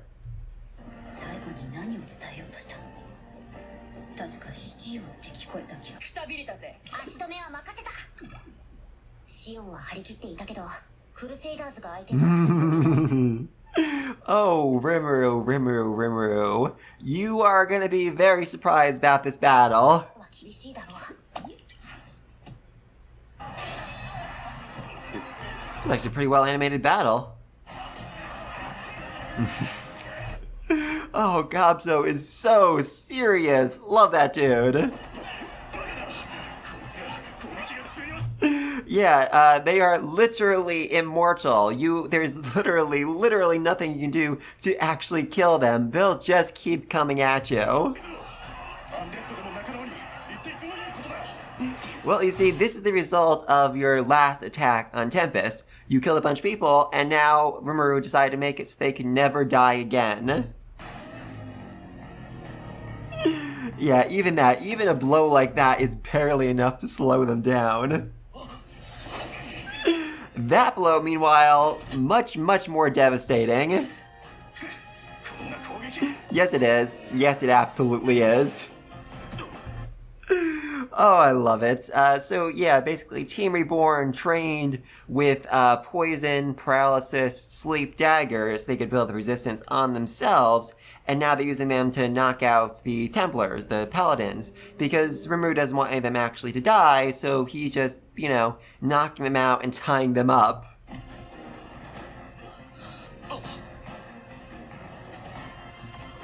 God, that's terrifying. That is so terrifying.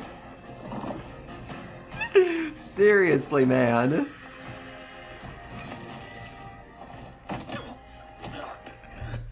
They're all just in a big pile. Oh my god.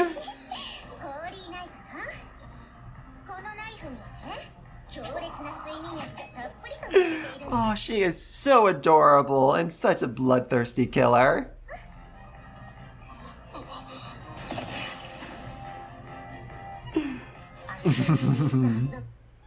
Yeah, sorry, Rimuru. Team Reborn is way stronger than you expected.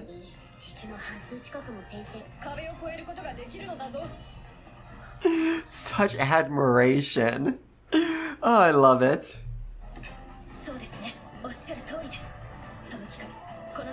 Also, in the light novel, Gabwa, is it? Yeah, Gabwa. It's like, wait a minute, at the meeting we said we were supposed to hold them off. Well, Gobzo responded, wait a minute, she told us we had to win at all cost.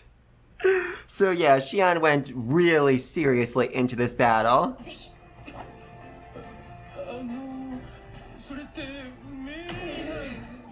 Yeah.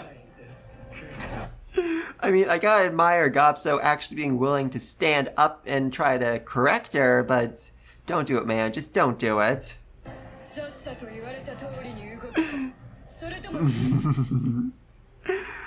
Also, Xian has become self-aware enough that she realizes that her cooking can actually be considered a punishment for some people. Or all people.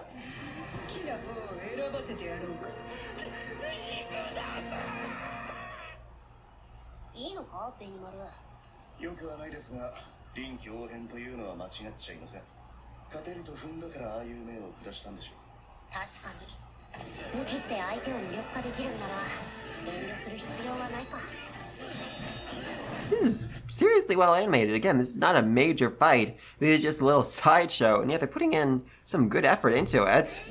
I guess this is where all the season's budget went. Yeah, sorry man, that's not enough to stop him.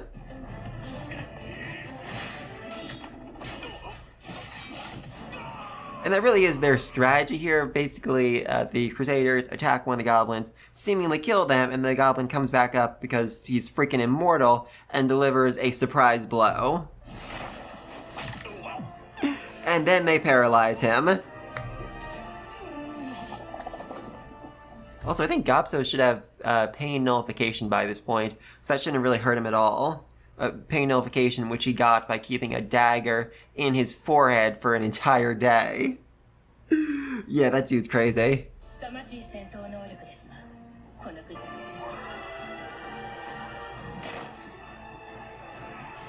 Yeah, Hinata, I'm sorry to say, things aren't going exactly as you planned. Seriously. Oh, that look of shock, that look of horror. Just like, how? Why? What? Oh, I love this girl.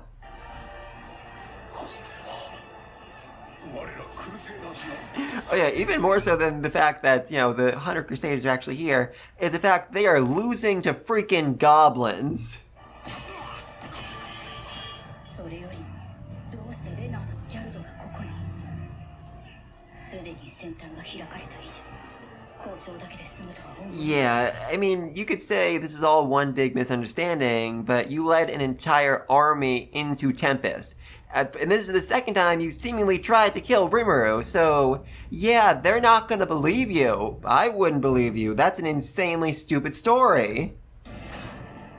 リムル俺は三重士それに王がいや鬼人ですか違うわねあれは鬼よ聞いたことがありません。神通力を操る土地神級の魔物だと。実際にはオーガの進化系統の一つらしいけどそこに至る者はごく少数 And Rimuru has 2 of them. 3 of them? I forget if Xion and the other guy turned to Onis or not. They might still be Kijin, but I'm not sure. 級の危険度だと認識しなさい Actually, they're a bit more than special rank territory. In fact, it's even said that Benimaru and Xion could both become demon lords if they wanted to, and, you know, they weren't serving Rimuru. 王の領域我々は招かれざる客ってことですねこっちの部下も4人偶然じゃないリムルが数を合わせたと考えるべき Yep, Rimuru planned out all of this. Sort of, you. 俺とお前の一騎打ちでなそうねあなたは私との一騎打ち No, he really, really didn't. And you should have figured out by now that he didn't want to fight. You're the one who literally led an army here. I know it wasn't your choice, but there's no way he's not going to think you want to fight after seeing this. 飛んでいるのだったわね邪魔はされたくないということなのかしら第二部隊敵を森へ追い込め地形を利用しろ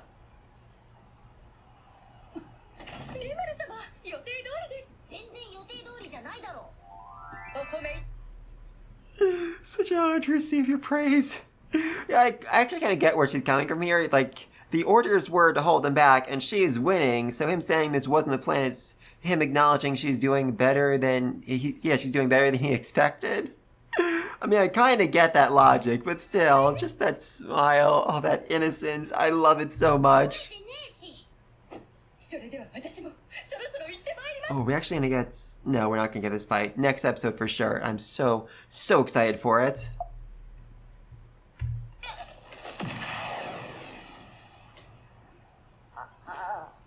Yep, Xion just flew, by the way. She jumped so hard, she actually flew across the battlefield.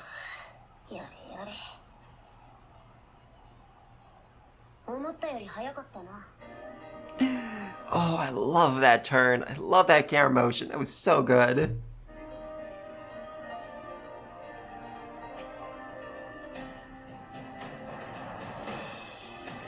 Hair blowing in the wind. Oh, God. Oh, I love this. Absolutely freaking love this. Alright. Holy mother of God. That was, yeah, undeniably best episode of this entire freaking season. So good. Hinata's Travel to Tempest. Hinata, you know, really reflecting on all the things Rumo's talked about this season. And then the battle. Team Reborn versus the Paladins. Absolutely crushing the Paladins. And also, like I said, oh, wow, I actually noticed that before. So this is basically a scene from that special chapter of the manga I mentioned where, you know, Rimuru and Molly work together to actually make ramen. And the detail I love so much here is in the background, you see a fish dude who was upset when he ordered fish ramen and found out it had fish in it because he thought it was ramen meant for fish. Though he didn't mind it that much because he also eats fish despite being a fish, so... It was such a weird scene. Such a weird scene. Anyway, though, yeah, this is the goblin that Rimuru used to actually invent ramen and to perfect all different variations and whatnot. And him and Molly are smiling because they made so much money on it. Seriously, Rimuru literally introduced a ramen franchise into this world.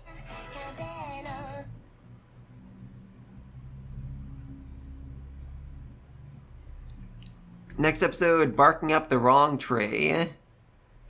Which does make a lot of sense. Alright, so like I said, the greatest episode we've gotten this season. Greatest episode we've gotten this series? I mean, certainly like top 5 for me, absolutely. We got Hinata's trip to Blument, which was cold and miserable and just awful. And then her trip from Blument to Tempest, and it was wonderful. She stayed at fancy inns with fancy baths. She ate great food every day. There were rest sites. There was free water. It was all so amazing. And she realized, oh my god, Rimuru is actually a really great guy. I'm so glad I didn't, do something stupid and start a fight with him.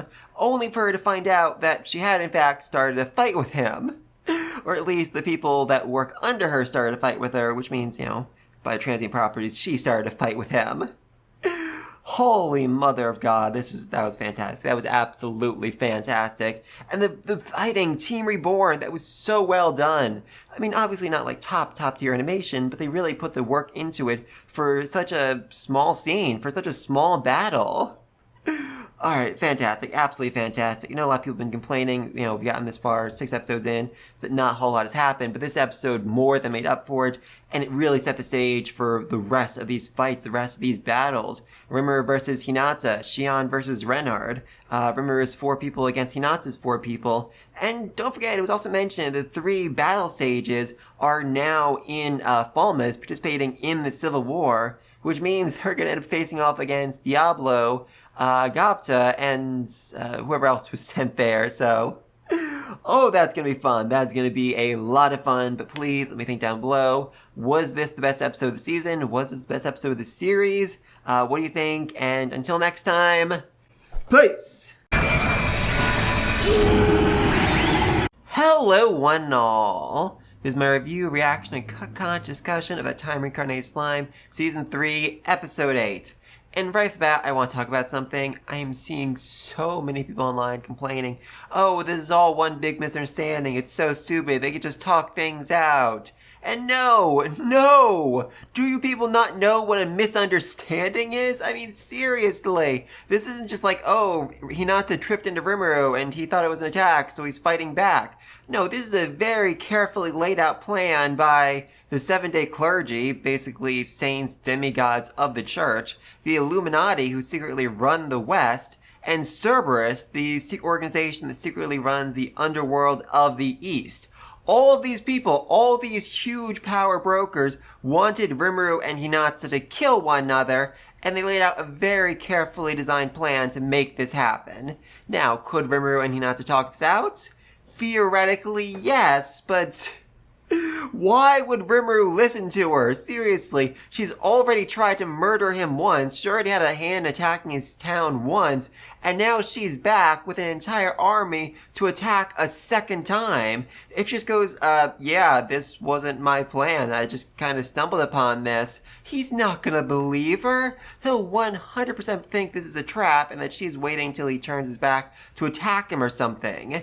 Or at least that's what Hinata thinks. I mean, Hinata has no reason to think that Rimuru is willing to actually listen to her. Rimuru is admittedly somewhat willing to listen, but because Hinata doesn't think he's willing to listen, there really is no other option other for them to fight. With Hinata thinking, okay, you know what? If we fight, and I win, and I beat him handedly, then I can say, oh, no, I wasn't actually planning on murdering you, and he'll actually believe me. But if I lose, that basically means war against an entire country of very strong monsters, and I don't actually know if we, the church, could beat them. Especially if he has Veldora on his side, so really the only option right now is for them to fight. I mean, it also helps that Hinata got Rimuru's modified message saying, hey, let's fight, so she thinks all he wants to do is fight. And really there was a much longer message that was deleted by the 7-day clergy. But anyway, let's get started in 3, 2, 1. This is a very interesting place to start things off with the arc, as described in the light novel. This wasn't exactly here, there's a few chapters on the road, but I guess it makes some sense. Let's start the volume, and yes, also, Luminous is naked for this entire scene. It is super weird and super messed up.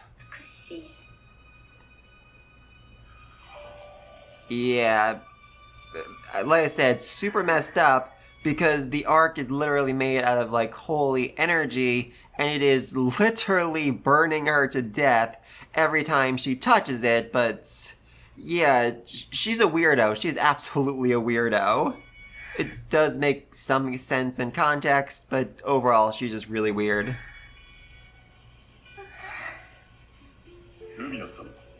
Yeah, my man, you do not interrupt Luminous's time with her, figure in the arc while she's burning herself. That's her private time, man. Seriously, so show some respect. 魔王リムルとの禍根を断つべく港が毒だ I love that. I mean, seriously, that is literally the exact opposite of what Luminous told Hinata to do. She literally said, under no circumstances should you fight Rimuru, and now, she went off to fight Rimuru, and apparently never actually told her god. Yeah, that might sound stupid, but the god is very absent from the day-to-day goings-on in the church. It's mostly a food bank for her. And this right here is, I believe his name is Gunther, and basically how it's set up is Luis runs the face of the country. He is in charge of all the humans, all the matters involving that, and Gunther runs the underworld, which is all the thousands upon thousands of vampires that live underground. That's his job. So they have, divided roles, and they're very competitive because they are both super, super loyal to Luminous. Think of it like Xion and Diablo, only they're both super competent.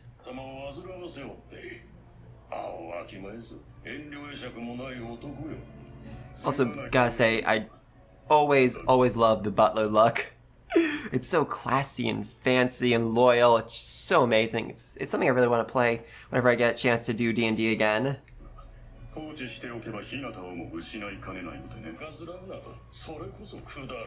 Yeah, like I said, Gunther's job is literally taking care of the vampires, so he does not care about humans at all, even Hinata.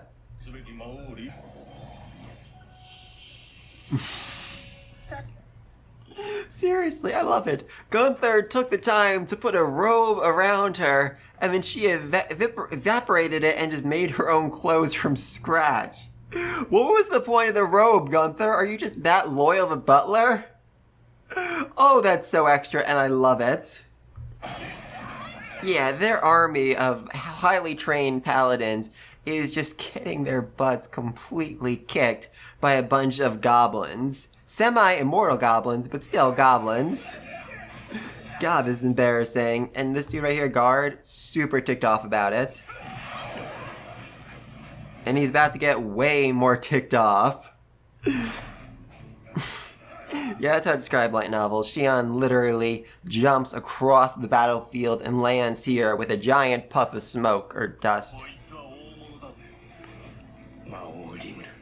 Yeah, he actually thinks that Xion is Rimuru because she is just that freaking strong. She has every right to call herself a demon lord if, she wasn't working under Rimuru. She could join the council and nobody would really complain all that much.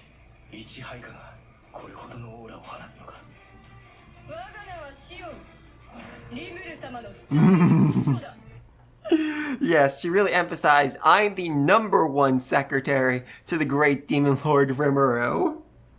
I love it. I love how absolutely petty she is about that. How much she needs to basically emphasize that she is above Diablo. Even Reynard thought it was weird, like, why is she emphasizing first secretary so much?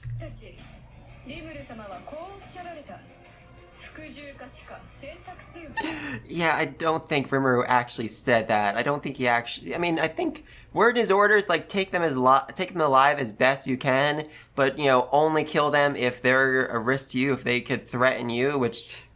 Yeah, spoiler alert, these guys cannot threaten her at all. Oh, I'm excited. I said this last episode, but this is really one of my favorite fights in the entire series. Oh, Xion's fun here. Xion is so fun.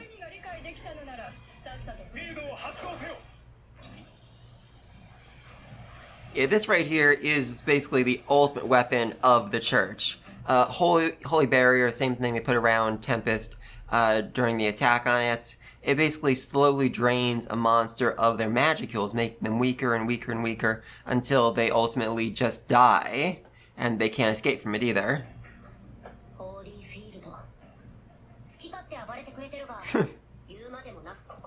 Yes, it is Rimuru. I mean, he has every right to look at the situation and think to himself, okay, there's no explanation for this other than Hinata invading me, other than Hinata trying to kill me again. 時点でお前たちに害ありと判断できる。先制攻撃を許す。 Yeah, that is very logical, Rimuru. それが当然ですよね。 Even Hinata agrees. Even Hinata's like, yeah, you know what? I fully understand. If I was in your shoes right now, I would come to the exact same conclusion. けれどなぜ And I have no idea why Reynard betrayed me, why he disobeyed my orders. I mean, even she knows that's not a good excuse. Even she knows that Rimuru was unlikely to believe that. うちの副官が命令違反をしたのか私にもわからないのよ。よく言うよ。レイヒムを殺して。 Yeah, that's also something Hinata doesn't know about. Archbishop Brahim was murdered, and Rimuru thinks Hinata did this to frame him. Which, again, perfectly logical conclusion to come to. なすりつけようとしたくせに。レイヒム。ああ、そちらに呼び出されていたファルムスの大司教だよ。死んだ。殺された。 This is the point where Hinata, I think, starting to realize, okay, I get it now. I've been framed. The Seven-Day Clergy that set me up probably should have seen this coming earlier. And this is probably where she had the best chance of actually talking things through, actually explaining things. But again, she has no reason to think that Rimuru would actually be willing to listen to her, especially since she didn't listen to Rimuru in their last fight. そういうことね。俺。 そうかよ。 Yeah, that's smart, starting a fight right here and now while they're still trying to negotiate. Admittedly, this dude, whose name I can't remember, wasn't actually trying to hit Benimaru, but he also wasn't expecting Benimaru to be able to block that attack. Yeah, he's strong. He is really freaking strong. 交渉を邪魔したくなかったからな。少し脅すつもりだったが反応されるとは。邪魔をしたくないというのは同意だが。話なら向こうで聞こう。いいだろう。お待ちなさいな。 Yeah, I mean, Rimuru brought 4 people here exactly because Hinata brought 4 people here, and they can all pair off and go fight. いくつでしょう。仲間の心配してる場合じゃねえんじゃねえの。 Yeah, Biscuiteers, they are very famous and very powerful. It's actually hilarious because Benimaru is, way stronger than they are, but because they are more famous, because they are more well known, these idiots are more afraid of the Biscuiteers than they are of Benimaru. しばらく私たちが相手をして差し上げます。 Yeah, and that just leaves these 2 to go fight, which is... Yeah, that's something else entirely. Oh my god. Yeah, I really hope the anime shows their fight. I think it was only mentioned in, like, a side story that... I forget exactly where. I know it wasn't mentioned in this volume, but I really hope the anime shows it.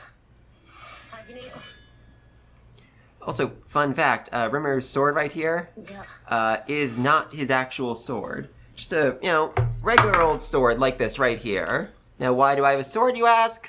Who knows? Anyway, Rimuru's actual sword is with his blacksmith, with Kurobe, and it's being upgraded, modified, turned just top tier. But because Rimuru wasn't in a real rush to get it back, he forgot to grab it before this fight. Which is definitely unfortunate, and definitely puts him at a bit of a disadvantage.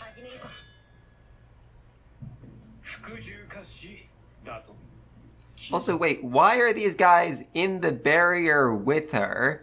The point of the barrier is you're supposed to be outside of it so that you can slowly drain the monsters of their life. You aren't supposed to be in the barrier with the monster you're trying to drain. I mean, the spell's not going to actually affect them, but still, that's a very dumb idea on their part. Also, this dude has had the exact same position in every shot so far. いや、そのさらに上位種、鬼か。魔物風情が好き勝手なこと言いやがる。鬼ならば少なくともカラミティ。いや、むしろ土地神に近い。 There's also an interesting detail mentioned in the light novel. Like I said, she could become a demon lord herself, but Oni are often worshipped as regional gods. And as long as they don't call themselves gods, the church is like, yeah, whatever, do whatever you want. But the second Oni says, yes, I am a god. The church is like, all right, we gotta go exterminate him. And they send out a force to wipe him out, because one of the major tenets of the religion of their church is there is no god other than Luminous. And they are very strict about that. Yeah. Oh, that's ominous. I am a wicked Oni. Terrifying. Utterly, utterly terrifying.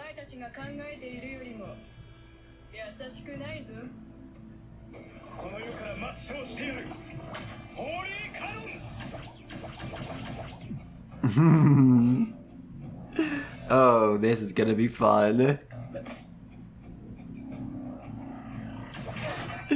Yeah, for the record, that shouldn't be possible. Like, at all. Holy Cannon is the number one enemy to monsters. It obliterates them, destroys them, leaves nothing left of them, and yet Xion just batted it away like baseballs. Yep, that's what she just did, because her sword is actually able to repel holy energy, which is a crazy rare ability for a sword to have. In fact, in the light novel, it's even crazier than that, as she takes the blow into her body, redirects the holy energy, and then shoots it out of her sword, which is literally impossible, but she just did it like it was nothing. Yet, despite how Xion might act, she is incredibly skilled, and pretty smart when it comes to combat.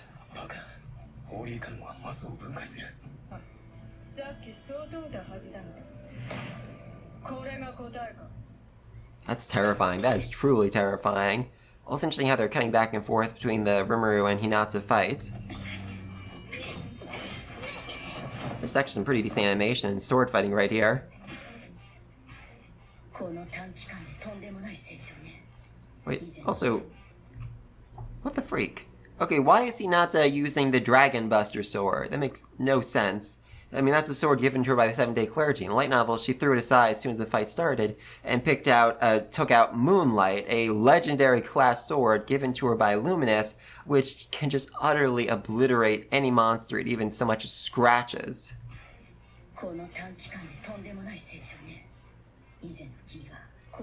This is actually a really interesting thing. Her usurper skill lets her either steal or copy somebody's skill, but it doesn't work on anybody who is considerably weaker than her, and it only sometimes works on those who are stronger than her. But if somebody is stronger than her, she can keep using the skill over and over again to eventually steal or copy their skill. However, if somebody is truly beyond her, like for example Luminous, the skill is blocked, meaning, yeah, no good, you can't copy it, they're just way beyond you. And when Rimuru and Hinata first fought, the skill wasn't applicable because Rimuru was too weak. But now it's being blocked because Rimuru is way too strong, which really goes to show just how insanely powerful he's become over the last 3 months or so. Yeah, also she has the Measure skill, which allows her to gauge her opponents, and it's saying not applicable. Basically, he is too strong to actually be measured. So basically, all of Hinata's skills are telling her, girl, you gotta run away because this dude can kill you very easily.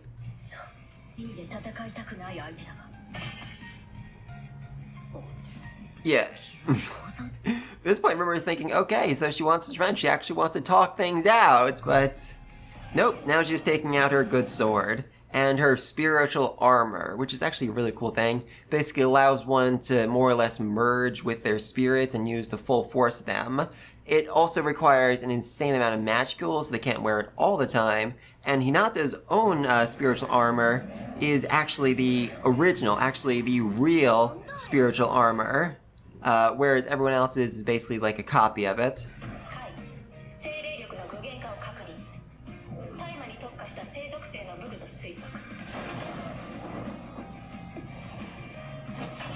Oh, that's cool. Okay, I actually really like that design. Oh my god. And, okay, here we go. This is her actual sword. Oh, that was beautiful. Let's rewind. I want to watch that again. Oh, I love that. Absolutely love that. So yeah, now Hinata is fighting seriously for real. 純粋なる力と力の勝負。リムルはさっき伝言を受け取ったの Girl. かと聞いてきた。つまりそれは No, no, no, no, no. Okay, so, I mean, you could argue this is a misunderstanding, but still, it's not like Hinata is just seeing the fact and be like, oh, it's A instead of B. No, everybody, all these powerful forces are forcing her to see it as B when it's really A. She's being tricked, she's being manipulated. It's not so much misunderstanding as she is being, used as a weapon against Rimuru so that she or him will die in this fight. 白黒つけようという誘い。ユニークとは一線を画す。 Yep, legendary class sword, above even unique. Strong, very, very strong, and I absolutely love the design of it. Oh god, these curves right here, it's so beautiful. ユニークとは一線を画す。レジェンド級の剣と推測。だよな。改めてこの女、隙がない。こんなことなら俺も専用の刀を黒で。 Yeah, like I said before, this is not Rimuru's actual katana. This is just a backup he had lying around. So all you can do this moment is basically coat it in black flames to make sure it doesn't, shatter as soon as it touches Hinata's sword. 準備はできた。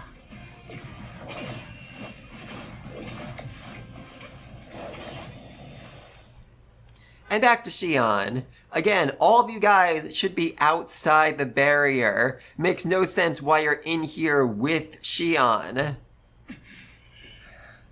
くらいで優位に立ったつもりか。 I mean, he is right to be a bit self-righteous here because the barrier, the holy field, flow barrier, whatever, it gets stronger over time. It drains more and more of a person's magicules, meaning they will get weaker, meaning if they hold out long enough, Shion will eventually die.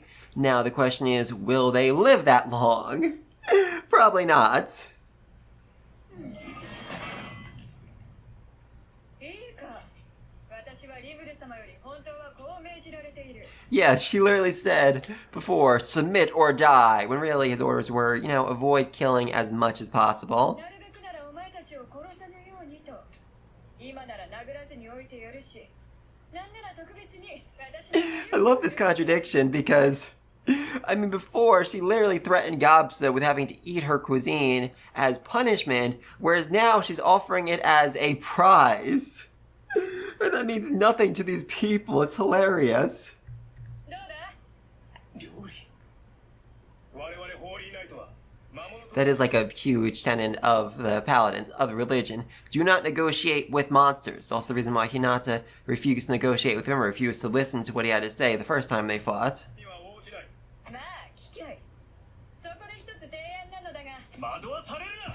これ以上奴の妄想。 Oh, come on.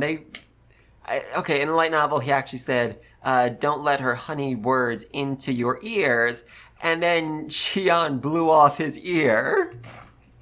Good freaking lord. Yeah, like I said, this barrier, it's actually weakening her. It's making her weaker every single second. So this is her in a heavily weakened state, able to throw a rock with enough force to blow off a guy's ear and then destroy the boulder behind it. I mean, they got on like their spiritual armor too, but there's not a whole lot it can do against a force that strong. 人の話を聞かぬ耳など必要あるまい。 God, seems to me you wouldn't be needing your ears anyway. Oh, he is so mad. He is so mad, and I love it.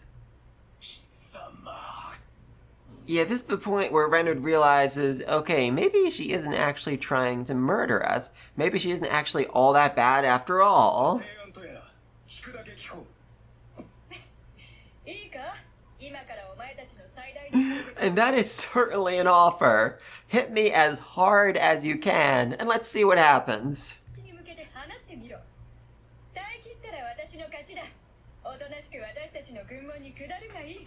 I mean, that's certainly a good way of breaking their spirit, of showing that they are literally incapable of hurting her.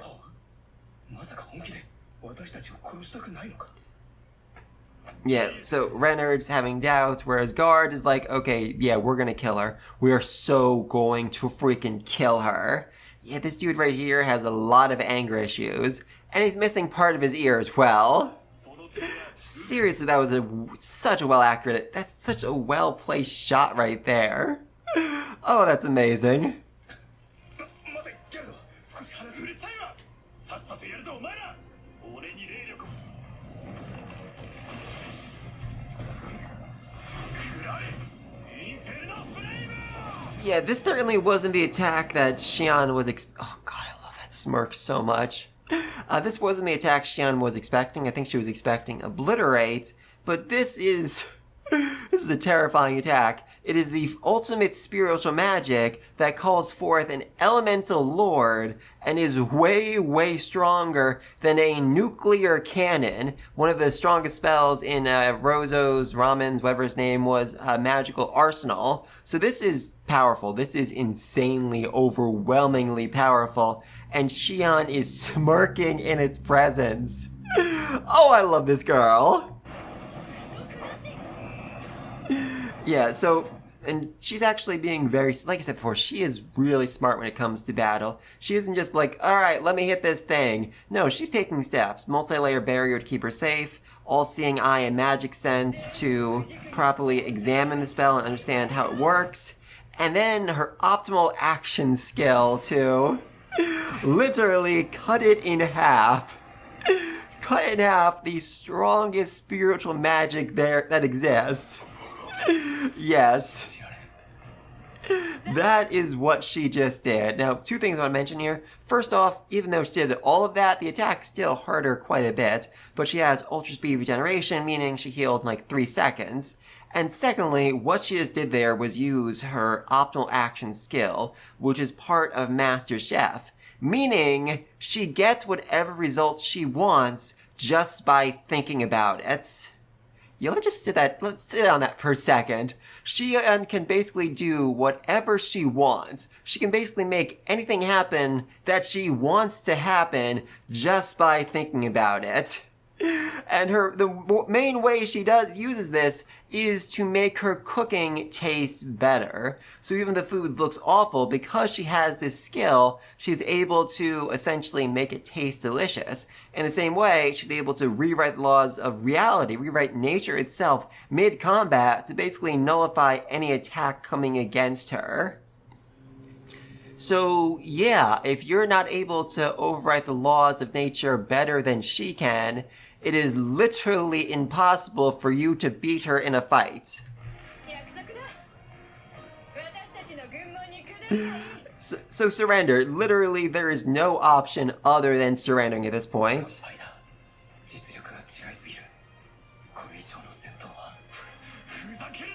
Whereas Guard is like, no, I'm going to keep fighting, even though it is obvious we are all going to die if we try anything else against you. And again, he's not entirely wrong, because the Holy Field does basically mean that, you know, she's getting weaker every second, so eventually they will win, but by the time that actually happens, she'll have killed them all with rocks.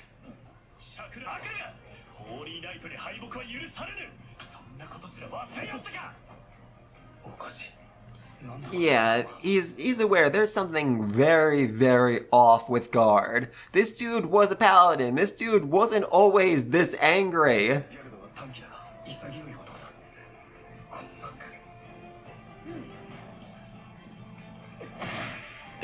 Yep, there we go. Xian just broke the holy barrier with her sword. The ultimate tool in the arsenal of the paladins was just shattered by a monster. Again, not possible. There is no way that can actually happen, and yet it just freaking happens. So, yeah, am I dreaming? So she is just doing such a great job of crushing their spirit, of crushing their desire to keep going, because they realize she is in every right deserving of the name God, demigod, whatever. That's how insanely broken she is. Yeah, I love the twitching his eye. How can a monster break the holy barrier? Oh, this broke him. This utterly broke him.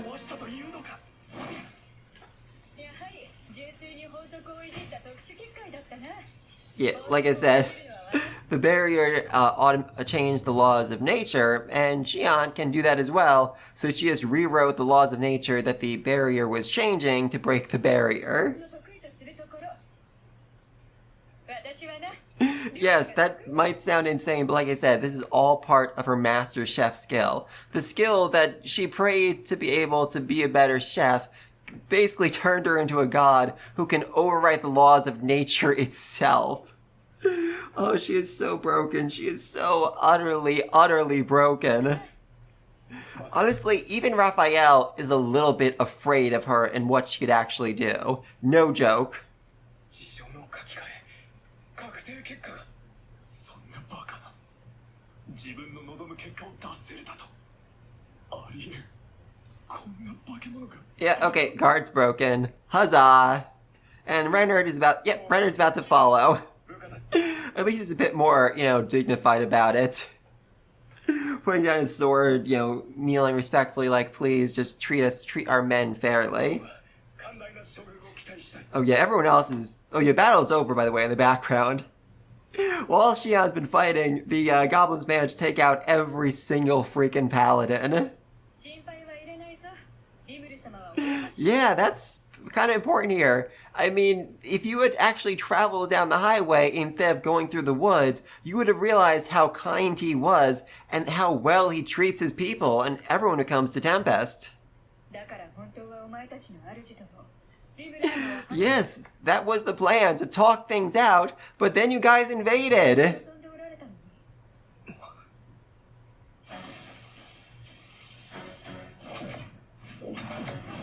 I love this fight. Yeah. Remember the orders? Remember what you were told? Hinata and Rimuru are working together. If that was the case, why would they be fighting right now? Why would she not have joined his side and taken you guys down?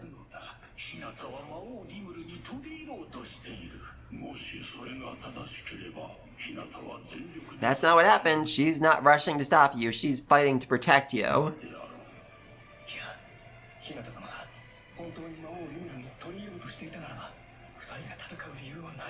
Exactly! Why are they fighting? If they wanted to talk, why are they fighting right now? I think you should be able to figure this out on your own, dude.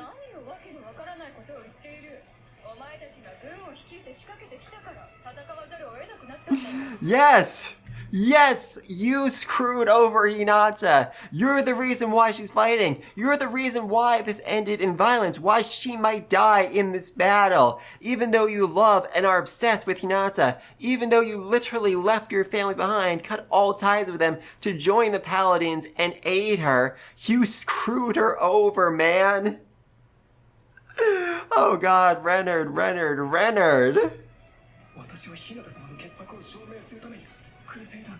Yes, exactly! Yes! This is your fault, man! I know you were tricked, but this is still absolutely your fault! I'm sorry, man. You can't get involved. It's too far gone. Nothing you could say could actually explain to them, hey, yeah, this is my fault. You guys shouldn't fight anymore. Why would Rimuru believe that? God, such a good fight. Something else I need to mention here, I'm not sure if this is actually going to be said, but Rimuru's mind acceleration lets him think 1,000,000 times faster than normal, whereas Hinata's mind acceleration lets her think 1,000 times faster.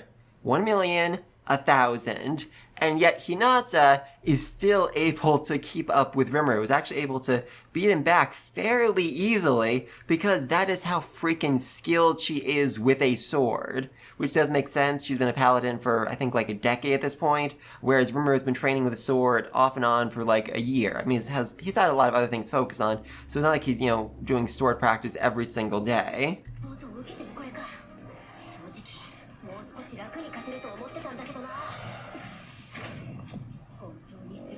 Though, even though, Hinata's doing a fairly good job of pushing him back, she's also incredibly impressed by how strong he is now. In the last fight they had, she was not even close to being serious, and she still kicked his butt. Whereas now, she's going all out. It's actually said in the light novel that her mind's accelerating so fast, it's bursting the capillaries in her head, and she's forced to regenerate them again and again and again. She's literally pushed herself beyond the limits of humans. Even though she's a saint, she's pushed herself beyond the limits of the human boundary to be able to keep up with Rimuru.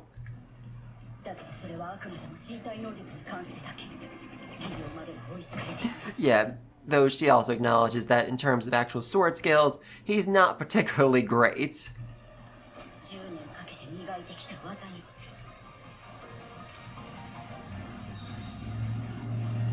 Though the sword skills definitely remind her of Shizue, which is a whole lot of trauma for her. Yeah, for the record, her whole time with Shizue, it was a month. She spent 1 month with Shizue, and that was enough for her to form a lifelong connection that, led her to seek revenge against Rimuru for killing her. Because Shizue was the only person in this world she actually opened up to, the only one she was really honest with.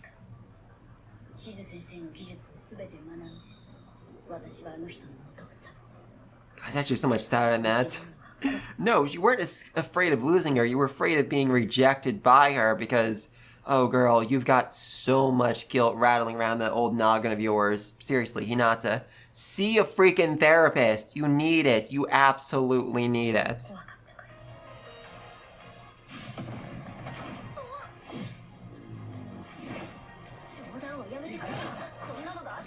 Yeah, God, I love that he lost his coat. That's such a great shot. Oh, really shows the battle progressing. And yeah, Rimuru is very much on the defensive here because that sword, Moonlight, is packed with so many deadly magicals that one good blow won't necessarily kill him, but it'll cost him so much to regenerate that it'll basically put him out of the fight.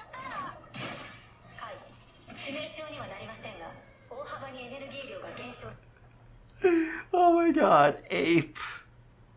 A leaking balloon, that's how they're showing this.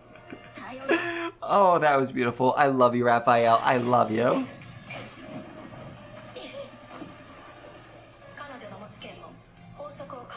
Yeah, so basically her sword does exactly what Shion's skill does. Overwrites the laws of matter. Meaning it can break barriers. Meaning, yeah, all of Rimuru's defenses, even his ultimate skill that provides him a barrier, can't really, protect him against this thing. That's honestly not a bad plan because, Rimuru isn't actually a breathing organism. He doesn't get tired, doesn't get exhausted, and he has an insane amount of magicals, meaning he can keep fighting for hours, days, whatever. Whereas Hinata is still technically human, so sooner or later she'll get worn out and need a break, need to stop, and then he can win.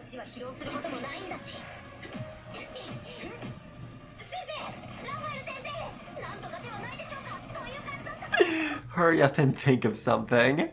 Well, Rimuru, Raphael is going to prove her worth once more. Don't worry about it. Yes, predict future attack learned.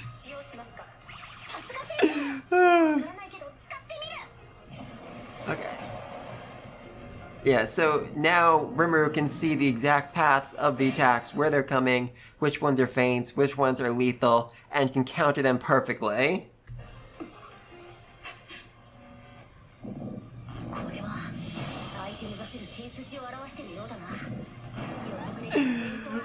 God, that's beautiful. Yeah, so now her swordplay doesn't mean anything. Even though she is way more skilled at sword fighting, it doesn't really mean much if he can predict her attacks and counter them perfectly.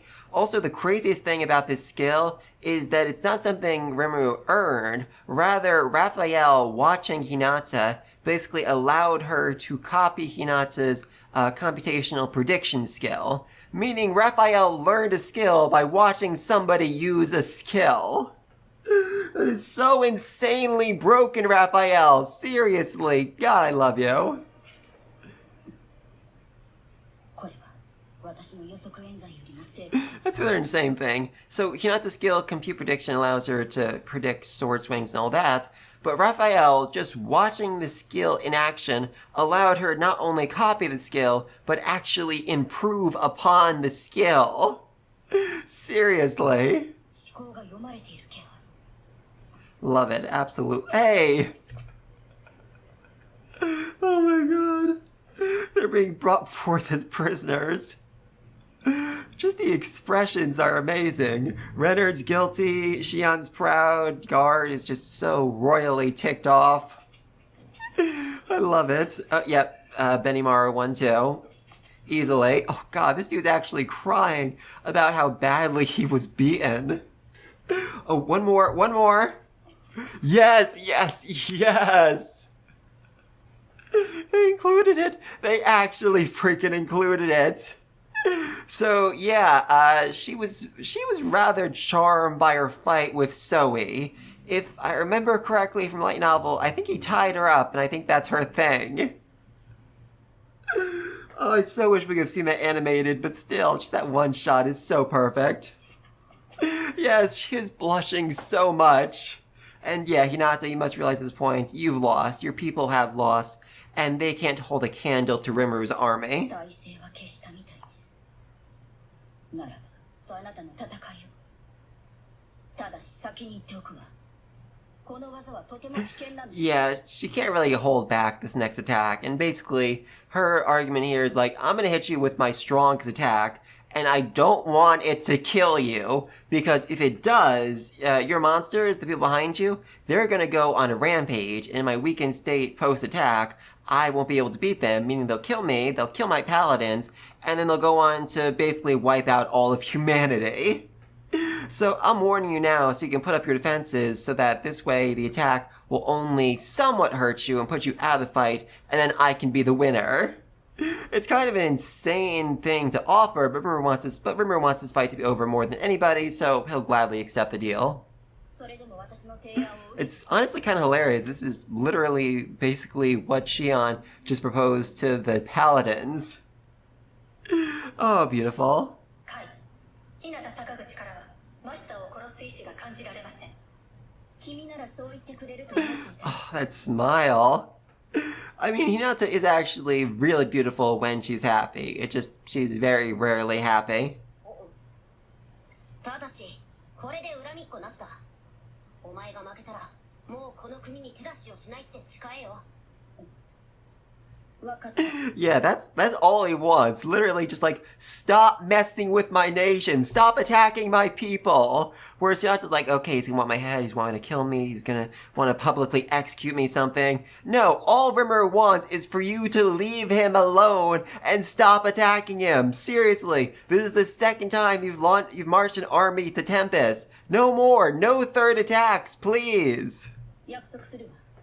君が望むから一騎打ちに応じたまで。 Yeah, this is the point where... Oh god, this is the point where Rimuru realizes, okay, something really weird is going on here. And they could potentially talk things out now, but they really both want to be on the upper hand when it comes to negotiation, so the attack is the best way to, actually make that happen. If Rimuru manages to withstand it, then he can, get more out of the bargaining, whereas if Hinata manages to win, then she can get more out of the bargaining. I think right now she's more focused on making sure that her paladins aren't executed, imprisoned, whatever. 今後のことを話し合いたいと思っていたし。欲しいが、納得がいかないのなら相手してやる。 Yeah, Rimuru literally said, I want to talk things out, but the message Hinata got was, I want to fight. Which, again, not so much a misunderstanding as them being intentionally pitted against one another. 迷惑をかけないように、俺とお前の一騎打ちでしょ。よく考えてみてくれ。それじゃ、またな。 It was such a friendly message, seriously. Oh my god. 敵の感じに結んだと思うけど、決して一騎打ちを望む。 Yeah, so at this point, Rimuru realizes, okay, Hinata didn't know about Rahim, and the message she got was apparently different from the one that I sent to her, so something very finicky, something very flicky is going on in the shadows right here, and I should probably be concerned about that. でたわけじゃ。では行くわよ。我が目が君にこれを見せて。簡単に真似されそうで嫌だったんだ。 Yeah, really. Basically, she knows that if she uses attack and it misses, then Rimuru would just be able to copy it, learn it, and use it against her. だからこそこれで決める。 Melt Slash. Oh god. Yeah, that's panic right there. You can actually hear the panic in Raphael's voice.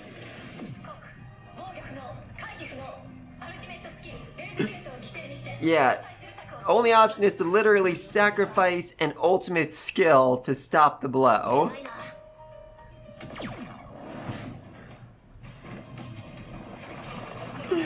Good freaking lord. Oh god, Shion, the smile. Oh my god, the smile.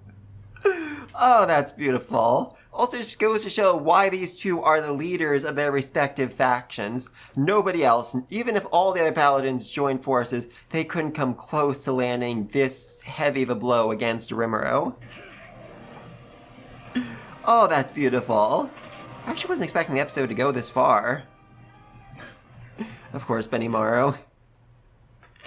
Oh. Yeah, there's nothing he can't do. He took that blow, and he is perfectly, perfectly fine. Which, of course, helps his, raises the morale of his allies, but the paladins are terrified. Utterly, utterly terrified. Alright, so, he took it standing. It still knocked him off. It still, made him fall over, but he still took the blow and he's alright. Oh, God. Happy, smiling Hinata is the best. I love it so much.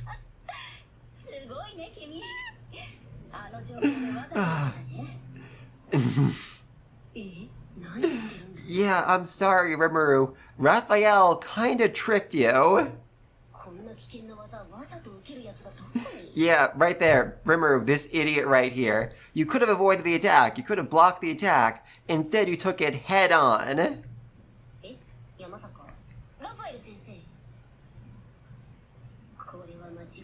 Yeah, she wanted to absorb the attack, so she forced him to take it on. As insane as that is. I want to rewind though, just, oh god. I love Happy Hinata. I love Happy Hinata so much. Yeah, that attack literally drained her entirely. There's nothing else she can do. She can't even move.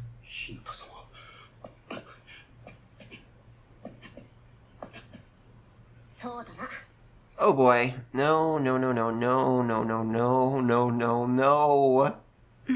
Seriously, Hinata, why did you even bring that freaking thing? Why?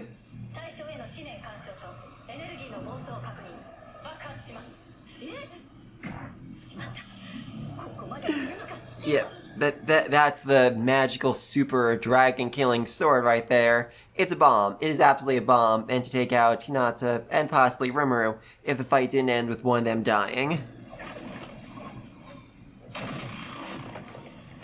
Oh god, Hinata. Quite a blow right there. Yeah, that would have done some serious damage to Rimuru, and not to mention, if her sword ended up killing the leader of the nation of monsters, that'd be a really bad look for her, and like I said before, his monster allies probably wouldn't take it as, oh, Hinata was tricked, they take it as, oh, Hinata tricked us, let's kill everybody! Oh, seriously? God above, that transition from her being literally impaled to her popping in, bouncing and happy. Oh my god. Alright, fast forward. Next episode, 7-Day Clergy's Conspiracy, because yeah, if you haven't put it together already, this was all the plan of the 7-Day Clergy to force Rimuru and Hinata to fight, and for one of them, possibly both of them, to die in the process. Oh my god. Alright, love this episode, absolutely love this episode. I mean, oh god, these two, I want more of these two so much. But we got the Rimuru and Hinata battle, which I wasn't expecting this episode to cover all of that. And the Shion battle. Oh my gosh, Shion was having such an amazing time this episode. Seriously. I mean, this wasn't even a fight. This was her just spanking these naughty children for thinking they had the right, the authority, the ability to even threaten Rimuru. Really though, Reynard came here to kill Rimuru and couldn't even get past his secretary. Oh, that's amazing. Only for him to then realize, yeah, no, this is my fault. This is all my fault. If I hadn't come here, if I hadn't done this, Hinata wouldn't be fighting. Hinata wouldn't have gotten impaled by that giant beam of light at the end of the episode.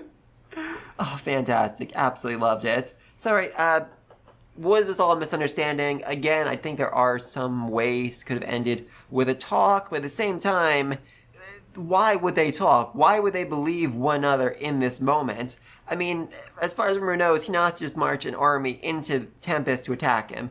And as far as Hinata knows, you know, Rimuru thinks she just marched an army into Tempest to attack him. Plus, let's not forget, Hinata knows that Rimuru murdered 20,000 people for attacking him last time. She doesn't know it was all part of a sacrifice to revive his dead allies. All she knows is he murdered 20,000 people for attacking his people. So, yeah, she has no reason to think Rimuru is actually willing to talk, especially after his message was literally, let's fight, when in fact his actual message was much kinder, much friendlier, much nicer. Alright. Also love Raphael. Forcibly tricking Rimuru and taking the blow head on. And, oh god, happy Hinata. Smiling happy Hinata. That's so wonderful. Absolutely love that. Alright, though, please let me think down below. What do you think of this episode? Do you think there's a way they could have talked things out? Do you think either of them would have actually believed the other one was willing to talk things out after this whole thing was set up? And, hey, do you think Hinata's dead? I mean, that was quite a blow right through her chest, destroyed her spine, probably damaged her heart, so that's kind of hard to come back from. And what are the 7-day clergy gonna do now that they've murdered Hinata in front of Rimuru? I mean, I don't think Rimuru is really gonna take that lying down, and I don't think they're really much of a threat considering that even Hinata, you know, basically usurped them, believed they were below her. But let me know what you think down below. And until next time, peace! Hello one and all. This is my review, reaction, cut content discussion of That Time Reincarnated Slime, Season 3, Episode 9. And first off, I want to apologize, I'm a little out of it this video. My advisor kind of dropped a bombshell on me last night, so I ended up working on my proposal till like 6 a.m., sent it to her, slept for 3 or 4 hours, and still haven't heard back. Huzzah! But for now, this video is my highest priority. I'm very excited for it, because I know, I mean, last episode ended with Hinata being shot, but I think this episode is going to focus basically fully on Diablo. Though, that being said, I'm not actually sure where this episode is going to end, because it's entirely possible for them to finish the volume with this episode. I know that sounds insane, but weirdly this volume ends kind of abruptly, and then Volume 8 is the epilogue of this volume, and the prologue of Volume 9. Honestly, Volume 8 is just weird overall. It was kind of a disappointing read, because all just like meetings and setup and all of that. I mean, I know people complained, oh, this season was nothing but meetings, but Volume 8 is literally just meetings. With no payoff until the next volume, which was just so disappointing. When I got Volume 8, I'm like, that's it? That's where they're ending? And then I waited a few months to get Volume 9. Oh well. Anyway though, very excited for this. Let's get started in 3, 2, 1.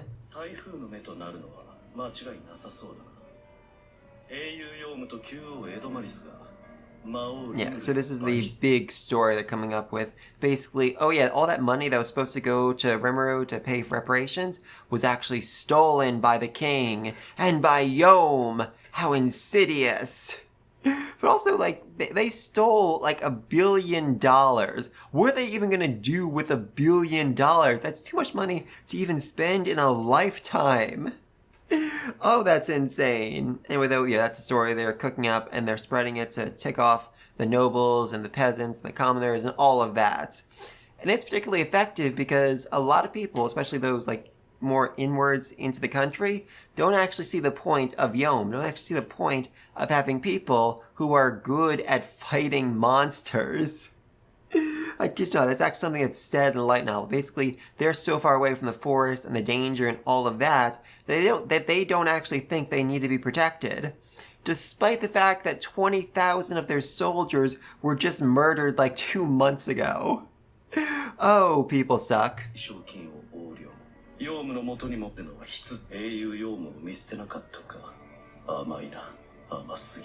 And not really naive, it's just he is way stronger than you think.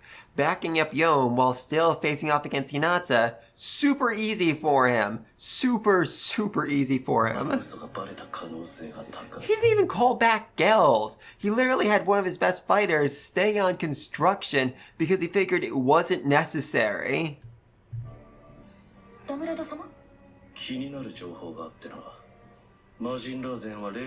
Yeah, that is a really important detail, because if Razin was just serving Demon Lord Rimmer, that's like, okay, he's a Demon Lord to beat Razin, that makes sense. But the fact that Razin is serving a demon, when he himself is incredibly powerful and could take down most regular demons, is very important. Basically, demons are ranked by how old they are. There's modern, then early modern, which is 200 to 300 years old. Medieval is around 1,000 years old. Ancient, never seen in the West, is basically considered demon royalty, and is essentially too dangerous to summon because they would literally kill the person who summoned them. And Razin, very powerful man, he could handle any medieval class demon. But the fact that, Diablo is able to so easily beat him means that Diablo is at the very least ancient class. And what Damarda realizes here is, okay, something is very wrong. He might be even more powerful, more ancient than that. In which case, I need to get out of here, like, right freaking now. Because while I am referred to as Damarda the Greedy, I'm never going to risk my own life to go up against someone who could actually kill me for little benefits.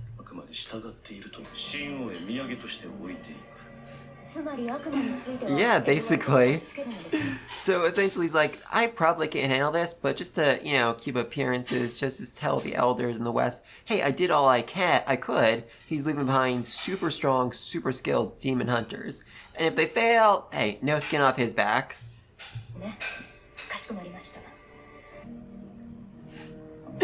Oh, this seems so familiar. Remember last time the Falmus army gathered? Yeah, it didn't go well for them. And this isn't even like the army.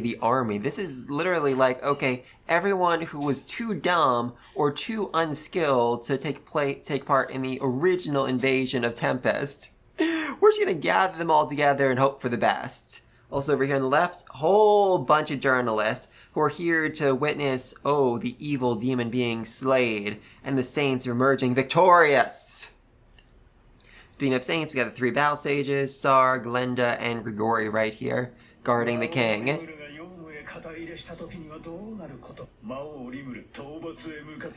Oh, my friend, Hinata has already failed at slaying Demon Lord Rimuru. Also, why would you have faith in her when she already failed at slaying Rimuru months ago, before he was even a freaking Demon Lord?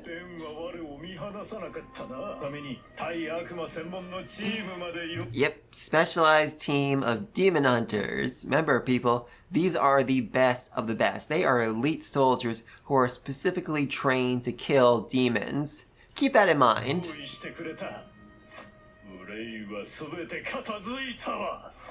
Man, you are sounding so much like your brother right now. And remember how all this went for him? Poorly. Very poorly. This is kind of weird. I mean, yes, in the light novel, Grigori was with Gaston, but also it was made very clear he wasn't there to take part in the Civil War. Rather, he was told, hey, that demon you're looking for is in this city. So basically, he was going to tear down the walls and start looking for the demon, and that would let the army actually, invade and take over the town themselves. A very weird dynamic between the two.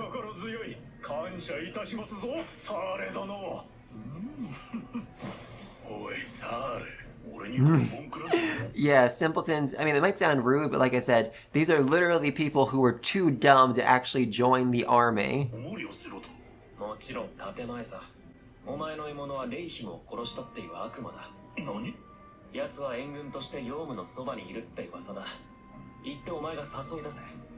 ただし外れを引いたらすぐ戻ってこいよ。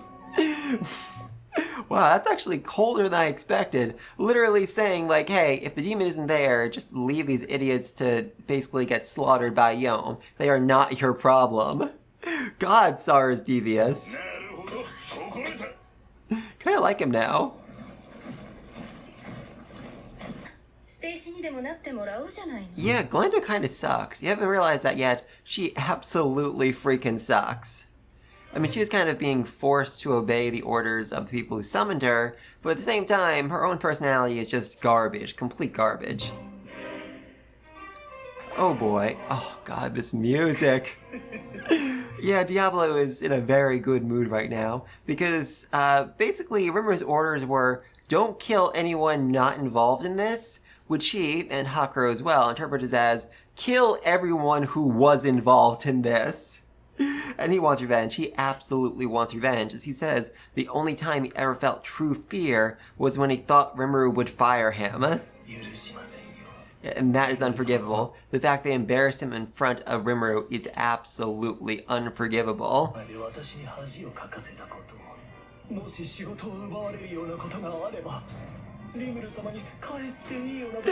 God, he is such a diva, and I love it. Just thinking of it makes me tremble. Stop being so sexy, Diablo. I just said stop being so sexy. Don't get more sexy. Seriously, they're having dinner together. I don't know why I find that detail so hilarious.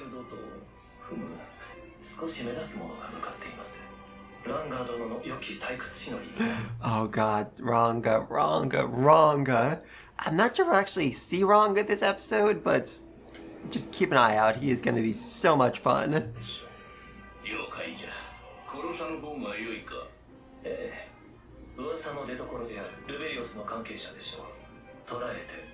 Yeah. Good lord. I mean, like I said, Diablo is free to kill whoever he wants who is involved. However, he also wants to be able to capture, negotiate, and interrogate those involved as well to make sure, you know, his name is fully and truly cleared.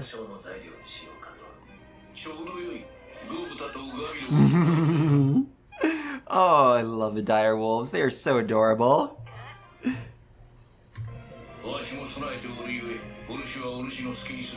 Oh, Hakuro. Okay, I was gonna say, did you seriously just tell Diablo to do whatever he wants? Don't take it too far. That is a very important detail right here. Very important to clarify. God, that landing! I was expecting like a superhero landing with dust and debris, but no, Diablo is so much classier than it. He landed so gently, even the battle stages barely noticed him. And a bow, oh, he is so classy.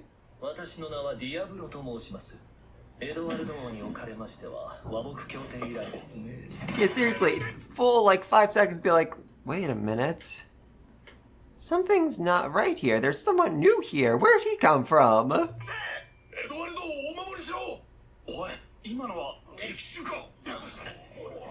I gotta say, I kind of respect these reporters for running towards a dude who just flew into the middle of this army camp. Yeah, so basically Diablo, like I said, Rimmer says don't hurt anyone who's not involved, so Diablo is protecting the journalists because they're very much not involved. While they work here to basically spread propaganda about the evils of Demon Lord Rimuru and his evil demon, they really are more neutral in all of this and just want a really good story, and this will be a really, really good story. Also, the way he words it in the light novel basically says, if you leave that barrier, I will consider you an enemy and murder you. Which is just so absolutely amazing. Thankfully, none of them are actually stupid enough to do that. Oh, now... This next part is honestly going to be kind of hard to watch. I might skip it a little bit because this man, This man is so stupid that Diablo literally says, I cannot enjoy a battle of wits if you neglect to bring any with you to the contest. Savage. Absolutely savage. リムルの使者殿、本日はどのようなご用件ですかな？ Laughing in the face of a freaking demon, man. I know you got a lot of soldiers, but it's still, like, he could attack you with magic. There's no barrier around you right now. There's nothing stopping him from murdering you. Even if you have all, like, the best soldiers in the world, you're still a fairly defenseless man in a world of basically gods. と申すものよ、これは我が国の問題。悪魔に口を挟まれる言われはない。得ようとしたのであろう。姑息な企みなど全てお見通しよ。 It's also, like, a stupid as well, because there's literally not enough money in the entire country for them to pay double reparations. There's barely enough for them to pay regular reparations. So charging them double would basically mean, you know, it's basically the equivalent of shooting them in the head twice. They're already dead after the first shot. There's no reason for a second shot. 言葉もないか？魔王と名乗ったところでリムルとや Oh boy. And now he insulted Rimuru. So, yeah, man, best of luck with your very, very short life. Oh, good lord. しかし残念だったな。レイヒム殿を口封じに殺したようだが、貴様の悪事はここにちゃんと記憶されてある。Yes, seriously. Like, this is the stupidest thing in this. I know people are like, oh, there's so many misunderstandings, blah, blah, blah. This is the stupidest part about this entire arc. Basically, like, I had this video that you apparently took of you murdering Archbishop Rahim. Why? Why would Diablo record his own murder, and how would he then lose the recording of that murder? That makes literally no sense.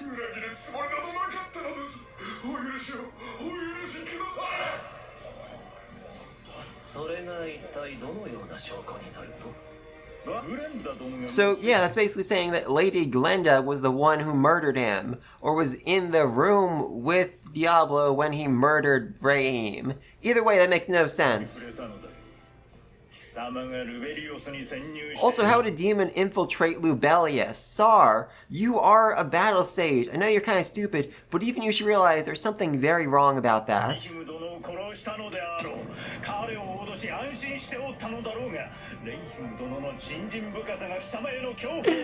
His faith outclassed your terror. I mean, that's a great quote, but that is also an incredibly stupid thing to say because Diablo is about to take that as a freaking challenge.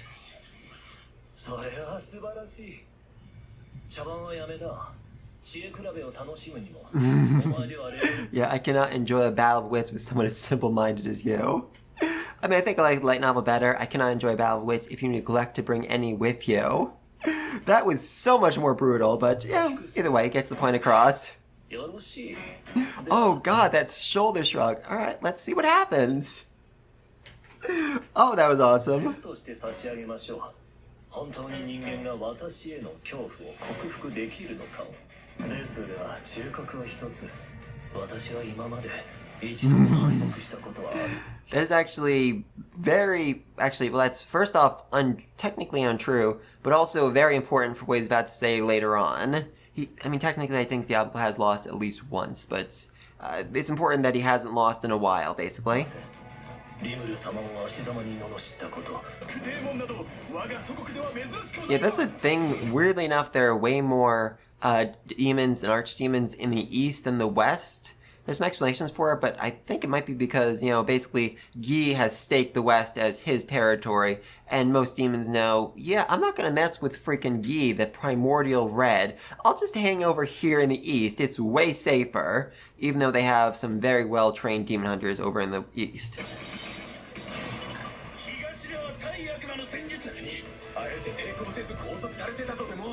もちろんそうですよ。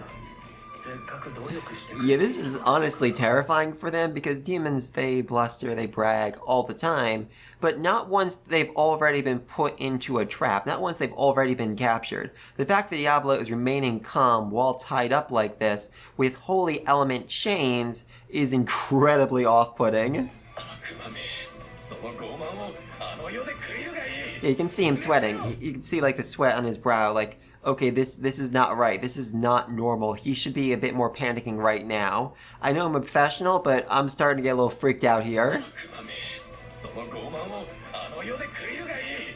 メスよ、サンダーボルト。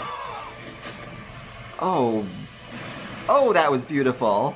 So basically, what's happening here is demons have some very strong resistance to magic, but what they're doing is hitting him with non-magical lightning, which they are somehow able to generate with their shields, magic, something that he's developed. I'm not exactly sure how.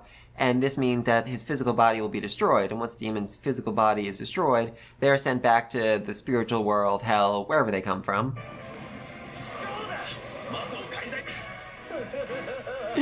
Yep. Actually, I prefer this in the light novel because Sar realizes, why is he still smiling? While the demon hunters realize, why aren't his clothes burned? And it's more of a gradual, like, oh no, oh no, oh no, rather than him just being perfectly fine and laughing. And now he just broke the holy element chain, so yeah, that's basically it. That's all they really had to stop him, and it failed spectacularly. The lightning very much hit him directly. You saw it hit him directly. There's no ifs, ands, or buts about it. It just wasn't effective. 期待外れでした。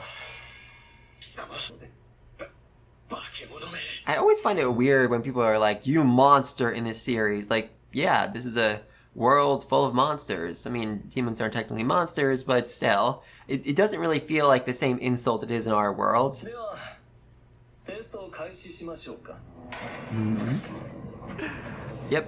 That right there is Lord's Ambition. Something similar. Actually, remember, can do the exact same skill because he's a demon lord, and because Diablo is basically at the level of a demon lord. And if you're weak, you basically pass out.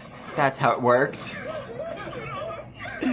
And if you don't pass out, you are struck with such an overwhelming terror that even hardened, trained, demon-hunting soldiers end up begging for their mommies on the floor.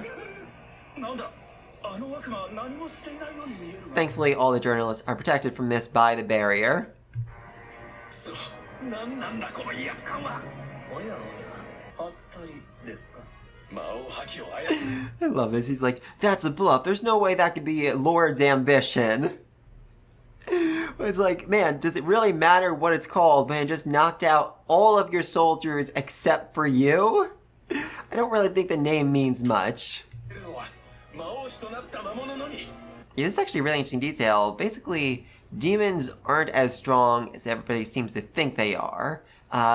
Essentially, there is a limit to the amount of magicals they can have at each of their evolutionary points. And with an archdemon, they can never reach a level equivalent to that of a demon lord. So therefore, Diablo should not be able to cast Lord's Ambition. That being said, this doesn't necessarily mean that demons are weaker than demon lords, because as they live longer and longer lives, they're basically able to figure out other ways to use their magicals, to use them more efficiently, to fight better, to do all of that. So they're still more dangerous as they age, but there is a limit to their power. 悪デーモンである以上。 可能なのですよ。 Yeah, I mean, that should be very obvious. I mean, there is one very... I mean, he's literally saying there's no way a demon could become a demon lord. Like, man, there is a demon lord, the first demon lord, the strongest and scariest of the demon lords. I know it's like just too impossible to even imagine, but it does exist. あなた方もご存知ではないですか。 Yeah, exactly. The demon lord known as Red. That's also very important. 魔王のことは。そして魔王となる。 Oh god. Okay, so there's two things that terrify this man right here. First off, because Diablo is saying, I'm on the same level as Red, and also because he just referred to Guy as Red. And Demon Society, very hierarchical, so basically you never refer to a demon stronger than you as anything less than Sir or Lady. But the fact that he's just calling him by his nickname, just calling him Red, means that Diablo and Guy are same level. They are both primordials. And that is so utterly terrifying, though it's about to get worse. 蓄えてから2000年以上年を重ね Yeah, る this is why I was mentioning before. Diablo said, I've never lost a fight. That is, in fact, the requirement for a demon to become a demon lord, to evolve past their threshold. They can't lose a fight for 2,000 years. Basically, demons are semi-immortals, and they love to fight. But every time they lose, they actually get a little bit weaker. So as demons age, they can actually get weaker and weaker over time. But if they manage to stay on top, if they manage to win all their fights again and again and again for 2,000 years, then they can become a demon lord. Though, like I said, demons love to fight, and there are a lot of them, so this is basically impossible. This never happens. 何の苦労も必要としません One hardly needs to work for it. No, Diablo, that's just you. Just you is that insane. あなたの出身地であると Yeah. ブランの The white. That is, I mean, Gi is the more terrifying threat, but the white is much more well known and more immediate in the West, in the East, I mean, because she just popped up like a couple years ago, a decade ago, at an event known as the Bloody Shore. And it's known that because she literally turned a river red with the blood of every single person she killed. An entire river, pond, lake, whatever, was turned red for a significant amount of time. And hey, we finally get to see White. God, she is beautiful. 方が有名かもしれませんね先日彼女の Also love the demon sense of time. Just the other day, when it's like, no, that was a very, very long time ago. しましたし紅に染まる湖畔地縁のことかありえないルージュだのブランだの怪の悪魔が Yeah, like I said, demons always call each other by their proper titles when referring to someone above them. And the fact that he's calling red and white so casually means he's at the same level of them. They are all primordials, and this dude who's basically standing by himself is facing off against someone who could wipe out an entire army, an entire nation with ease. 絶対つまりこいつは God, I love this. So this is something we saw before with Rosin. Basically, if you are strong enough to face off against demons, you might think, hey, I have a shot against Diablo. But if you are strong enough to know the truth, to have dived into the darkness, to realize there is a much bigger fish out there, then you realize, oh no, Diablo is a primordial. I can't fight him. I'm going to die. I'm going to die. I'm going to die.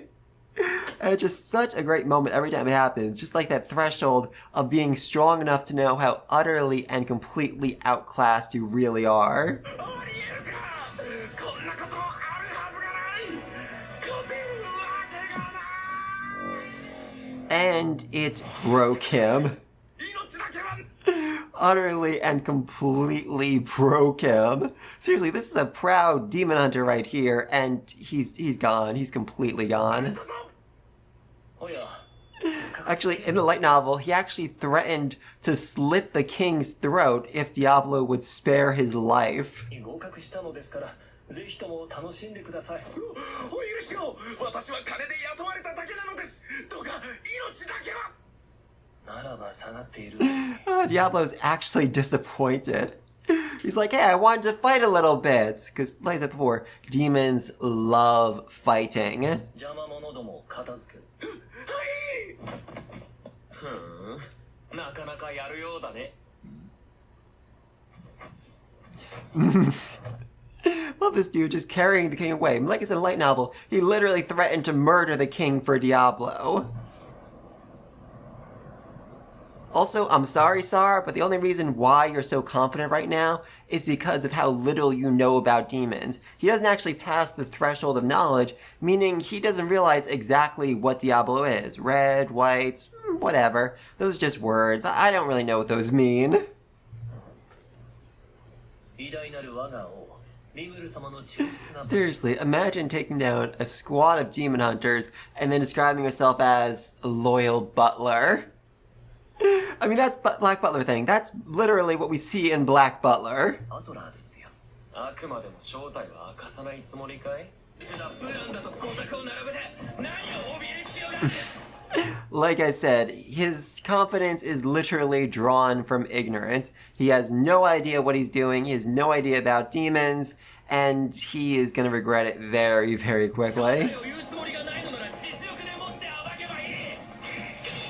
正体ですか。私は確かにあなたがおっしゃっているようなアークデーモンではありません。デーモンロードに進化を果たしています。Yeah, Diablo didn't actually bother mentioning it because to him it doesn't really make a difference. What matters is that he is a loyal servant of Great Lord Rimuru. You also just like casually dropped the most terrifying thing in the world. I am a demon peer. I am one of only, I think, 2 demon peers in the entire world. I am literally at the same level as the most terrifying demon lord in the world. I'm not the same level, but I'm the same race as him.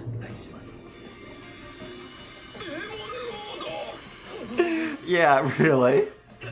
Actually, light novel, he doesn't pass out from fear, he passes out from pure relief as he realized that, you know, if I fought this man, if I ticked him off any more than I did, there is no chance whatsoever I would have survived.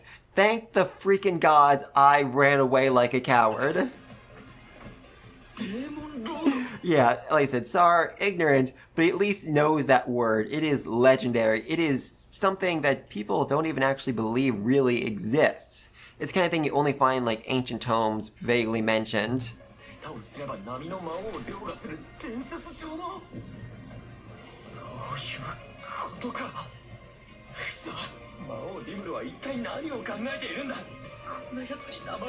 Yeah, really. Not only did Rimuru summon this dude, he gave him a name, which makes him way more powerful.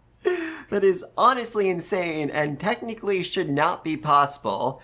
It's said many times in light novel that it is literally impossible to name a primordial demon, a demon peer, without it literally ripping out your soul and killing you.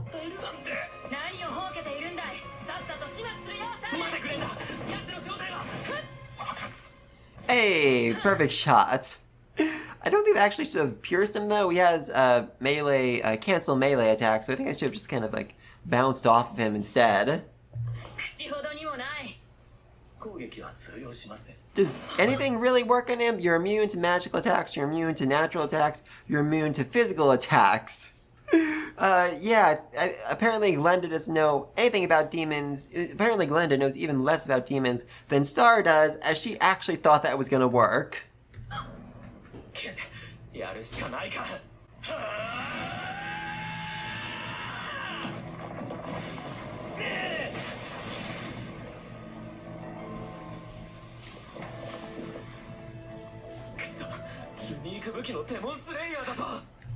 His sword is literally called Demon Slayer, and it barely even scratched the demon.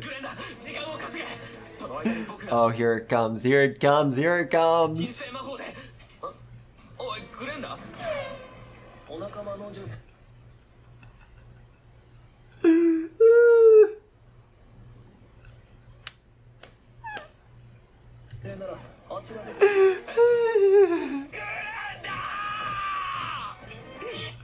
Oh my god, that was actually even more hilarious than the light novel, where I think Glenda actually, you know, launched the first attack on Diablo literally just to force Sar to fight, and then while he was fighting, she ran away, and Diablo actually said, if you're looking for your female companion, she ran away, and then just fully gone, Sar couldn't even see her. Oh god, poor Sar. He really, really doesn't want to be involved in this fight. I'm sorry, friend. Grigori's, kinda occupied right now. Yeah, like I said, these are the soldiers who literally couldn't even join the army, so they're not gonna do you all that much. Oh, Ranga, such a cute little puppy. And he's about to have fun with, as Light Novel describes it, a slightly tougher chew toy. Yeah, man, how exactly are you expecting these second-rate knights to take on a group of goblin riders and freaking flying dragons, dragon newts, whatever the freak they are?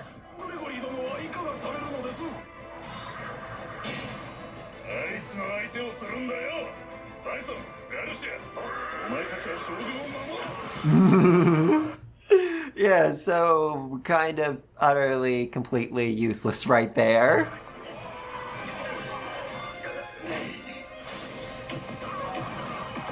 Ranga is literally just throwing them. Oh my god, above Ranga, I love you. Tongue out as he's just running through and utterly obliterating these forces. Oh, that's beautiful.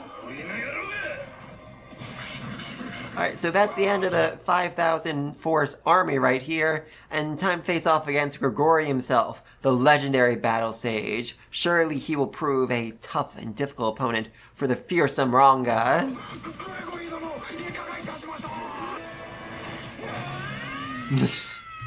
I'm sorry, Gapta, that was a very dramatic pose. Kinda unnecessary. The battle's already over.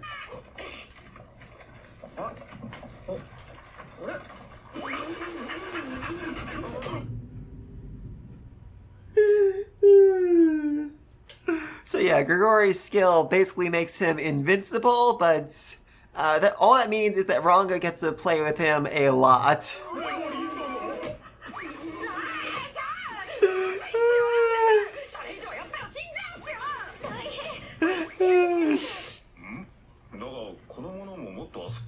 Doesn't this human wish to play more? God above, I love that line so freaking much. Yeah, to Ranga, this is all just one game, and he was having so much fun with it.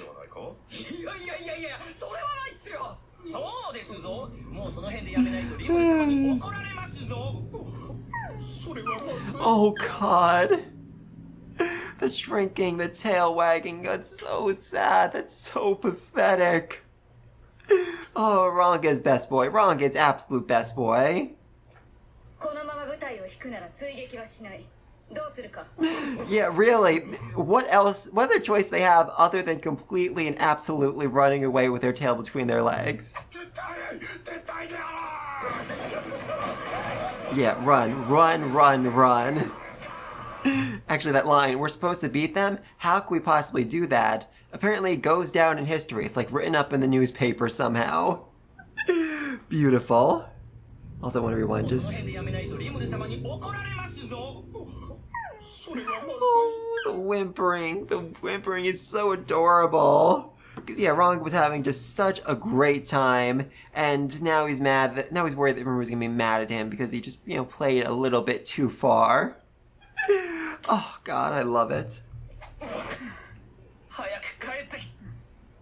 Yeah, for the record, this is actually going to be a major trauma for Grigori, to the point where moving forward, he'll be known as the Canophobe Crusader, basically meaning he will be famous for his fear of dogs.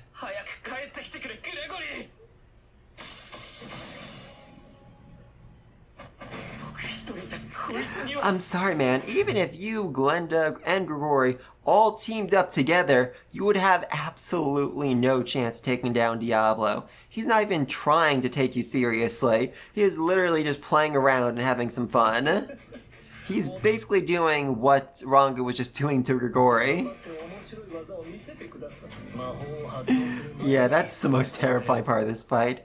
Basically, this dude fights by enchanting his sword, and Diablo can just, cancel that spell every time it comes close to him. I mean, the spell wouldn't actually hurt him, but he's just doing this to really show the difference in their power.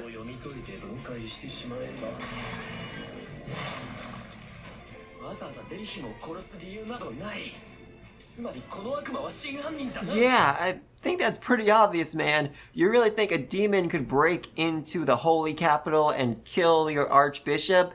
That makes absolutely no sense. Also, why would Glenda have a recording of it? That makes even less sense. Yes, exactly. Hinata very specifically ordered you not to do anything.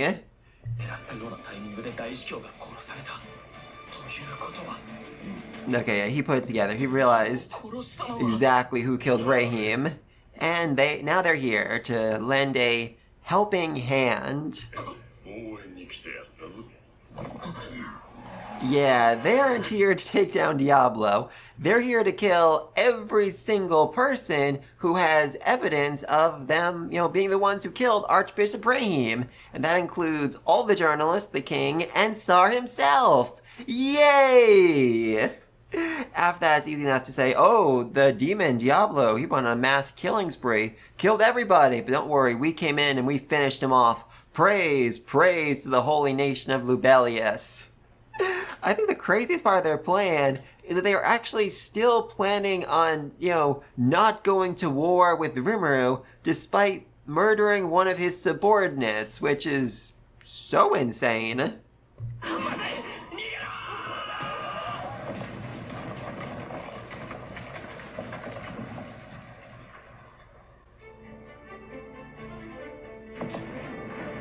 Hey, we're in Hinata again. Awesome.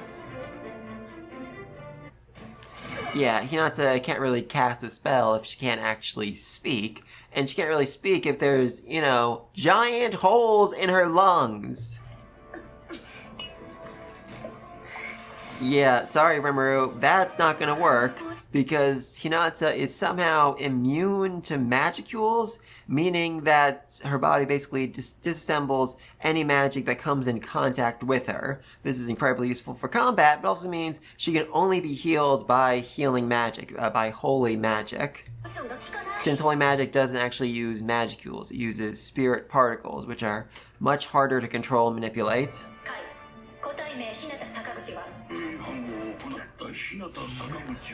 I mean, that's a dumb plan, but not a terrible one. Basically saying like, oh yeah, Hinata, she acted on her own. We didn't have anything to do with this. Therefore, we're gonna let her die, and then we can make, some good relationships with you. We can work together to make a brighter and better future. Huzzah!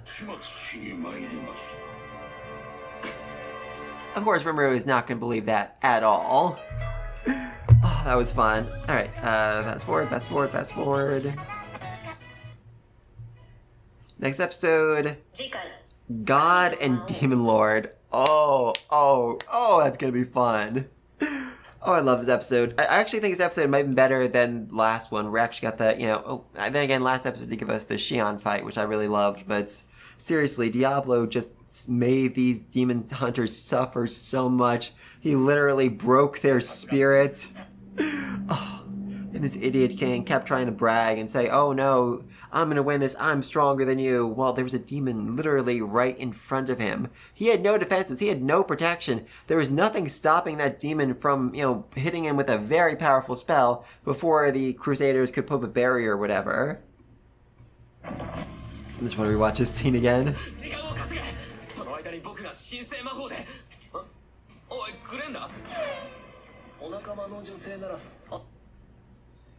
She just ran away. And in a straight line too. I mean, the way the light novel worded it, I kind of thought like she'd duck behind some tents and just like use some super speed movement. No, she's just running right in front of them.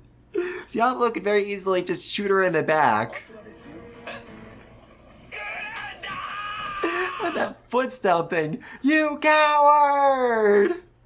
Oh, such a great detail.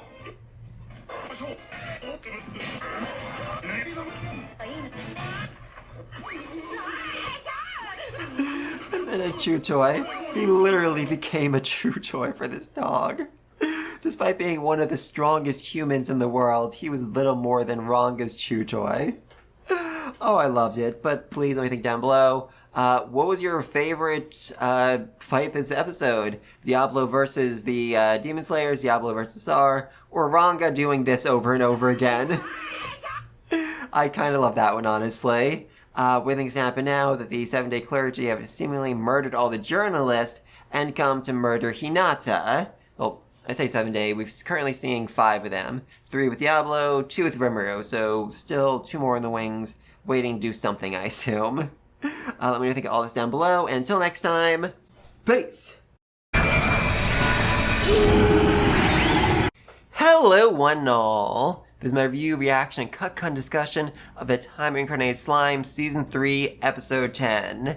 And I'm expecting this episode to end Volume 7 and maybe start Volume 8 since the 2 volumes kind of bleed together quite a bit, but at the same time, we still haven't really gotten Hinata's backstory. In light novel, she had a whole internal monologue like halfway through a fight with Rimuru, which was honestly kind of weird when I was reading it. Like, this is a strange place to do this right here, right now, but I mean, Hinata, being stabbed, Hinata laying down the ground dying, this is the perfect time for some self-reflection as she thinks, let me think about my parents. My father was a strange man.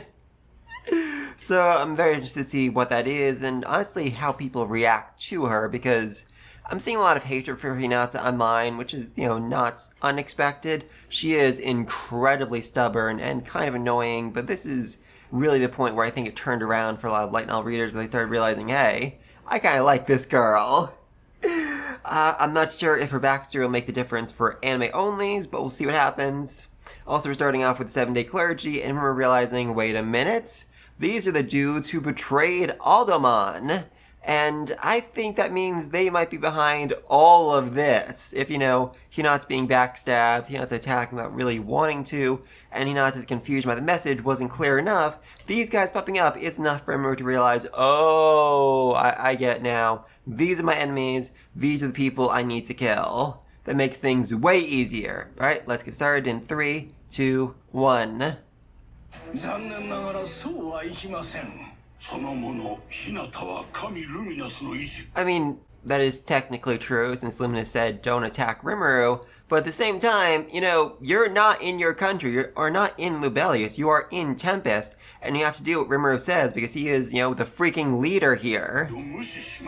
As it is, your very appearance is essentially an invasion. 日向様をお許しください。日向様にもお考えがあって。そこまでにしてもらおう。 Oh, you idiots. Yeah, I love the difference here. The people who don't know are like, oh my god, these are the leaders of the church. Hinata has, angered them. We need to convince them Hinata's actually good. Well, this dude's like, yeah, no, these guys are the bad guys. These are the ones behind all of this. We need to kill them right here, right now.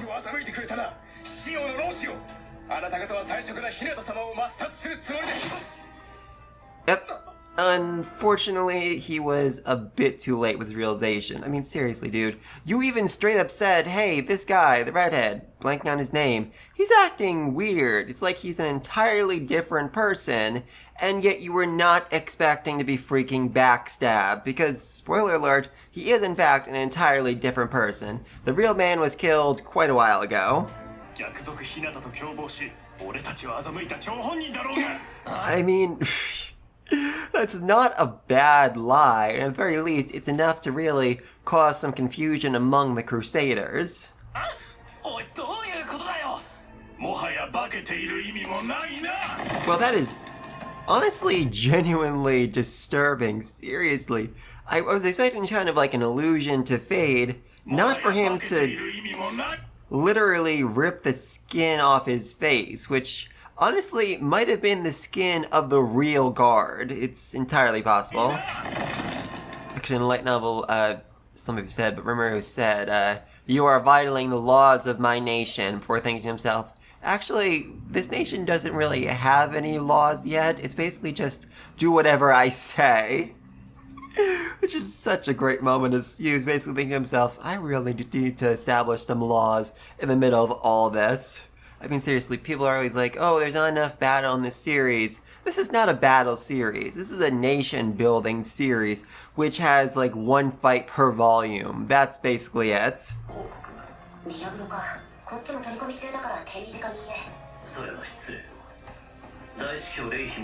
Oh, also, in the middle of all this, Rimuru actually has made a fake heart for Hinata out of his own slime cells. Unfortunately, there is a very low compatibility, so it's not really, doing much, but it's just keeping her on the edge of living for the time being.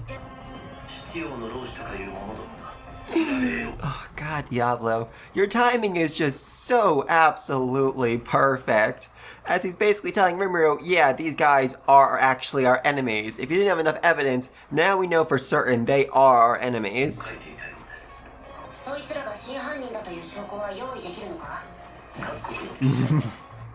Yeah, do you have any evidence? Well, they just tried to murder about a dozen journalists from around the world. That seems like pretty goddamn good evidence right there. 目撃証人として多数許す。駆逐しろ。 Oh, exterminate them. Oh, God, that smile is beautiful.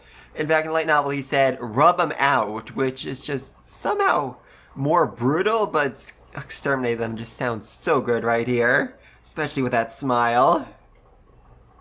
大司教殺しの犯人もお前らだってな。残念ながらうちの執事に濡れ衣を着せるのは That was a very, very big mistake, as they riled up a primordial demon who was about to murder 3 of their numbers. 失敗だ。全てお見通しなんだよ。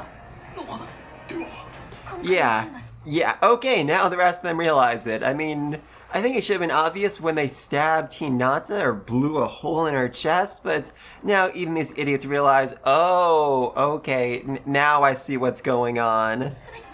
Yeah, that was always the plan, to wipe out all of them, which quite frankly seems insane to me because, I mean, these are like the 10 great saints, or at least the majority of them. Wiping out the entire bunch of them is going to be very hard to explain to your god, even if you just say, oh, Rimuru did it. And I actually think the explanation they're trying to go away from here is that, oh, Rimuru attacked us and killed everyone, but we were able to beat him off, we emerged victorious. At the very least, that's the story they want to tell with the journalist, that, you know, the 7-day clergy are currently in the process of trying to murder. Oh, the demon attacked and killed all of them, but we, the 7-day clergy, arrived and saved the day. Still, though, that is going to be a massive dent in your fighting force, and it's going to make the church look really, really bad.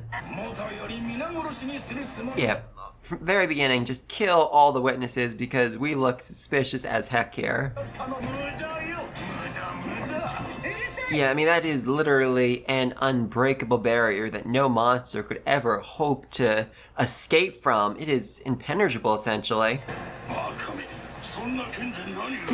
Yeah, dude, seriously. I'm pretty sure that's the one that used to be guard. You saw her break through the other barrier very, very easily. What makes you think she can't break through this barrier? I know it's a lot stronger, but still, she is crazy, and her sword and skill literally let her rewrite the laws of reality themselves, which is, you know, just a bit broken. Yeah, this is... I mentioned this last episode. Shion's attack could actually hurt and possibly kill Rimuru. Raphael is actually afraid of Shion because she is just that freaking broken. God, I love that girl. I do love that, you know, Raphael just literally activated a skill on her own without Rimuru telling her to do so. I mean, the amount of autonomy she has is genuinely terrifying. Also, oh, that looked good. That looked really good. Oh, that was beautiful. Also, yes, impossible because, you know, Rimuru literally just sacrificed that skill to stop Hinata's big bad attack.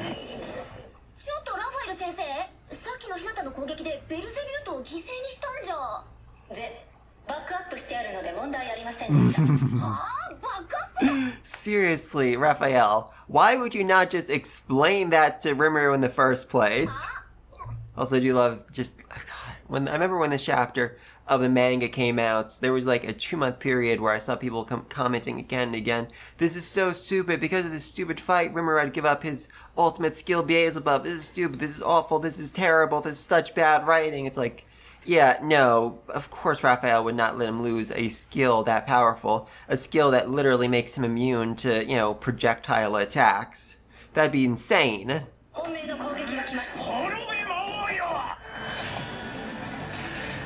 Okay, this right here is the big attack. Disintegration, or in this case, I think Trinity Disintegration, since it's being cast by 3 of them. This is literally the strongest spell in the school of spiritual magic. Also, I believe that when Hinata used her Melt Slash attack before, she was literally imbuing this spell onto her sword, which is what made it so deadly.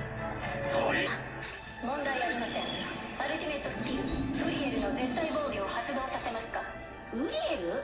ああ、能力の統廃合してる時にラファエル。 God, but this is what I love. Remember, he's so overpowered and broken that he doesn't even know exactly what it is he can do or what skills he has. I believe this one was a result of him combining his multi-layer barrier with the skill that he got from analyzing Veldora and the barrier that he was trapped inside of. So this essentially makes him invincible. それはさておきラファエル先生。後でお話がある。 Okay, so I'm sure we're going to get an explanation to this, but just to sum it up real quick, essentially, the ultimate barrier skill wouldn't work against a spiritual attack, or wouldn't be entirely likely to work against a spiritual attack, because spiritual particles don't work, spiritual attacks don't actually use magicules, they use spiritual particles which move in kind of random and hard to predict ways, making it very hard to defend against. But because Rimuru sacrificed Beelzebub, he was able to absorb and analyze how spiritual particles worked, and can now better defend against them. So that's the reason why Raphael did all of this. An insane strategy, but also one that made Rimuru much, much harder to kill. あります。ぜ、喜んで。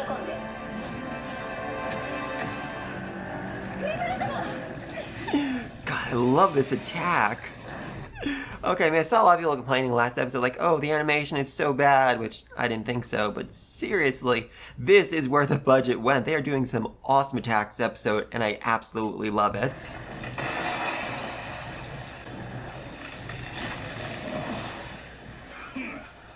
口ほどにもない。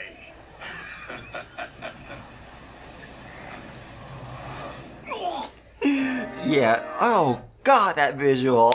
Oh, I love it, seriously.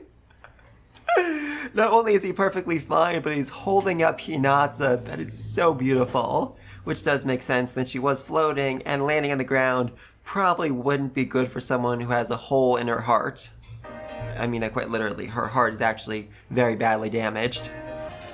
Remember, you really want to just leave Hinata on the ground like that while she's bleeding out? And like I said, Light Novel Rimuru actually had like a fake slime heart implanted in her to keep her blood pumping, but I think that required him to actually like be near her, so leaving her just bleeding on the ground is a weird choice. こっちの番だな。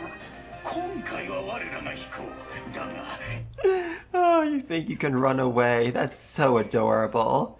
And yeah, Luminous's rage. We'll see about that. 神ルミナスの怒りが貴様たちを焼くであろう。 Yep. 何やつら。 Oh, you should know who that is. You should know there's only one person who comes through a giant, ornate door like that. There she is. The goddess herself.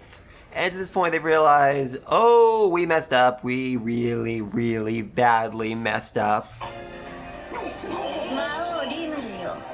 迷惑をかけたようじゃな。ああ、久しぶり。まさか。魔王 Yes, who could have guessed? Demon Lord Valentine Luminous is actually the god Luminous. Clearly there's no connection there. バレンタインが。 Also, let's not forget we have this whole other fight going on with the 7-day clergy, these 3 7-day clergy, trying to kill all the journalists and Diablo and Sar, which is not a good look for them. Especially since, all these people are journalists. Don't try to kill journalists. They will say mean things about you and people will listen. そうは思いませんか。 God, that head turned down like, oh, just, yeah, okay. You're right. I'm on the wrong side here. Oh, he looks like a little child pouting. Yeah, I think you kind of owe Diablo an apology here because you've said some very mean things about him and he literally just saved your freaking life. ですが安心するがいい。私がお前たちを守ってやろう。俺たちは何をすれば。 Yes, you're literally making a deal with a demon. Of course he's gonna want something. Money, power, your very souls? What could he possibly want from you? 理解が早くて助かります。私が求めるものは一つ。大司教殺しの真実を周知させることです。Yes, あなた Seriously, he's literally just asking him to be fully and completely honest with the world about what just happened and about how the 7-day clergy just tried to murder them. I'm sure there might be some, pushback from, their actual employers back home, like, we can't say that about the church, we can't say that about the 7-day clergy. But at the same time, like, there's a lot of journalists here, and I feel at least some of them are going to print the truth, and that's going to make the rest of them, kind of need to print the truth, or else they won't have the most interesting, exciting story that anybody has ever freaking seen. あなたたちの得意なやり方で。もちろんだとも。真実を大いに報道させてもらう。あんたら私たちを守ってくれたことも記事にしよう。 We'll write about how gallantly you protected us. God, that's beautiful. ただし。 Okay, so also important to point out, while they just agreed to say the truth, they have just now entered unknowingly into a contract with Diablo, meaning his tempter skill is now in effect, and anybody who tries to betray him will, basically send out a big red flag saying, I'm trying to betray you, at which point Diablo can very easily just kill them. Huzzah! Also, I'm not seeing her now, but apparently people were pointing out in the last episode there was a blue-haired journalist in the group, which seemed very likely to be Rain, the sidekick or maid to Demon Lord Guy, which is very, very interesting, and, I have a lot of questions about that right there, though it certainly makes sense for Guy to investigate humanity by having one of his maids work as a fake journalist, heck, maybe a real journalist. I mean, she can teleport, so she could, do a full-time job as a reporter while still working and serving Guy. That actually makes a lot of sense. Yeah. Whoa. It is one angry Diablo. I mean, let's not forget this king repeatedly mocked his lord, repeatedly mocked Rimuru, and that's royally ticked him off. ではダメだ、エドワルド。 Yeah, and I mean, even his own knights are like, yeah, man, you're on your own. Best of luck. Oh, I love it. Jesus Christ. He fell to his knees so fast, the crown literally fell off his head. I can't imagine anything more pathetic for a king than that. Or a better metaphor for someone being unworthy of the crown.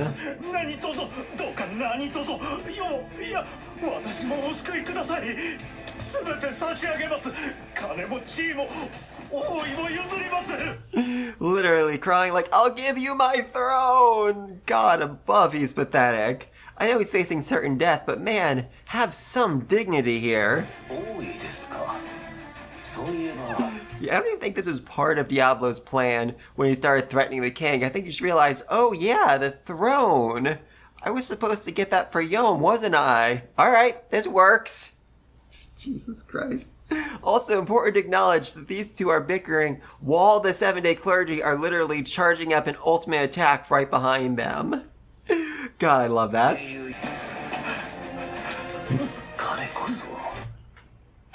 God, just getting the close up and whispering to him. God, reminds me so much of the Demon Lord Council when Guy got up and nibbled Rimuru's ear, which was terrifying and weirdly sensual. Anyway, though, so yeah, now Yom's gonna be king. Huzzah.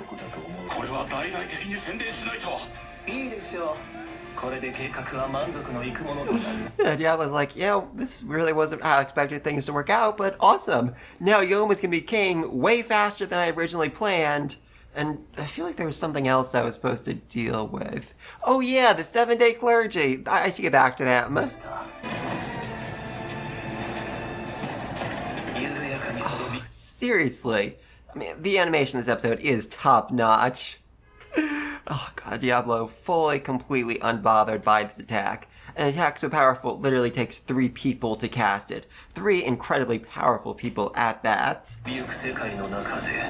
And this I'm super excited to see because, yeah, I didn't really understand what was happening when I first read this part of the light novel. Seriously, I read it and I thought to myself, okay, I need another season of the anime just so I can see this kind of actually played out. I mean, honestly, the manga for this was very disappointing, but this episode of the anime so far has been good, so I am optimistic for Diablo's next skill. 敵の絶望を知れ発動ディスペアタイム Okay, no, this is pretty much exactly what happens in the manga. Okay, disappointing. I mean, the way the light novel described it was like a world of monsters and terrifying things and all that. But anyway, so what Diablo basically did here was a lot of really weird things. Moment of Despair, Tempting World, is a spell that normally affects one's mental state and makes them see things that aren't there, but because Diablo is just so overpowered, he was able to pump enough energy into it to actually create an entire virtual world, and then he used Truth Twist to swap what was real and fake to make the virtual world the real world, and then use the skill End of the World to destroy the world. So essentially, he trapped the Seventh-day Clergy in a fake world, made it real, and then destroyed the new world he had created. Yeah, Diablo's broken. Diablo is overwhelmingly broken. I think even more than Shion, this is just insane and terrifying and godlike.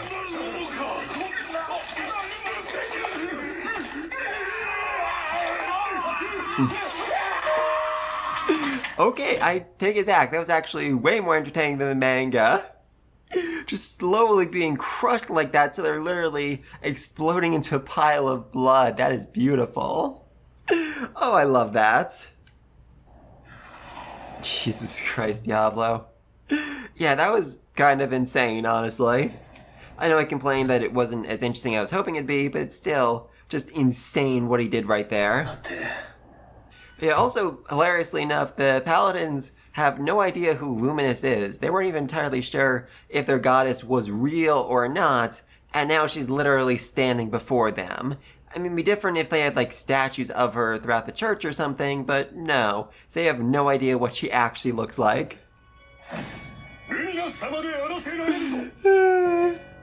Yes, your god is literally standing in front of you. Oh god, just imagine that. Imagine, like, this, literally the Christian god appears in front of the Pope and his cardinals. I feel like they would have a rather similar reaction. I mean, in their defense, Rimuru, you're kind of a god too. I'm just saying. Your people literally worship you, especially Alderman, but I mean, even beyond his, fanaticism, pretty much everyone in Tempest worships you.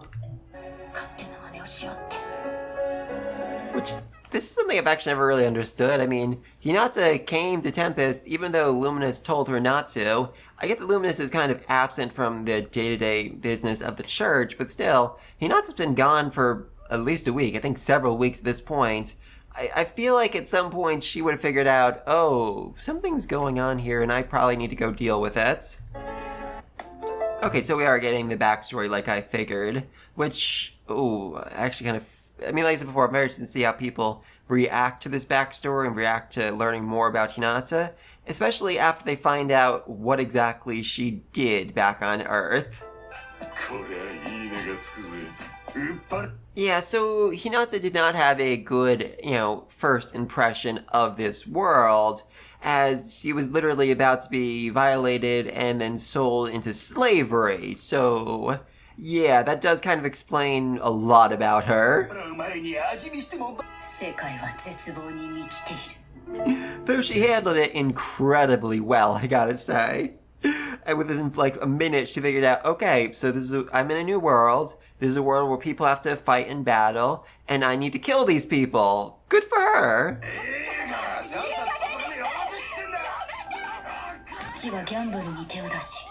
Yeah, so Hinata's father was not a great person, and I think this does relate back to, I mentioned something a few episodes back when Hinata was in Bloomin'. She saw a mother, father, and daughter just smiling, laughing together, and she had a very strong reaction to it. That's because she was reflecting back on her own past. I mean, her father didn't start off as a bad person. Essentially, he lost his job at the factory and then just kind of fell into a spiral that resulted in, this right here. This very, very sad scene. so part of the reason why Hinata is so focused on, the teachings of Luminous in Lubelius, in a happy kingdom where everyone can smile, where no one faces despair, where no one faces unemployment, is because she doesn't want people to experience the same thing she did, to go through the same torture she did growing up. She doesn't want to see any more broken families.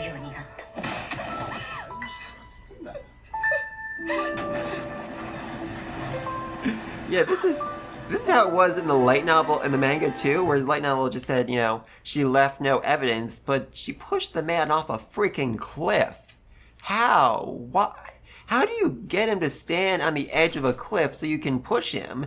Did she already kill him somewhere else and just move the body here? But she didn't even have like a driver's license by this point, so yeah, I have a lot of questions about how exactly she murdered her father, and have so far gotten no answers. Except she somehow pushed him off a cliff, which, again, why would he be standing on the edge of a cliff?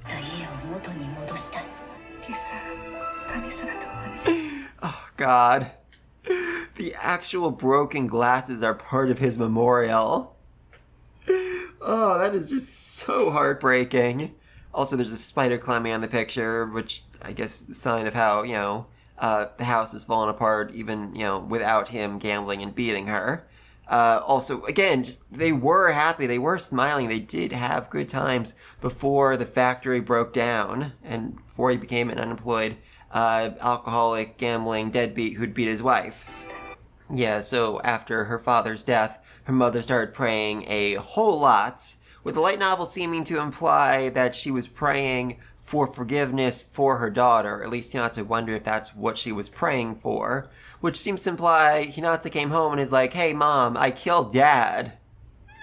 Which would certainly explain why she had his glasses, though I guess she could also just be like, oh, we were standing on the cliff and he fell over, or he jumped, it was suicide, something like that. But the light novel did imply that she actually knew about it, so I'm curious.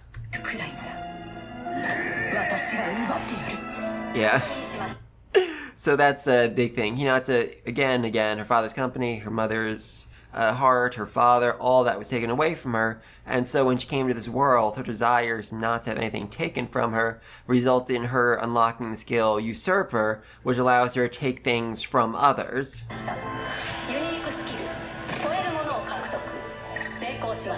Also, I probably should explain that too. That's not Raphael's voice that Hinata is hearing right now. Rather, it is the voice of the world. Essentially, the reason why Raphael can speak is because when she was Great Sage, she more or less hacked into the world itself and downloaded its communication system. So now she's able to speak as the world speaks, which is entirely insane. Seriously, seriously insane. Great Sage was never supposed to talk, but just to improve herself, just so she can better explain things to Rimuru, she hacked into what is essentially God itself and stole from it. Oh, good lord, I love that skill. And she copied his fire magic skill too, so yeah, within the span of being in this world for like a minute, she now is able to dodge attacks, see them coming, and use freaking magic. God, she is broken. Oh, good lord, that was cool, that looked really cool. Just the screaming bone face, oh my god, I love that. Seriously, they are going next level with this episode. I mean, I know they have the same face, but still, your sensei didn't have, blue hair and golden eyes. Yeah,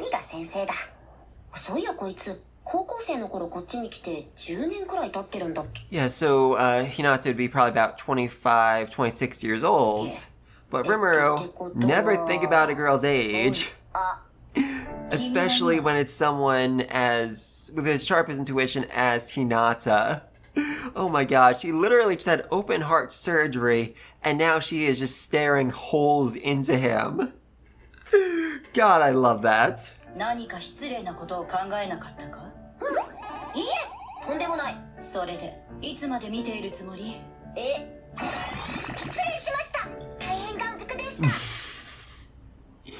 Yeah, I mean, her chests are pretty much exposed right here. At least the bottom half are, which super embarrassing. Even Hinata's blushing here. ほう君デリカシーないって人から God above, this back and forth, literally seconds after she comes back from death, is just so indicative of their relationship. They aren't really enemies, they aren't really friends, they're just people who like to bicker back and forth, 言わ essentially. れなかったそんなんじゃ女の子からモテなかったんじゃないかな God, like I said, her intuition is crazy sharp. She knows that Rimuru died an almost 40-year-old virgin.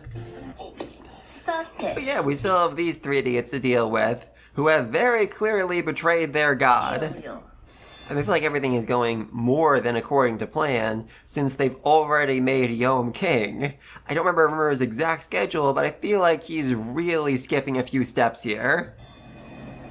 Also, Hinata, he got stabbed in the right side, and you're focusing on his left shoulder. Shouldn't you put your hand, like, more near the actual wound? Just saying.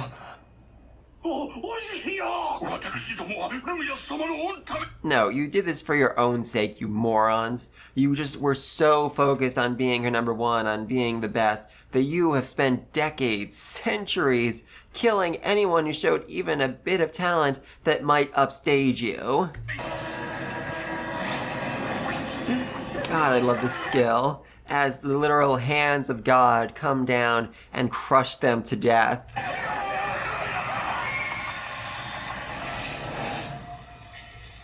I mean, I certainly feel like Rimuru has the upper hand right now, after Lubelius just invaded him and their 7-day clergy tried to frame his butler and has caused no end of chaos for him.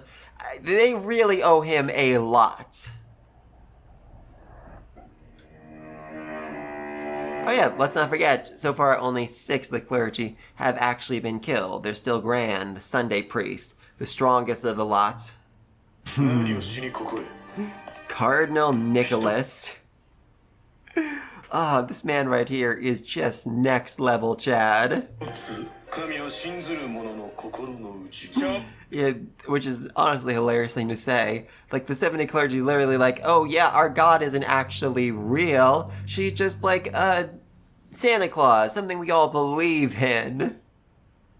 Insane. Utterly, utterly insane. カバンは結構神ルミナスが実在するそんなことはとっくの Yeah, Cardinal Nicholas is like, okay, so there is in fact a real God behind all of this, and I really don't care whatsoever. 私に聞いもルミナス教にも Yes, this is a man, a high-ranking member of the church, who doesn't actually care about the church or their God. He worships Hinata and Hinata only, which is just so utterly insane. God, I love it. 外役は滅ぶがいいディスインテグレーション Yeah, like I said, Cardinal Nicholas, absolute Chad right here. And the reason he's able to do this so quickly is because he set up the spell in advance so that it would trigger as soon as he, activated it. Meaning that 7-day clergy right here, Gran wasn't able to defend against it or teleport away or do anything. 私が許すと思う I feel like this is a bit weaker than light novel because in light novel, we actually saw this man making Hinata breakfast. Like, no joke, he's a high-ranking member of the church, but he's basically like a maid for Hinata, making her breakfast and doing everything for her. God, I love it.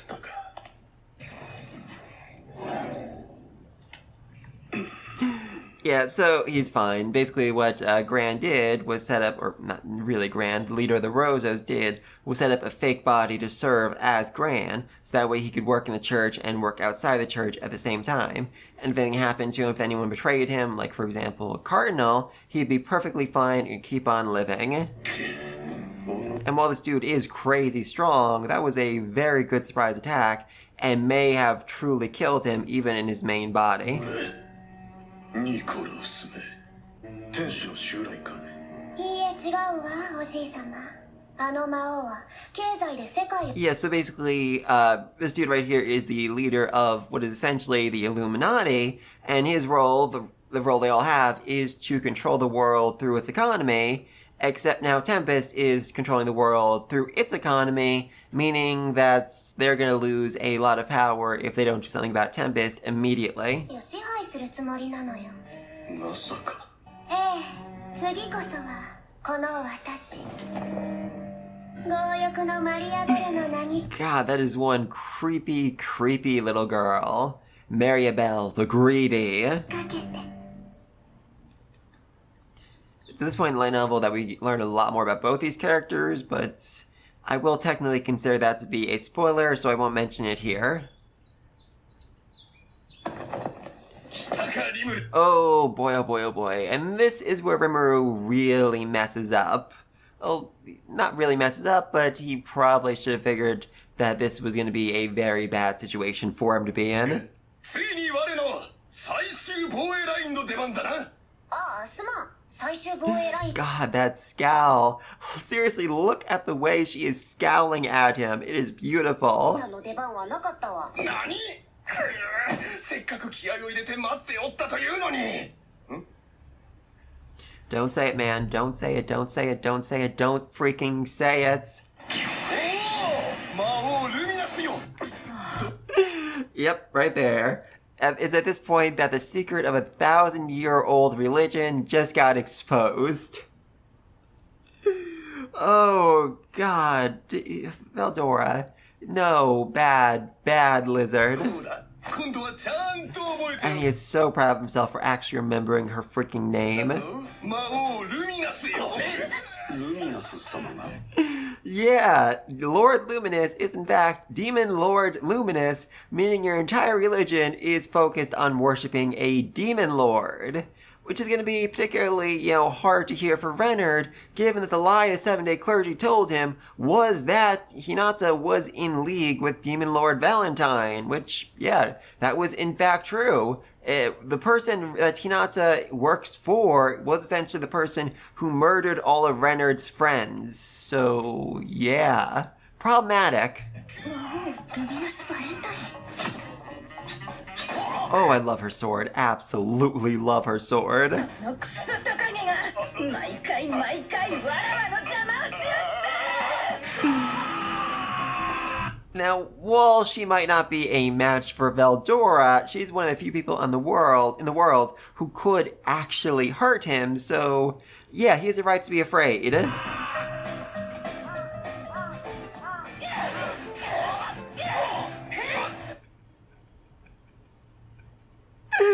Oh, good lord above. Okay, awesome. This has been literally hours of her beating him up while everyone just sits around watching. 今までの恨み晴らさせてもらうぞ。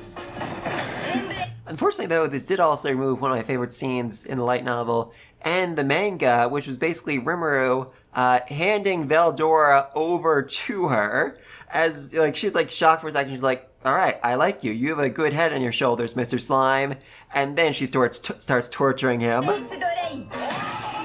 And while this may be essentially torture for Veldora, it's also incredibly helpful for him as it's absorbing all the magicals he has building up inside of him and buys him time before he eventually is going to need to explode, more or less. God above, Rimuru, seriously. I know he caused you problems, but seriously, you're just like, oh, that's interesting. 対象からエナジー。つまり。我らが恐れた暴風竜。信じられん。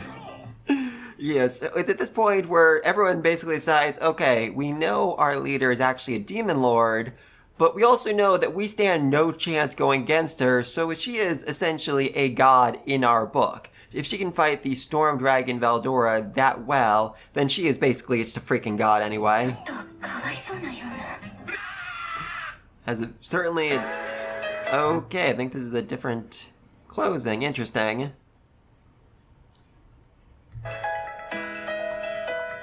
Seriously? These two are having a competition to see who can last longer in the sauna. You're both, borderline gods. I don't think the heat could actually affect you in any real way.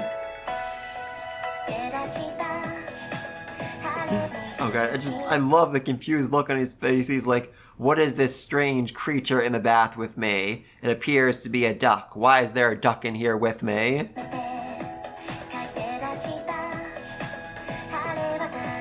Oh god, seriously.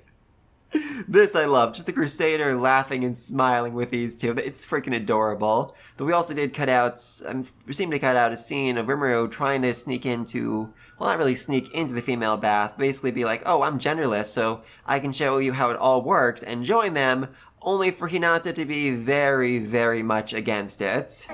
Though Luminous didn't really care.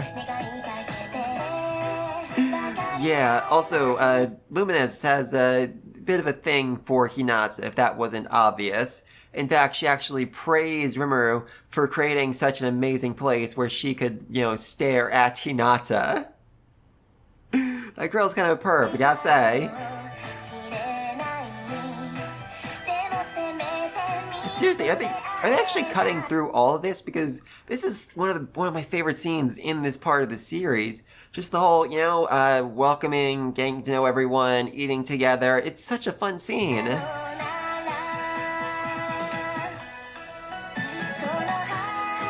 Oh yeah, also they have beer, which is not actually a thing in this world, but Rimuru makes it, and it is freaking delicious. Also very strong reaction to being served sake by a goblin, especially one that cute. Oh yeah, and Hinata's like, this is more food. This is more food from my world. Also, this is seafood. You are in the middle of a forest. How do you get seafood all the way out here? That's a very interesting way to eat it. And yeah, Luminous has an absolutely fantastic time at this little party. Oh, almost missed something right there.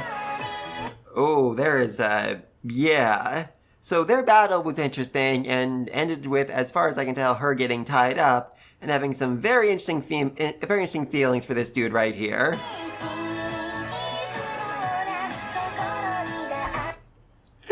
Seriously. All it takes is some beer for the paladins to literally lock arms and laugh all night long with freaking goblins.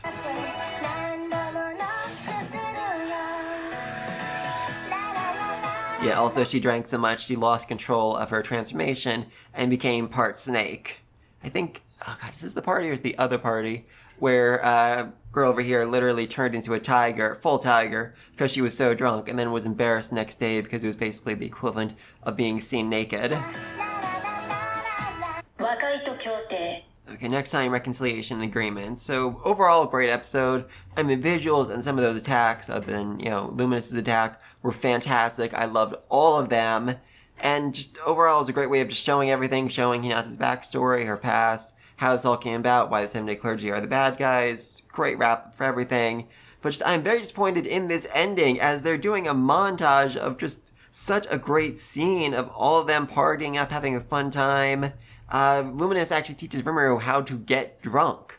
Yeah, it turns out you can actually turn off the poison nullification skill and let yourself get wasted if you really want to, which gives him a very nasty hangover the next day that Raphael refuses to do anything about. And, also there's black rice, which is hilarious. They make black rice, which is so densely packed with magicules that it's literally impossible for a human to eat it without dying. And yet Zoe feeds it to the paladins, or at least in the manga he does, and he's like, hey, you didn't die, cool. Whereas in the light novel, Rimuru was like, oh, wait, no, don't eat that. Oh, you're alive? Interesting. I'm not sure how that is, but awesome. Since they have such high, resistance to magicules. Also, just like rice in general, that's not really a thing in this world, or at least not how it was back in Japan. So Hinata is shocked that Rimuru has enough rice to actually, feed everyone with. He has a limited supply, since right now, Shion herself needs to make all of it, harvest all of it with her, master chef skill. But he still is in the process of actually, making rice and actually bringing it to this world. He's working with his farmers on the proper way to grow it, the proper strain to make all of that. And just, God, there's so much here. And I'm really irked they're just skipping through this with the montage. What the freak? But anyway, though, yeah, now matters have been settled, and Rimuru is now friends with the Holy Nation, with Ubelius, and with the West itself. I mean, like I said before, the church owes Rimuru a lot because they've kind of, invaded him twice, and their 7-day clergy have tried a whole lot of things to mess with him and start war with him, which, I mean, that's important negotiation table. Though it's also relevant that, Veldora kind of revealed the whole secret Luminous has been trying to keep hidden. But, I think she got her revenge by torturing him for very, very long time. And like I said, also disappointed they skipped the scene of Rimuru literally handing Veldora over to her. I mean, like I said, even Luminous was shocked, like, alright, awesome, thanks! Alright, so yeah, I guess next episode brings us back to the meetings as we try to figure out what comes next with Tempest, and also what comes next with this series, because we're in episode 10 right now, and as far as I know, this is a 24-episode season, meaning we're still going to get, at the very least, Volume 8, and certainly Volume 9 as well. That might sound insane to do 2 volumes in that span of time, but Volume 8 is literally just the epilogue to this volume and the prologue to next volume, just getting set up for what comes next, which, I mean, I'm not going to say it's an awful arc, but it's going to be a very strange arc to end things on. Not really like a battle-heavy thing, more of just showing off Tempest, essentially. But anyway, let me know anything down below. What do you think of the changes? What do you think of Veldora and Luminous' relationship? What do you think the Paladins are going to do now they realize their god is actually a Demon Lord? And what comes next for Tempest and the holy nation of Lubelius and the West as a whole? I mean, if Lubelius says, hey, Tempest is cool, the Western nations should be willing to negotiate with them moving forward. Let me think all this down below, and until next time, peace! Hello, one and all. This is my review, reaction, and cut content discussion of That Time We Reincarnated Slime, Season 3, Episode 11. And apologies about my whole setup. I'm back home, so I'm using my old camera and microphone, but I will do my best here. And secondly, though, I'm not really sure what to expect this episode, because the ending credits of last week's episode seem to just fully skip past the entire party, which feels like a very weird thing to cut when they've included every meeting and every discussion so far.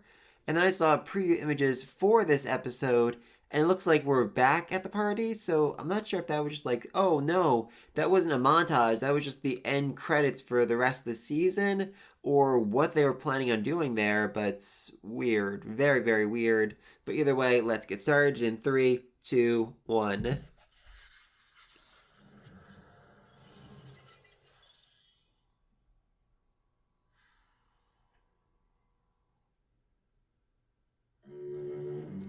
Okay, this is actually a perfectly understandable way for them to start this episode with the meeting that takes place at the beginning of Volume 8 between Damerda and Grainville, leader of the Rozos, the secret Illuminati that controls the world.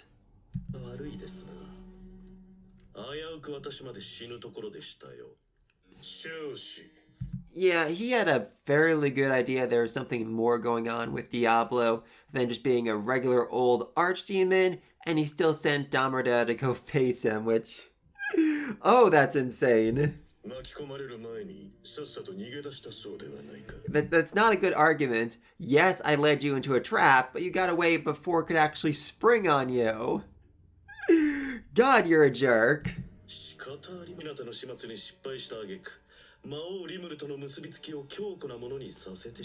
Yeah, I mean, that's a pretty big failure on their part. I mean, they wanted to get rid of Rimuru or Hinata, but instead the two have joined together and are now way more powerful and way more influential. Seriously, they could not have messed this up more badly. They could have messed this up worse?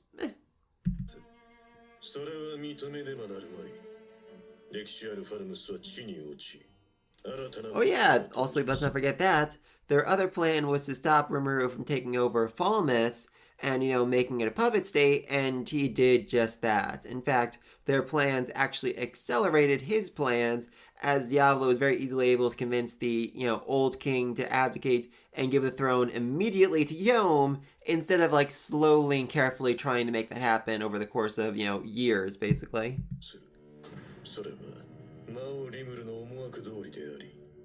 かの地に新たな経済圏が生まれるのを阻止しようではないか。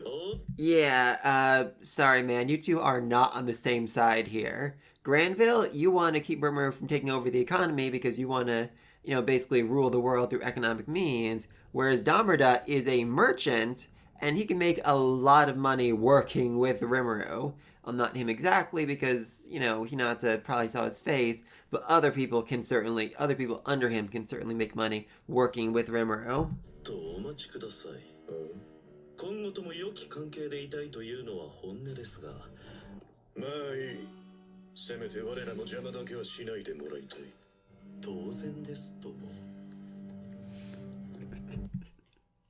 Seriously, that head pats. Oh my god. There is so much wrong with that, given just so much happening behind the scenes. Good lord. I mean, yes, he absolutely does. In fact, if, he had come out on top and Rimuru had killed Hinata, he would have tried to convince Rimuru that you were the big bad enemy and worked with him to kill you. I mean, that shouldn't be much of a surprise. We saw the last meeting they had where Damarda literally said that his goal was to take over the West, to have the East to dominate the West, and that's not something you would have wanted at all, so obviously you two were always going to come to odds eventually. Don't act so surprised, dude. Oh, I do absolutely love the intensity in his eyes. Seriously, this dude is a real threat here, and I love him.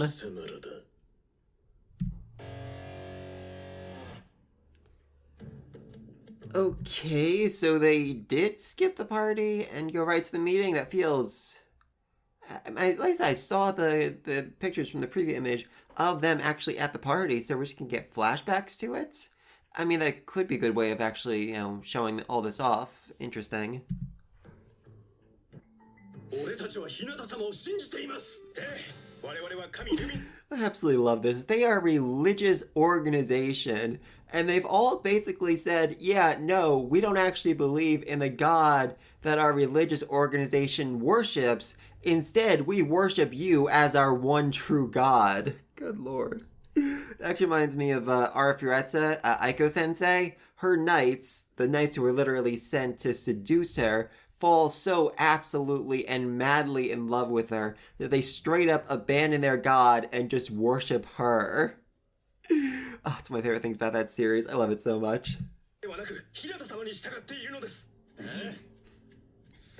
Oh god, the blushing. Hinata is so cute when she lets her guard down. ならいいけど。そしてこれからテンペストとルベリオスの今後について相談することになっていた。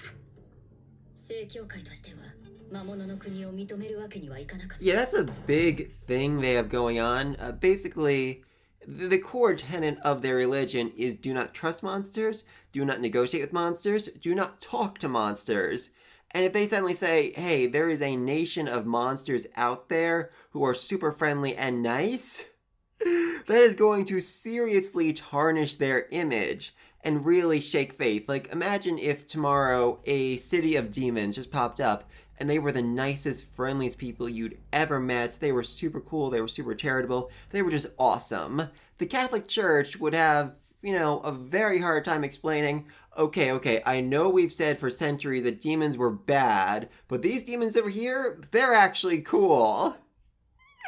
Yeah, that would be a very, very interesting conversation they'd have to have with us. Yeah, also the whole, request by Archbishop Rahim to attack Tempest.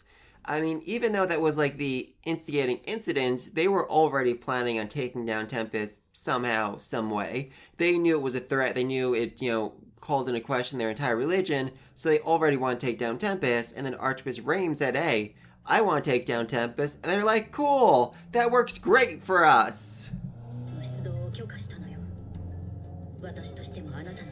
But yeah, also Hinata, super mad that Rimuru killed Suzue, or at least that she was told Rimuru killed Suzue. Certainly doesn't help that he did, in fact, actually eat her, but either way.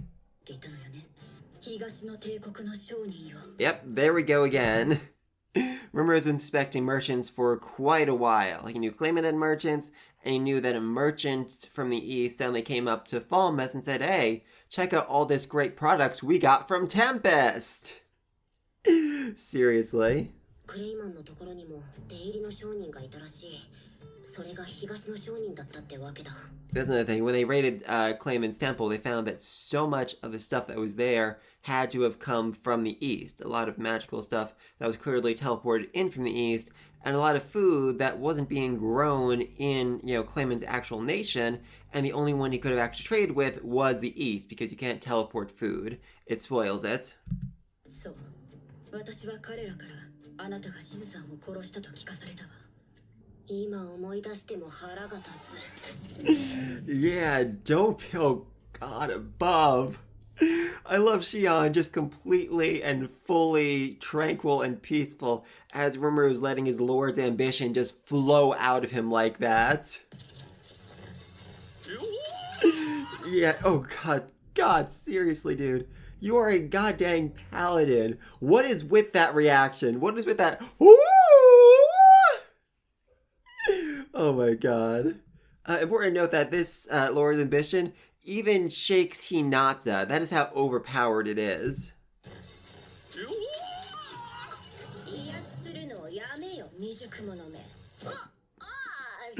Yeah, Rimuru didn't actually know he was doing that either, which I love.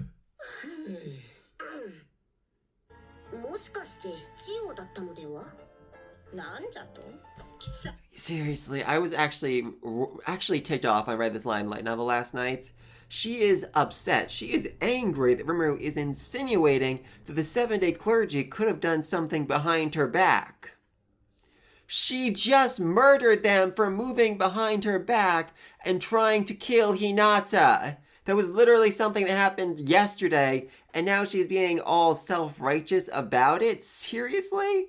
And that's not even mentioning all the people they've killed over the centuries, like Alderman and anyone else who started to become just a little bit too powerful, a little bit too influential, a little bit too big enough they might even replace them before Luminous, be loved by Luminous more than they were. So yeah, I do not know why she's acting all self-righteous here when they've clearly been acting behind her back for literal centuries.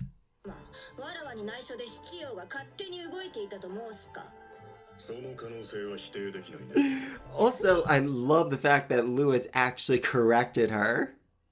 Seriously, I know he's like fully loyal and obedient to her, but you have to have subordinates who are willing to correct you, or you will fail as a ruler, obviously. Yeah, love energy. That's actually what they're calling it. I saw a light novel and I'm like, oh, they've got to change that in the anime. There's no way they're going to call it love energy, but nope, actually called it love energy. Beautiful. And this is basically what's been keeping the 7-day clergy alive for literal centuries. Unfortunately, while they're originally getting love energy, I think it was even called Kisses of Passion or something, weekly in the beginning when they first started working for Luminous, it has now been several centuries, or at least been over a century since they last got it, and that's why they look so old. The love energy was keeping them alive, but without it, they just started to age and age and age.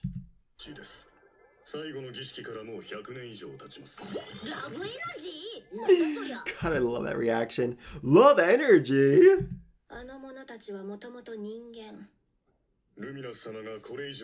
That's also the reason why they killed so many other champions and tried to kill Hinata. But also important to acknowledge that Luminous is immortal and has been around for literal millennia, so she does kind of forget about the whole, human mortality thing from time to time.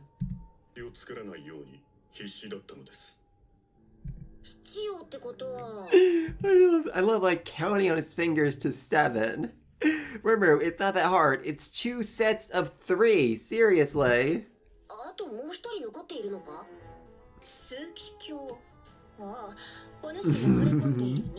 That Nicholas guy who was infatuated with you. Good lord.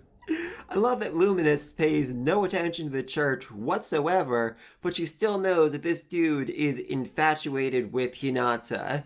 And that is, just really saying something, considering the fact that all the paladins already said they, viewed Hinata as more important than the god herself. So, I mean, Nicholas is even more infatuated with her than the guys who are worshiping her as their goddess. That is genuinely terrifying. ブラウスじゃな。あのグランベルを倒すとはどういう手を使ったのじゃ。あまり褒められたことではないのでしょうけど。I mean, yeah, it wasn't heroic, but still, Granville is crazy strong, and this dude managed to kill him. That is still impressive. 式のディスインテグレーションで不意をついたそうです。 Okay, technically he didn't really kill him, he just destroyed his temporary body, but still, great move on his part. でも老いたものよ。あやつの本名じゃ。 Yes, Granville was a genuine, actual freaking hero centuries ago. One who actually fought and lost against Luminous, very much like how Hinata fought and lost against her and then decided, hey, I might as well just work for you if I can't beat you. Utterly insane. And like I said before, Granville is actually incredibly powerful and incredibly strong. Yeah, we haven't actually seen a hero yet in this season, in this series, which, yeah, okay, technically we saw a flashback of one, but I mean, let's not forget, it was a hero who sealed Valdor. That's kind of like the power scale we're talking about here. Someone who could actually relatively fight something like Veldora and not necessarily die. That's how insane these people can actually be.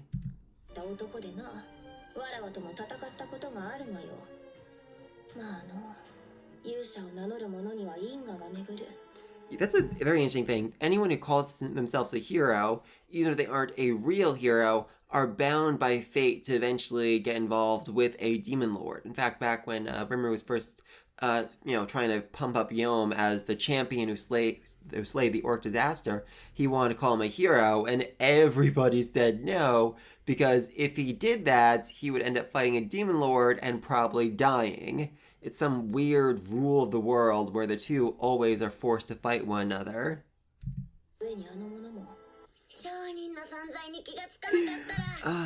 For the record, by the way, in the light novel, Yuki still wasn't revealed as the big bad. It was certainly implied, but he was only ever referred to as the boy. The boy laughed, the boy smiled, the boy plotted his revenge, the boy spoke to Clayman, blah blah blah blah blah. So, yeah, Yuki being the actual big bad was still a bit up in the air right now. Of course, I'm going to say that everyone's be like, no, it was so obvious it was him, but I still had my doubts up to this point. In fact, this is the light novel where it was kind of revealed, as we didn't really see it here, but there was supposed to be a meeting between Damarda and Yuki, where Yuki basically said, hey, I'm going to do X. And then the boy said, I'm going to do X. And then at the end of the light novel, it was said, hey, the Free Trade Guild, which Yuki runs, did X. Which kind of really cemented, okay, yeah, they're one and the same. The boy is Yuki, obviously. I mean, yeah, Yuki is definitely suspicious. I mean, think back to when they first fought with Rimuru. He's like, oh, you have my master's face, and then there's this whole back and forth battle. But, like, he's the leader of the Free Trade Guild. He has spies everywhere. Of course he would have known about Rimuru. Of course he would have known about the situation that Rimuru looks like his master. And yet he acted all surprised, like, oh, who are you? I've never heard of you before.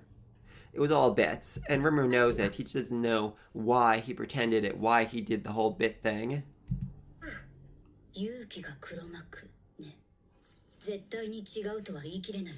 God, I love how cold Hinata is. Seriously, Yuki is not only, from Japan like her, but was her fellow student under Suzue, and yet now she's like, oh, yeah, he might actually be the big bad. You might be right about that.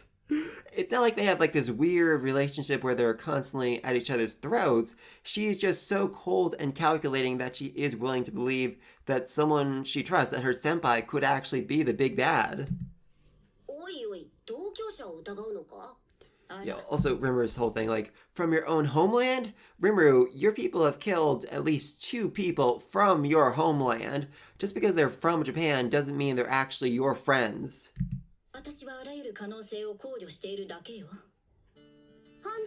Yeah, this is... Okay, this is the light novel too, and I had questions about it.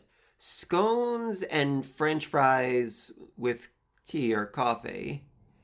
Does that go together? Has anyone ever actually had scones and French fries? Like, seriously, is that a combination? Because that sounded so weird when I was reading light novel, and yeah, they actually kept it and drew it in very good detail. Which just why? Why is this a thing? スコーンとポテトフライです。ごゆっくり。 And of course, Valdora is literally reading a light novel while he eats it. While in the midst of a meeting, by the way. Seriously, why are you even at the table? Shouldn't you be on like a couch in the back or something? それでは今後の量 Also in light novel, he requested a double portion of food. の関係についてだが。 Okay, so also something I'll mention here. While it does seem, I'm sure people are going to complain, oh, Rimuru is too easy to forgive Hinata, his people are fully fine with it, as they are monsters, and they've always believed in survival of the fittest. If they had been wiped out by Hinata, it would simply been because they were too weak. Even if, she was wrong about them and accidentally killed them all, again, it's just because they were too weak to actually fight back against her, to actually win. They were not strong, therefore they died.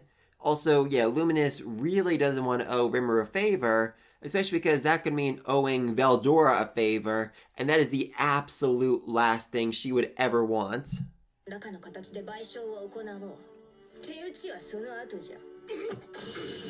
Yeah. Wait, did Veldora just turn that manga volume into a shield? Yeah, he literally just turned that manga volume into a shield. Okay, that was cool. 私としても、ズレはそこのトカゲを成敗するつもりじゃがな。 Yeah, literally, manga shield. Okay, I guess. もう最悪。ベルドラを差し出すのも悪くないか。 Yes, seriously, Rimuru is fully willing to sacrifice Veldora to ensure the prosperity of his nation. God, that is freaking savage. Seriously. ちょっと待てリムルよ。お前今かなりひどいことを考えておる。 Yes, he absolutely freaking is. 気のせいだよベルドラ君。待て待て。お前がクンとかつけるときは。 I love it. Absolutely love it. Seriously, Rimuru really does have the heart of a monster. 複雑なことを考えておるではない。 Though it does also help that Veldora is borderline immortal, so there's nothing that Luminous can actually do to really hurt him too much, too permanently. 騒がしい。調子に乗るな。を結ぶこと。 100 years. Yeah, like I said, she is immortal and has a very warped perspective on time. So 100 years is basically the blink of an eye for her. する。これはわらわの決定である。いいんじゃないの。リムル殿が真の邪悪なも。 They're actually calling him Sir Rimuru. Love that. And also, good point. Rimuru, spared all of their lives after they were well and thoroughly beat in that last battle. だったなら捨てるべきだ。 Yeah, I love this. Within the span of like a day, they've all decided, you know what? The entire tenet of our religion, the whole monsters are evil thing, let's forget about that because this dude has crazy good food. And didn't murder us when we invaded him. Yay! それです。そうです。 Oh god, above that blush. Seriously, Zoe, what did you do to this girl? That she's calling you a gentleman. Yeah, that is... There's a lot there, honestly. とても紳士的でした。 Oh, seriously? Oh, yes, they're all looking at him like, what did you do, man? Seriously, what did you do? Rigard and Benimaru, that is such an amazing combo. しかし問題があります。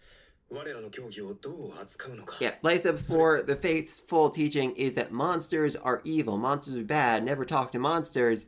And now they're basically saying, oh no, we're recognizing this entire nation of monsters as being not bad, not evil. Okay, fine, don't worry about them. That's gonna raise some serious questions. 代では。当時の指導者が考えたルールでしかないじゃん。 Yep. The core tenet of the religion that they are faithfully following wasn't even written by their actual god, just the leaders of the time. Honestly, it might have actually been written by Grainville, considering the timeline. Good freaking lord.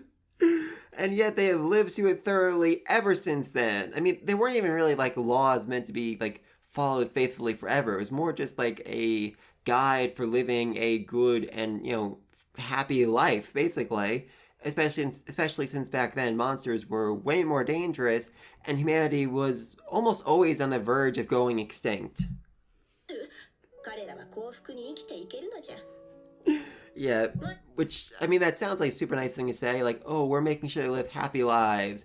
But also important to acknowledge that when vampires drink blood, the taste of the blood depends on the happiness of the individual. So basically, back then, when everyone was suffering and miserable and awful, the blood tasted awful as well. But then, they started protecting people, they started making them happy, they started, really pumping up the evil demon lord Valentine to scare them, only to offer them salvation and protection within the nation of Ubelius, and they were so happy, they were so thrilled, their blood became delicious. Huzzah! Yeah, also, let's not forget an entire team of journalists who saw two of the Battle Sages defeated, well, one defeated and one ran away, and were then almost murdered by the 7-day clergy, the leaders, the saints of the church. There's going to be a lot of questions about that, and the church either needs to reform or, die, essentially. Faith is already going to be shaken as a result of that, so the best they can do is just try to be like, oh, the 7-day clergy were corrupting the church. They had grown fat and arrogant over time, and now we are doing things differently. Now we are revitalizing the church. We are changing the old ways and bringing forth the start of a new society, a new world where we can work hands in hand with those monsters and demi-humans who aren't trying to murder us 24/7. Huzzah! 記者たちそれならさ俺とひなたが相打ちになったってことにしたらいいじゃん Yeah, for the record, monsters never would do that. A monster would never say, oh, I lost, or give credit to somebody else. This is a big thing back when Rimuru first, hyped up Yom as the champion who slew the Orc Disaster. Everybody was shocked that Rimuru would give away credit for killing the Orc Disaster to someone else, but it made perfect sense to him because, if he slew a monster that could have wiped out an entire nation, that means he is strong enough to wipe out an entire nation, and everybody would be terrified of him. But if he was just like, oh, I'm a friendly old monster who helped take down this big bad threat, then he is a friendly monster that other people can rely on. This does mean that he gets underestimated, both back then and now, as a result of saying, oh, it was just a draw, but still, it was a draw against the strongest human in the entire West. That's a pretty good, thing to put on your resume. I fought to a draw against Hinata, a feat no other human could actually do. 別にいいよその通りですよあなたはまだ魔王になりたてなんですそんな状況で多分 I absolutely love this so much. The paladins are literally stepping up to say, no, you can't do that. It'll make you look bad. It'll hurt your image. We can't have that happen. They're trying so hard to protect Rimuru, to protect a monster, and I absolutely love it. 体力に舐められたりでもしたら仮にそんな愚か者がいたならば俺がひねり潰してみ Yeah, せます twist their heads off with my bare hands. That sounds about right. And I mean, seriously, if you think about it, among the West at least, there aren't, besides, Yuki, but they don't really know about Yuki, there's no real big threat who could actually hurt Tempest. I mean, there's the nation of Ingracia, which is, I think, the biggest nation in the West, but they are very far away.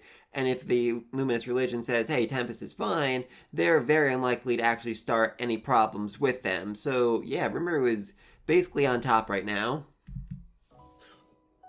すごい自信ねそれは今までも議論に上がっていましたわですが Yeah, that's the whole thing. Apparently, ogres and lizard men are technically demi-humans, but they've regularly been treated as monsters, which, especially by the church, which has caused some issues. In fact, even dwarves have been kind of discriminated against because they aren't fully human in the past. So, yeah, there is a lot wrong with this whole society.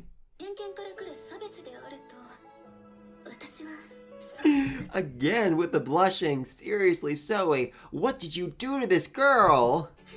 人と敵対する亜人の存在が厄介だがドワーフなどは紛れもなく人類の一員だろうだったらガゼル王も Yeah, so mixing in Gazelle as well will really help not only secure the treaty, as it basically means the Tempest is being backed by Luminous and the Dwarven Kingdom, but it will help support the dwarves, who will no longer be discriminated against and will be treated as full humans instead of, kinda on the edge of not being human. 着込んで100年の遊戯を結べばいいんじゃないか。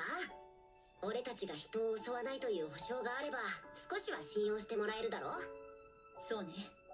Also, nobody's actually eating their food. I'm pretty sure in the light novel, the food came out, they all ate it, and then they continued the meeting instead of just talking, letting the scones and french fries go cold. あれば少しは説得しやすいわね。今後の交流としてアルノーとバッカスをテンペストに滞在させましょう。Yeah, I mean, they're not complaining at all. They've tried Tempest food. They've tried the Tempest bathhouse. They know how wonderful it is, and they don't want to leave. God, I love it. じゃあこっちはルミナス教の教会を建設しておく。 Yeah, Luminous Church in a temple of monsters. Luminous Church in a city of monsters, a nation of monsters, is just so absolutely hilarious. But it's also just a really great way of showing, okay, yeah, we can actually get along. That said, Rimuru is fully planning on spying on the church and making sure they aren't up to anything. And I'm sure the church is planning the same thing for Rimuru, spying on him, making sure he's not plotting anything that could, harm humanity as a whole. 揚げはすき焼きです。 Yeah, they're all just having a grand old time. God, I love it. 今後の友好を祈願して乾杯。 Kampai! Yeah, so for the record, this world does have beer, but it's room temperature and not carbonated, so it tastes awful, and now its paladins get to taste like true, actual beer, and they are loving it. Even the rank and file just, having fun, and the goblins partying, getting drunk. God, it's beautiful. いやー、お酒に酔えるってのはやっぱりいいね。昨日の宴 Okay, so there were two parties, a last party and a current party, and they're flashing back and forth between the two. Interesting. で心血を注いでおるわ。どこ向こう Yeah, so that's the whole thing. Basically, because Rimuru has poison nullification, he can't actually get drunk, as his body basically treats alcohol as a poison. Because alcohol is, in fact, a poison! And I am amazed we still drink it so regularly in our modern-day society. Huzzah! Anyway, though, because of that, Rimuru can't get drunk, except now he finds out he can actually get drunk. ことできるの当然であろう。教えてくれ。 Yeah, seriously, it's such an obvious thing that Luminous actually thinks Rimuru is joking with her, like, oh, stop pretending, you must have figured it out on your own by now. And maybe he would have, but Raphael very much did not want him getting drunk and making a fool of himself. いや、教えてください。 Like, literally getting down on his hands and knees and begging. That is not a good look, Rimuru.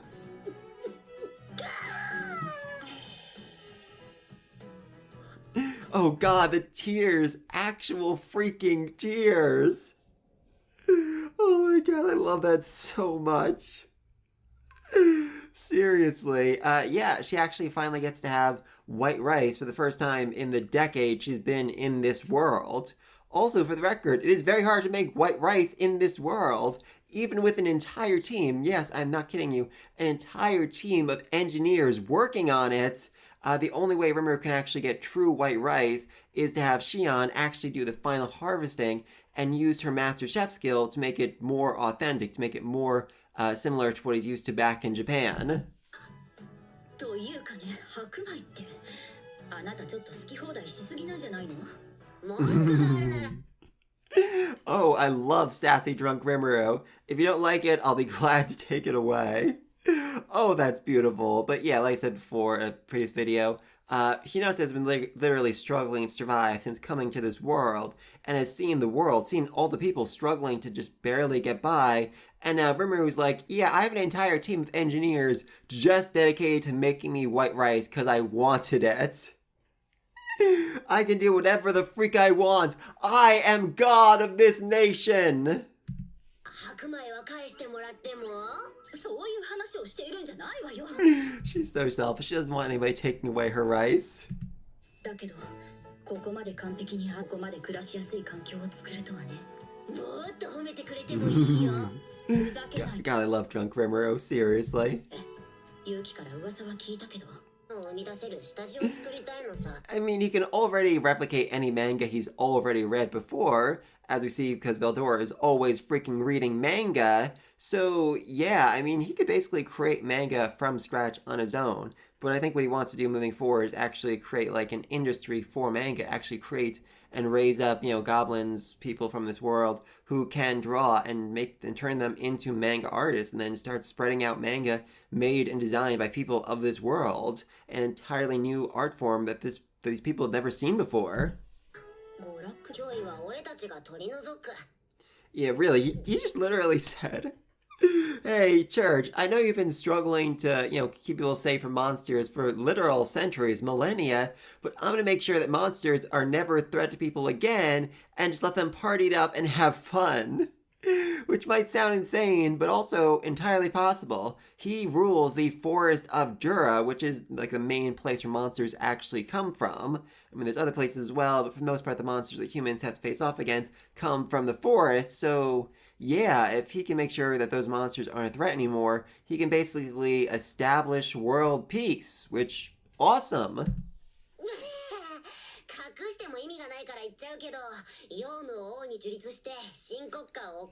Yeah, we're gonna make Yoma king. I'm just gonna spill out all my plans right now because I am just that freaking drunk.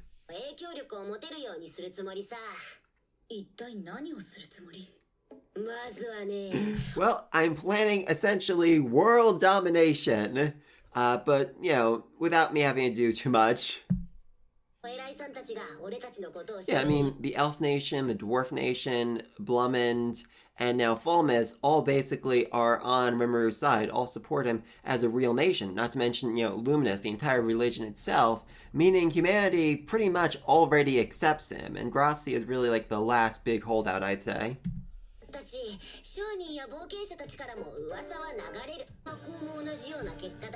Yes, Rimuru is actually planning on creating basically telephone lines that can connect the entire world together. That is such an insane thing to actually plot out. Yeah, that is a lot, seriously. I mean, Shion has no real idea what he's saying, but she's smiling anyway. Well, the Paladins are like, that is literally the most insane thing we've ever heard of in our entire lives. And we just found out our god was a demon lord.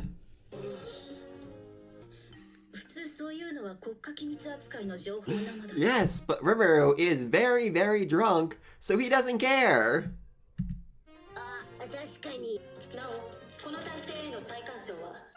Yeah, Raphael is literally a wife who just kept cut off her husband and made sure that he can't drink anymore. God above. Yep. Now he's sober and realized, oh, I probably shouldn't have said all of that. Oops. Yes, the angels.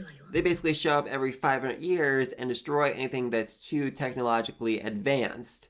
And this is basically the reason why the society, even though it's thousands of years old, hasn't really advanced much past the medieval ages, because every time they start to progress, angels show up and kill everybody. So yeah, that's a pretty big issue right there, and one the Tempest is gonna need to deal with eventually. I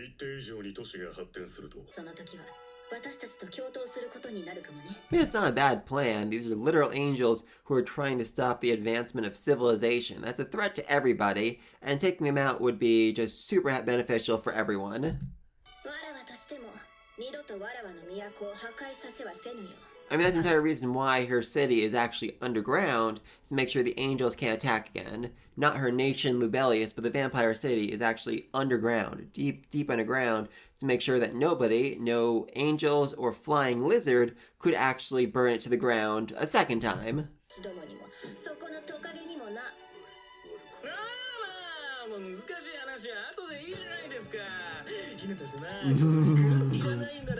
Oh, good lord, man. Do not take Hinata's meat. That is like the worst thing you could possibly do. Oh, he ate it. he actually ate the meats. Oh, bad, bad, bad, bad, bad. I'm sorry, Fritz. You gotta die now. あなた死にたいのかしら。 Oh, that intensity. Seriously, man. 日向様目がマジドワーフ王国の存在を友になり得る人類として認め Yes, the Dwarven nation is now considered a land of humans. Dwarves are humans, so huzzah, no more discrimination, hopefully. よ。続けて。さようです Alright, so this is the other half of that scene. I mean, like I said, at the start of this volume light novel, it began with Dombretta talking to Granville, and then switched over to him talking to Yuki and plotting out their next big move. 奴らめ帝国で猛威を振るったブランに匹敵するやもしれぬ Yeah, pretty much. I mean, they're both primordial demons, except Blanc didn't actually have a name, so therefore Diablo, way more terrifying, way more powerful, way more dangerous. べき悪魔です 正直言ってあの勢力を正面から相手するのは愚策だよね。勝てないとは申しませんが That's terrifying right there. They're actually saying, we have enough manpower to take on Tempest and not lose. We could burn that city to the ground and kill everyone there, and we would probably have a pretty good chance at that. But we would lose so many members in the process that it's just not worth it. ケルベルスも壊滅するでしょうが 日向を殺すことはないと思っていたさ。 Yeah, this whole thing was basically Yuki just, trying to poke Rimuru a little bit to get back at him for killing Clayman. He kind of figured it wouldn't actually work, but still, he wanted to have some fun. Because he is that messed up in the head. うまくいけば彼の方が滅んでくれるんじゃないかと。 Also, maybe there was a chance that Hinata would actually end up killing Rimuru because he was too soft to kill her. It could happen, maybe, possibly. していたんだけどね。あなた様から連絡がなければで彼に手柄を立てさせておこうと思ってね。 Yes, him. That person. あるというと。 Oh, yes, say his name, say his name. 面白いことを思いつく。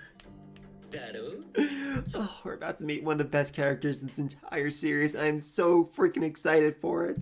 その手はずは任せていいかな。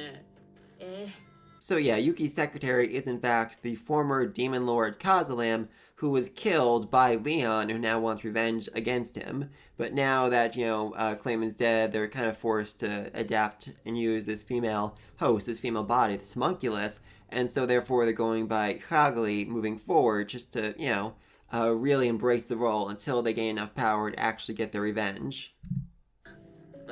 Next time, the preparation, which... yeah, sounds about right, considering we're now in Volume 8, and I'd say the entire rest of this volume is just preparing for Volume 9, and that is not even an exaggeration. It is so much prep work, seriously. Alright, so overall, this episode went further than I expected. They included some of the stuff they cut out from the previous party, like Hinata being obsessed with the rice, but I don't know, they still cut out so much. I'm really disappointed about this. I mean, seriously. So many meetings this season, and yet the actual party thing got cut out so much. Seriously. God, that's a bummer right there. But, alright, so, a few things I mentioned about this party. Basically, Rimuru has entire teams of people working on just making food that he had back in Japan, and now his diet is basically the same as it was in Japan, as he has all his favorite foods back with him. As for the fish, there's so much fish at this party. That's basically thanks to Geld, whose stomach skill has the ability Gourmet, which allows him to store food inside of himself and then teleport to other, members with the same skill, other members of his orc team. And this prevents the food from being, subjected to massive magicules, meaning it's not poisoned, meaning they can have fresh fish whenever they freaking want it. Of course, it's still, skill dependent, which Rimuru doesn't really like. He's like, oh, that kind of limits the people who can work in Tempest, that kind of limits what we can do. I'd rather, just keep on improving, keep on doing better, until we have a way to do this without needing to rely on skills. Also, Shuna has just managed to remake so many of the dishes that Rimuru had back in Japan. Basically, Rimuru just, telepathically sends messages into her mind, like, this is the food I had back in Japan, this is what it tasted like. I think these are the kind of sort of ingredients that were in it, and she's managed to replicate a lot of them, like tempura. even though Rimuru had a very hard time explaining how tempura was different from fried shrimp. I've never really had either, so I couldn't tell you. Alright, so also Rimuru got crazy drunk and actually had a seriously bad hangover for this entire meeting right here. When he's talking with Luminous, when he's deciding the fate of Tempest, he is nursing a bad hangover, and Raphael is just so royally ticked at him. It is hilarious. Anyway, though, now Rimuru Tempest has formal relationships with both Dwarven and Luminous religion, meaning the rest of the world is going to actually treat him as a real nation rather than just some oddball, rather than just some upstart demon lord monster. And, you know, he already had a pretty good reputation from all the adventurers and merchants who came to Tempest, and it's only going to get better from here because, oh, thank God. I mean, it was mentioned a few episodes back before the fight with Hinata, but Rimuru was planning on holding this massive, huge founding festival party to celebrate him becoming a demon lord and let all the monster tribes within the forest of Jura come to him and basically swear allegiance to him so that he will protect them and he won't murder them. Huzzah! And that is the rest of this season, basically. I know that might sound boring, but believe me, it is so fun. It is so exciting. Just, you know, once we get past the preparations. Though even the prep work has just so many fun scenes, fun characters, and I'm so excited for so many parts of it. Oh god, especially the one girl. That is gonna be... Oh, that is gonna be interesting. But please, let me know what you think down below. What do you think of Luminous actually forming official relationships with Tempest? What do you think is going to happen moving forward? How is the big founding festival going to go? And what are Yuki and Granville planning? Also, who is the mysterious he that Yuki said could, you know, take credit for taking down the Ortho Slaving Company? Whoever could they be? Dun dun dun. But until next time, peace!